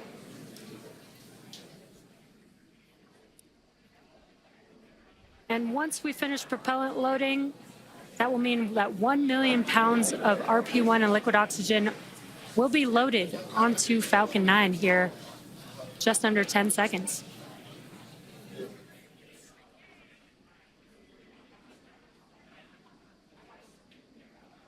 Stage 2, LOX load complete. We just heard confirmation that the stage 2 liquid oxygen loading is now complete. We are under 2 minutes away from launch. Gas closeout has also begun. So we're now isolating all of the feed lines for the different gas systems from the Falcon 9 rocket. And those gases will then get vented overboard through umbilicals and the strong back. And you just heard that call out that Dragon is an Ground automated gas closeouts, expect loud venting. Well, you can hear that venting now. Obviously, rockets are very loud, and the sound can impart pressure loads back on the rocket itself. The ton of water absorbs and prevents the sound from hitting the structure and reverberating back onto the rocket. And that call out for auto idle puts the rocket in a state the flight computers understand before it takes over, making sure the transition to final countdown is smooth and all the flight computers on board are in sync and configured for launch. Falcon 9 is in startup. And now we just heard that Falcon 9 is in startup. Anything countdown. And in the final countdown, less than a minute to go, and at the time of launch, the space station will be flying 260 statute miles over the west coast of Australia. Dragon, SpaceX, go for launch. And great call out. SpaceX, Dragon Crew-10, copy, go for launch. Great call out that we're go for launch, and we do have a large crowd here in front of Mission Control. T-minus 30 seconds. Waiting to watch Crew-10 take off today.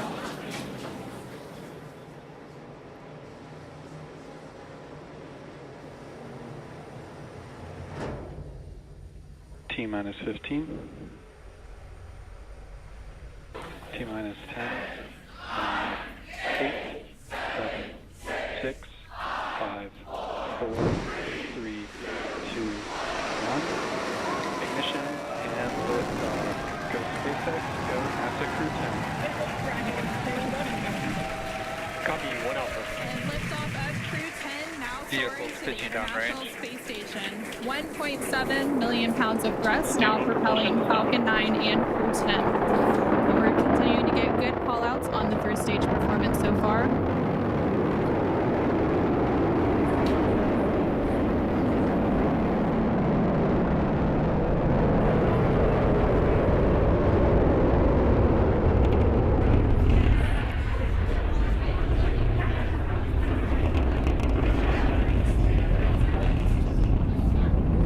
We're now 40 seconds into today's flight. Power and telemetry nominal. Continuing to get good performance call-outs. Throttle down. Yeah, we are throttling down the engines in preparation for Max Q. What great timing that was. We just passed through Max Q. That's the largest structural load that the vehicle will see on ascent. Vehicle supersonic. Stage 1, throttle up. We're now just over 1 minute and 10 seconds into today's flight, traveling at more than 1,400 miles per hour. Stage 1 Bravo. And we just heard that call out for 1 Bravo, which means we're in the second and final abort mode for the first stage, continuing to get good performance. And the crew already pulling over 2 Gs. Next up, we'll have a couple of events happening in rapid succession. Effect chill started. First will be that engine chill on the second stage impact engine, which we just heard. And then we'll have MECO, or main engine cutoff, where the 9 engines on the first stage will cut off ahead of the first and second stages, will be separating from one another. Then the single Merlin vacuum engine on the second stage will ignite and continue to carry Crew-10 to orbit while the first stage begins its journey back to Earth. Now we're just 2 minutes into today's flight. The vehicle is traveling just under 4,000 miles per hour. We're just about 20 seconds away from those events that Anna just mentioned. The 9 Merlin engines will shut down here in just about 10 seconds for MECO. stage separation, and SES-1.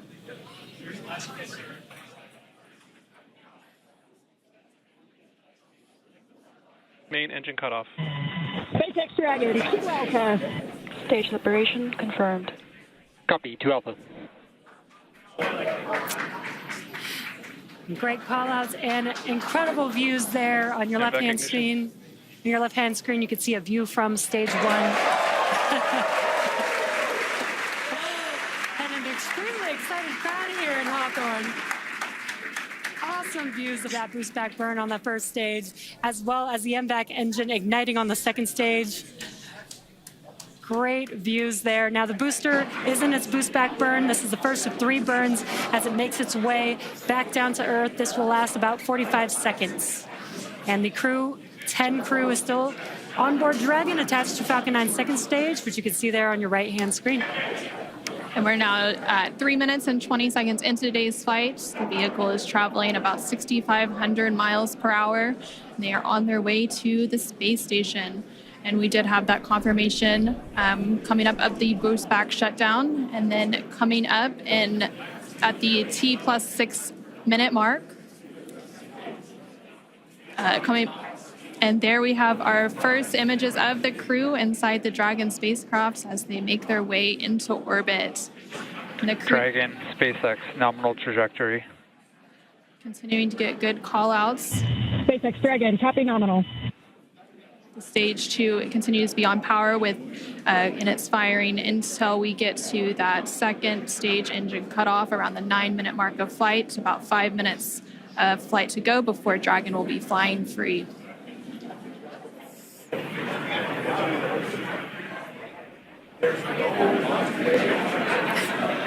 Some cool views there on your left-hand screen. That's the first stage booster as it's making its way back down to Earth. This is a ground tracking camera getting these awesome views. And on the right-hand side of your screen, you can see that lone Merlin vacuum engine of the second stage. We're continuing to get good performance on the second stage. And the crew's G-loads will dip right when we hit the separation events, and it's going to continue to build up until then. Dragon, SpaceX, nominal trajectory. SpaceX Dragon, copy nominal. We're now at 5 minutes into today's flight with the liftoff at 7:03 p.m. Pacific, 7:03 p.m. Eastern, 4:03 p.m. Pacific. Continuing to get good call-outs as Stage 1 makes its way back to Earth, and Stage 2 continues to fire, propelling Dragon into orbit. If you're just now joining us, the 4 members of Crew-10 launched from Launch Complex 39A at Kennedy Space Center in Florida. And they're currently on board Dragon, still attached to Falcon 9's second stage, which you're seeing there on your right-hand screen. On your left-hand screen, the first stage vehicle is making its way back down to Earth. It already completed the first of 3 burns as the boost back burn, and the next event coming up for that vehicle is going to be the entry burn. Dragon, SpaceX, nominal trajectory. Great call-outs there. That entry burn is coming up. SpaceX Dragon, copy nominal. That entry burn is coming up here in just under 20 seconds. We'll reignite 3 of those 9 Merlin 1D engines to help slow the vehicle down as it makes its way back into the Earth's atmosphere. We're now just over 6 minutes into today's flight as Dragon and the second stage continue traveling at over 12,000 miles per hour, making their way into orbit and on the way to the International Space Station.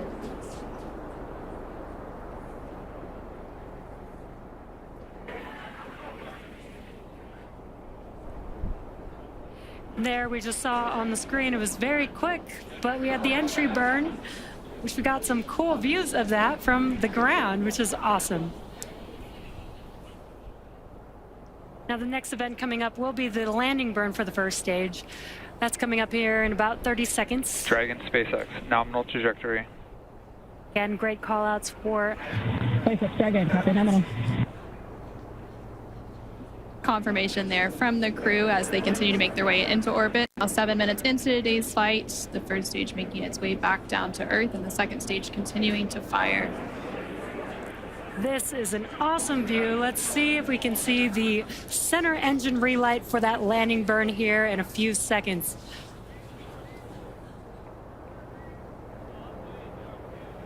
There's that landing burn. Let's watch as Falcon 9 touches down on landing zone 1.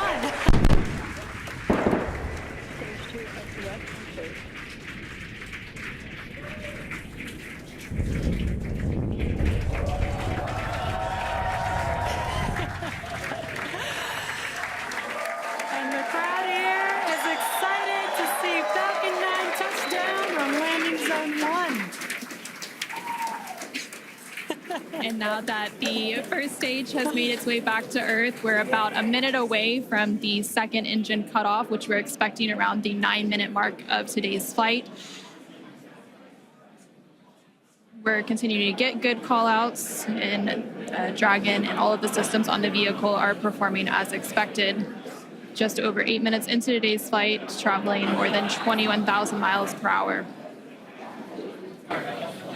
Terminal guidance.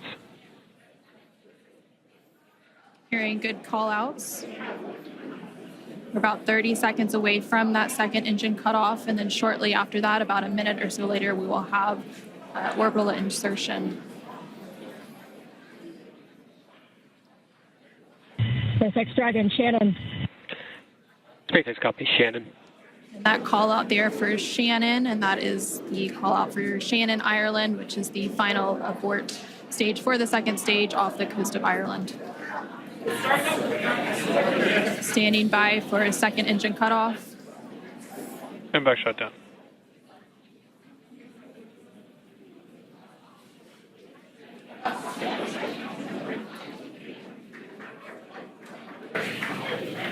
Dragon SpaceX, nominal orbit insertion. And there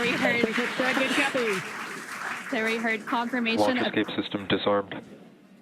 Good confirmation of orbital insertion. Crew-10 is now well on their way to the International Space Station following a 9.5-minute flight uphill. Now, the second stage is preparing for Dragon separation here, which should happen shortly. In about 10-15 seconds is what we're expecting. And we're preparing for stabilizing the second stage so that we can have a smooth separation. And there you can see on the left-hand side of your screen, the crowd is going wild. There on your screen you can see that Dragon separation, that second stage making its way. And Dragon is now flying free. 10 minutes into today's flight, that was about a minute after we had that second engine cutoff and orbital insertion. And it looks like a good separation, good rates. Dragon now flying free. There on the right-hand side of your screen, you can see some first images of Crew-10 inside the Dragon Endurance spacecraft as they're now successfully in orbit. Dragon, SpaceX Chief Engineer on Countdown 1. On behalf of the entire Falcon team, we thank you for flying with Falcon and wish you a great mission. Over to LD. It was an honor flying with you this evening. We wish you well on your journey and give Crew 9 our best. Thank you for flying SpaceX.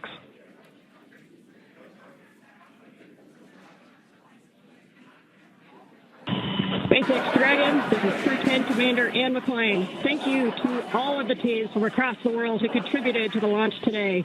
Spaceflight is tough, but humans are tougher. Days like today are made possible only when people choose to do the harder right over the easier wrong. Build relationships, choose cooperation, and believe in the inherent goodness of all people across the world. To my family and friends, without you, I would not be here. Explore boldly, live gracefully, go Crew-10. And over to pilot Nichole Ayers.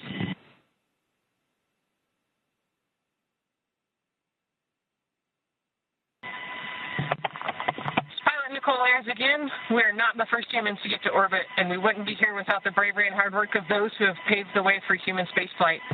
We now get the unique perspective of Earth without borders and get to revel in the connectedness of humanity. I would be remiss to not once again acknowledge those who helped me get here to this wonderful view and this perspective. to the teachers, coaches, fellow officers, fellow teammates, Raptor Nation, to my friends and family that encouraged my dreams from the start, thank you. I wouldn't be here without you.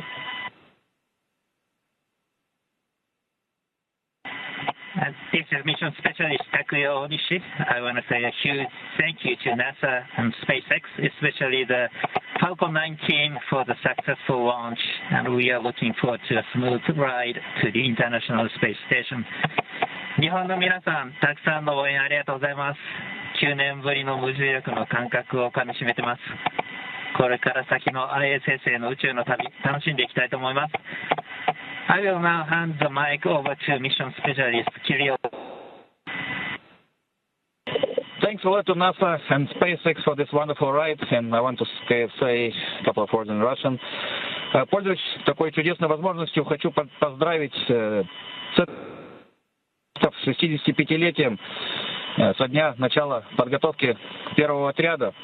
И также хочу сказать спасибо большое за те знания и жизненный опыт, который мной были получены в тех стенах для того, чтобы выполнить этот полет. А также спасибо школе номер 14 города Назарова, Ульяновскому высшему авиационному училищу гражданской авиации и авиакомпании МКАР и Нордвин, где я начинал свой путь в небо. И, конечно же, спасибо большое семье и за поддержку.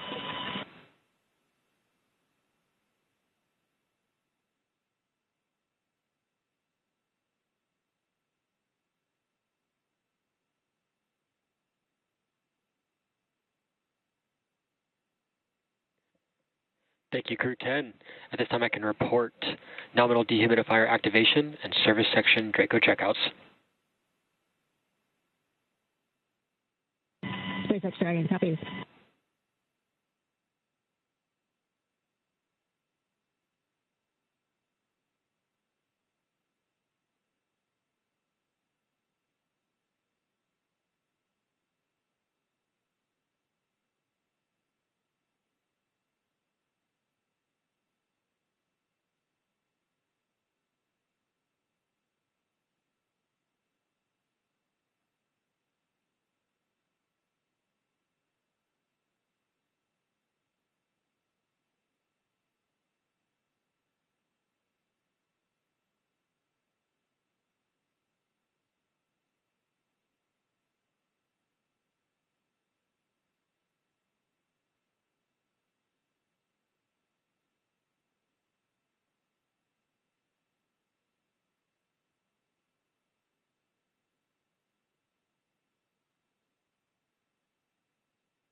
And such great words from Crew-10 as well as the core here in Hawthorne and Mission Control.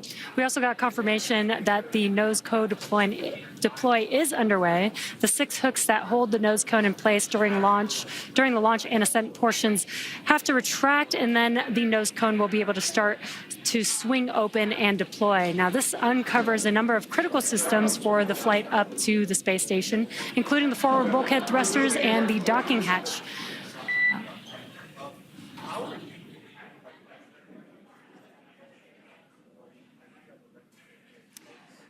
Just pausing in case there were going to be any comms. And we did have good confirmation, good checkouts of the 12 Draco thrusters around the service section. Now, 4 to go after we get the nose cone open, and then the ECLIS, the environmental control and life support system, activated inside of Dragon. Now, soon the crew will be able to get their visors open and get out of their suits and settle in for the ride to the space station. And now we're just waiting for confirmation that the nose cone has fully deployed with all of the hooks open. But just to recap a little bit, we did have a successful liftoff of Crew-10 about 18 minutes ago at 7:03 p.m. Eastern, 4:03 p.m. Pacific. And following an approximately 9-minute ride after liftoff, we had that orbital insertion, and Dragon and Crew-10 were flying free and well on their way to the International Space Station. They now have an approximately 28-hour journey before they do reach their destination of the space station, and that docking is targeted for tomorrow, March 15th at 8:30 p.m. Pacific, 11:30 p.m. Eastern, to the forward-facing port of the station's Harmony module. Between now and then, Dragon will perform a series of burns as it catches up to the space station, and that first burn will be a phase burn about 30 minutes from now at 4:52 p.m. Pacific, 7:52 p.m. Eastern. And the nose cone is about 75% open at this point. Human spaceflight has come so far in the last 5 years with Dragon. In addition to flying people, SpaceX's Dragon spacecraft also enables researchers the opportunity to fly critical science to orbit. And so far, SpaceX and Dragon have carried over 1,000 research experiments to and from low Earth orbit, both to the International Space Station and on our free flyer missions. From DNA sequencing to 3D printing studies enabled by Dragon and the space station test Dragon and the space station test a variety of technologies, systems, and materials that will be needed for future long-duration exploration missions. Now, every mission yields critical science and research and learnings that help make life both on Earth and in space better. And flights like today's help us continue to lay this foundation for our future among the stars and continue our mission to make life multiplanetary. Once Crew-10 does arrive to the International Space Station, they will, of course, partake in some additional science and research. They will have over 200 experiments that they will contribute to during their time aboard the International Space Station. Again, we're just standing by for confirmation that that nose cone has fully deployed. And we may also get some additional look inside the cabin of the crew. As we patiently wait for those views, we are trying to see if we can get some views. We were seeing some views from the second stage. This looks like it might be a view from the forward. Dragon SpaceX, nominal nose cone opening and forward bulkhead Draco checkouts. SpaceX Dragon copies and confirm nominal E-course activation and go for visors. There we heard confirmation that the nose cone has fully deployed and that the crew is now able to lift their visors. And there, again, we're seeing some views inside the Dragon Endurance spacecraft with Crew-10 on their way to the International Space Station. Affirm, you are go to open visors. Copy. Great calls there. They're go to open visors, which means that shortly they'll also be able to get out of their suits and get comfortable for the entire ride on Dragon to the International Space Station.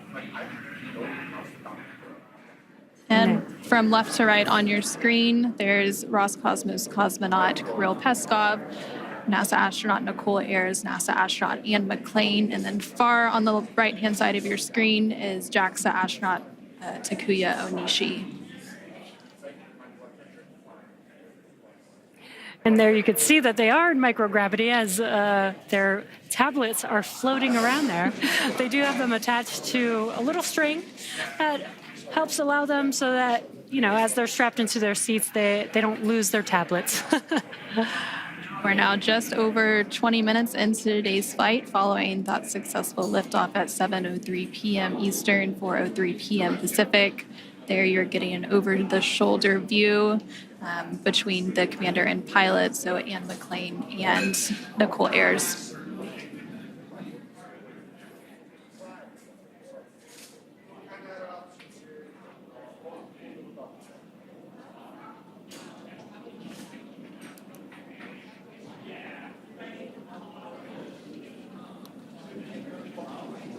If you're just now joining us, you are watching live Crew-10 out in space in the Dragon vehicle. They lifted off from Space Launch Complex 39A at 7:03 p.m. Eastern Time. Dragon SpaceX, there are about 3 minutes remaining in the current ground station pass. At this time, you're welcome to introduce your zero-G indicator. We're using the full crew cam so we can see all 4 crew members right now. All right, copies. Thank you, SpaceX. We'd like to introduce the Crew-10 G indicator. Takuya is holding him up. This is a hand crochet origami crane. It's Japanese origami, hand crocheted in the United States, and his name is Drug, which is the Russian name for friend. Origami is the Japanese art of folding paper. This is a nod to the unique and deep cultural traditions from which each of us come. While we're from different parts of the world, we are brought together in this bold endeavor, and we represent all of humanity. The folded paper design was also chosen to represent paper airplanes that we made when we were kids, before we were astronauts, when all we had was a dream. And we looked up at the sky and we wondered, what if? It's a symbol that every big accomplishment starts with a quiet dream, and that dreams do come true when you believe in yourself and you listen only to those who believe in you. Crew-10 believes in all of the dreamers. The flag and the number markings on the crane, there's a number 10 on each of its wings and a flag from each one of our countries on the tail. This is a nod to each of our shared experiences as professional pilots.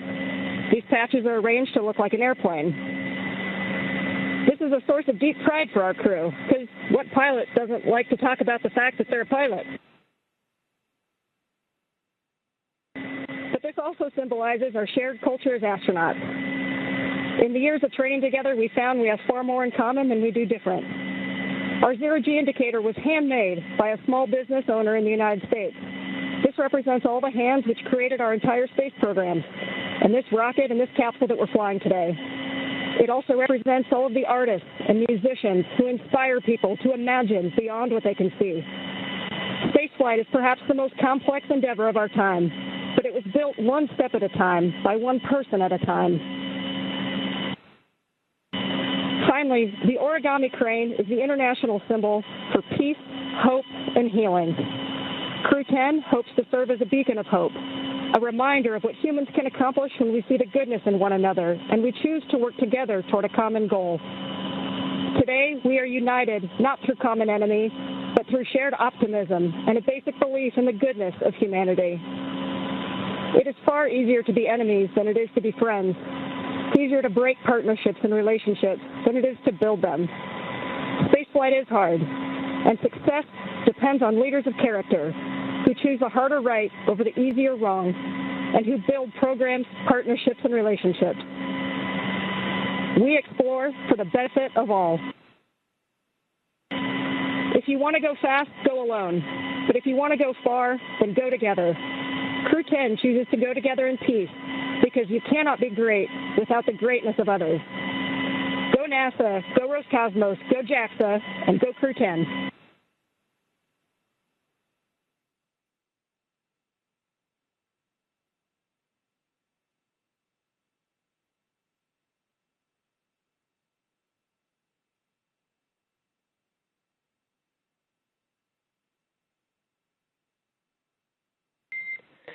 Dragon SpaceX, we really appreciate those words, Ann. Thanks for introducing.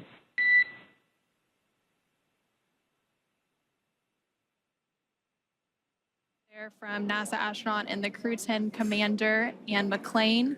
And again, Crew-10 comprised of McClain along with NASA astronaut Nichole Ayers and JAXA astronaut Takuya Onishi along with Roscosmos cosmonaut Kirill Peskov are now safely in orbit following an approximately 9-minute ride after a liftoff at 4:03 p.m. Pacific, 7:03 p.m. Eastern from NASA's Kennedy Space Center in Florida. The crew now has an approximately 28-hour journey ahead of them before they reach their destination, the International Space Station. Again, docking is targeted for tomorrow, March 15th at 8:30 p.m. Pacific, 11:30 p.m. Eastern to the forward-facing port of the station's Harmony module. Between now and then, Dragon will perform a series of burns to catch up with the space station, and that first burn will be taking place around 4:52 p.m. Pacific, 7:52 p.m. Eastern today. And those were some great words about the zero-G indicator. Very incredible. Human spaceflight has come so far in the last 5 years with Dragon. In addition to flying people, SpaceX's Dragon spacecraft also enables researchers the opportunity to fly critical science to orbit. Now, so far, SpaceX and Dragon have carried over 1,000 research experiments to and from low Earth orbit, both to the International Space Station and on our free flyer missions. From DNA sequencing to 3D printing, studies enabled by Dragon and the space station test a variety of technologies, systems, and materials that will be needed for future long-duration exploration missions. Every mission yields critical research and learnings that help make life both on Earth and in space better. And flights like today's help us continue to lay the foundation for our future among the stars and continue our mission to make life multiplanetary. Now, we'll be signing off from SpaceX for now, so we're going to send it back to NASA. But before we go, we want to thank NASA for entrusting us with today's mission, and thank you all for being here with us today. And with that, we're going to end our coverage from Hawthorne until we pick back up with our docking coverage in about 26 hours at 6:45 p.m. Pacific, 9:45 p.m. Eastern tomorrow, March 15th, for that targeted docking to the International Space Station at 8:30 p.m. Pacific, 11:30 p.m. Eastern. So for now, thank you for joining us, and back over to you, Jessica and Daryl at the Kennedy Space Center to wrap up today's coverage. And welcome back to the Kennedy Space Center in Florida, where we just watched Crew-10 lift off from Launch Pad 39A. The crew is now en route to the International Space Station. I'm Daryl Nail. This is NASA astronaut Jessica Meir, who just watched one of her close friends and many friends, Crew-10, go up into space. And I'm wondering what that moment was like for you. Well, I will tell you, it is a moment that you never forget. I am so excited right now sitting here thinking especially of Nichole and Kirill, because that first time experiencing prolonged weightlessness is something that they will never forget, and they will be talking about it for years and years for the rest of their lives, just like I recounted my stories here tonight.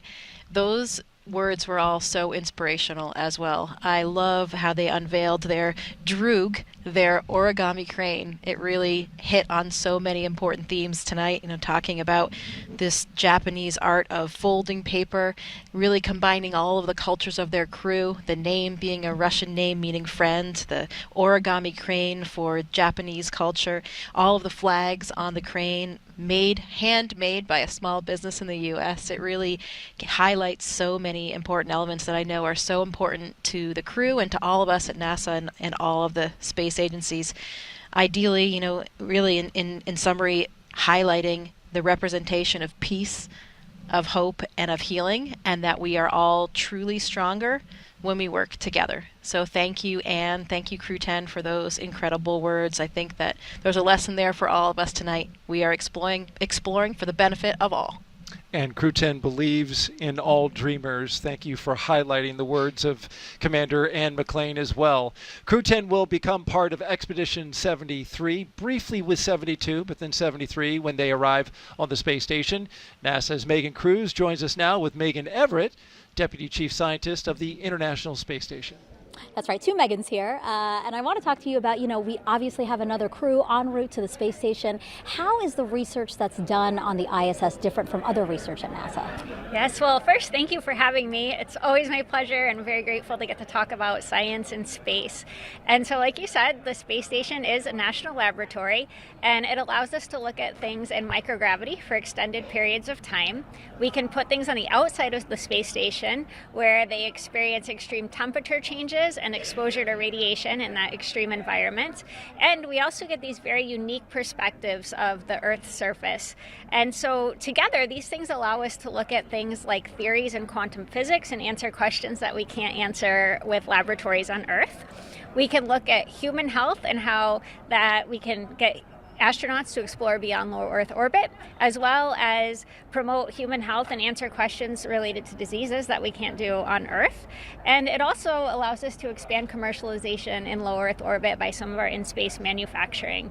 And in addition to this, it's just this really cool collaboration of international partners and scientific cooperation that we see on the space station. Yeah, obviously a unique platform, and we do all that we can to really utilize it. So how does what we learn on the space station help us here on Earth? Can you give us some examples about that? Yes, I love that question, because one of NASA's big mission objectives is to figure out how we can do science in space to promote human health here on Earth.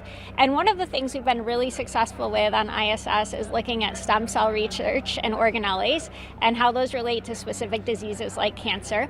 And we also look at protein crystallization, and so we can grow very uniform crystals in space better than we can on Earth. And these crystals are really important in pharmaceutical drug development. So together we can look at disease progression and how we can better treat those diseases with new pharmaceuticals in space. That's great. You did also mention human health and researching, what it could mean if we go farther and farther into the universe. How are we doing on that research? What are we learning? So we've used ISS as a test bed for exploration beyond low Earth orbit for a long time, and we continue to use that, and we will all the way through end of station. And some of the specific things that we look at are how the human responds to long duration exposure to gravity. So we look at exercise countermeasures, at how we can maintain muscle and bone strength. We look at things like food systems for how we keep crew healthy for long periods of time. We have a very robust plant growth program, so we try to optimize crop output by changing things like soil and water exposure to those plants.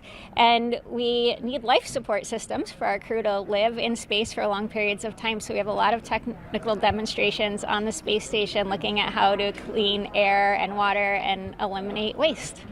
I can really see that you love talking about this. Thank you so much for sharing your passion and for sharing all that's being accomplished through NASA with the research at the ISS, but also other research that we do here. Well, thank you so much for having me. Thank you so much. All right, back to Daryl and Jessica.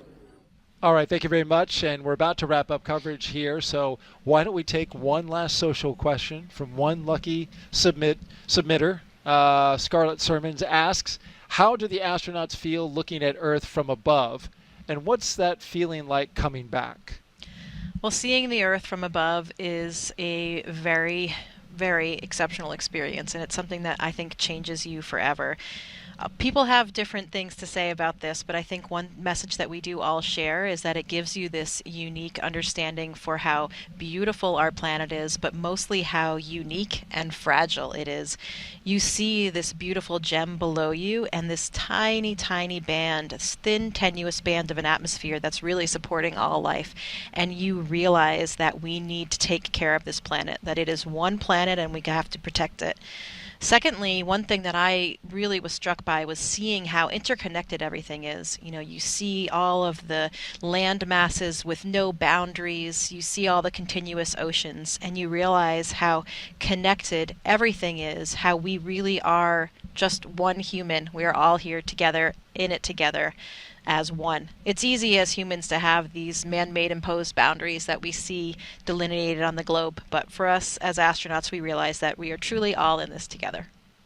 Well said, Jessica, and let's go ahead and end it on that. Right here on NASA Plus, you can follow us along with Crew-10's entire journey to the station by listening to real-time audio commentary of the mission. Just scan the QR code that you see right there at the bottom of your screen, or if you're watching us on your phone, you can just do a screen grab and then click on it later. Crew-10 is on course to arrive at the International Space Station around 11:30 p.m. on Saturday, believe that's going to be March 15th. On-camera coverage of docking and arrival will resume about 2 hours before it docks on NASA Plus. And of course, that's always a big moment when the crowd, comes together on ISS. Yeah, absolutely. You have to have a lot of patience because you get to ISS, you dock, and then you have to go through these pressure checks to make sure everything's okay, and you're just waiting to get to the other side. And it's an incredibly special moment when you come through the hatch, you float for the first time for 2 of them, and you get big hugs from all of your friends and colleagues that are up there already. And I was impressed by what Ann says, once they do this together, they are, and you've mentioned this a couple times, like forever brothers and sisters. When she sees those fellow astronauts in the hallway back in Houston, there's always a big smile that comes across her face. Yeah, it's a bond that you have forever, spending that time in space together, having that shared experience. It's something as astronauts we want to share with our friends and family, how it feels, what it's like, and it's hard when they haven't experienced it. But with other astronauts and other cosmonauts, you have this instant special bond because you all have that shared experience together. And when they return, they will come full circle with the rest of the astronauts, appropriately so on Pi Day. Just had to get that in there. One more time, 314. There you go. Well, I want to thank you, Jessica, for joining us. You were here for Crew-7. You did Crew-10, 2 launch attempts. It's a lot of work. We thank you for it. It's been very special. We hope that when you go on your mission and we are watching you and documenting your trip, that you'll throw us a little love somehow towards the camera, give us a wave, something. We will be rooting you on. Absolutely, Daryl. It's been such a pleasure to be here sharing in the excitement for Crew-10 today. Go Crew-10. Go Crew-10, go NASA, go SpaceX. And an important reminder about upcoming launches. NASA and SpaceX will return to the ISS in late April with CRS-32, a resupply mission launching from Kennedy, and then Crew-11 several months from now. Again, a huge thanks to all of us, for all of us, from all of us, to you, and to our guests for joining us today. But most importantly, thank you for watching. You can keep up with any Crew-10 updates to this mission using the online resources you see on your screen just there below. For everyone here at NASA and SpaceX, and for Jessica Meir, I'm Daryl Nail. Have a great rest of the day. We leave you now with a look back at highlights from suit up to liftoff. Crew-10 is getting suited up, ready to go. Time now for the traditional card game. Crew-10 walking down the hallway. And here they come, taking their first steps outside as they prepare for their journey to the International Space Station. And we are off. The crew on their way to Space Launch Pad 39A. And McClain, Nichole, Ayers making their way into their Dragon spacecraft Endurance. And here come our mission specialists down the crew access arm, Takuya Onishi and Kirill Peskov. There they are, rotating back. Dragon, SpaceX side hatches closed. Ignition and liftoff. Go SpaceX, go NASA Crew-10.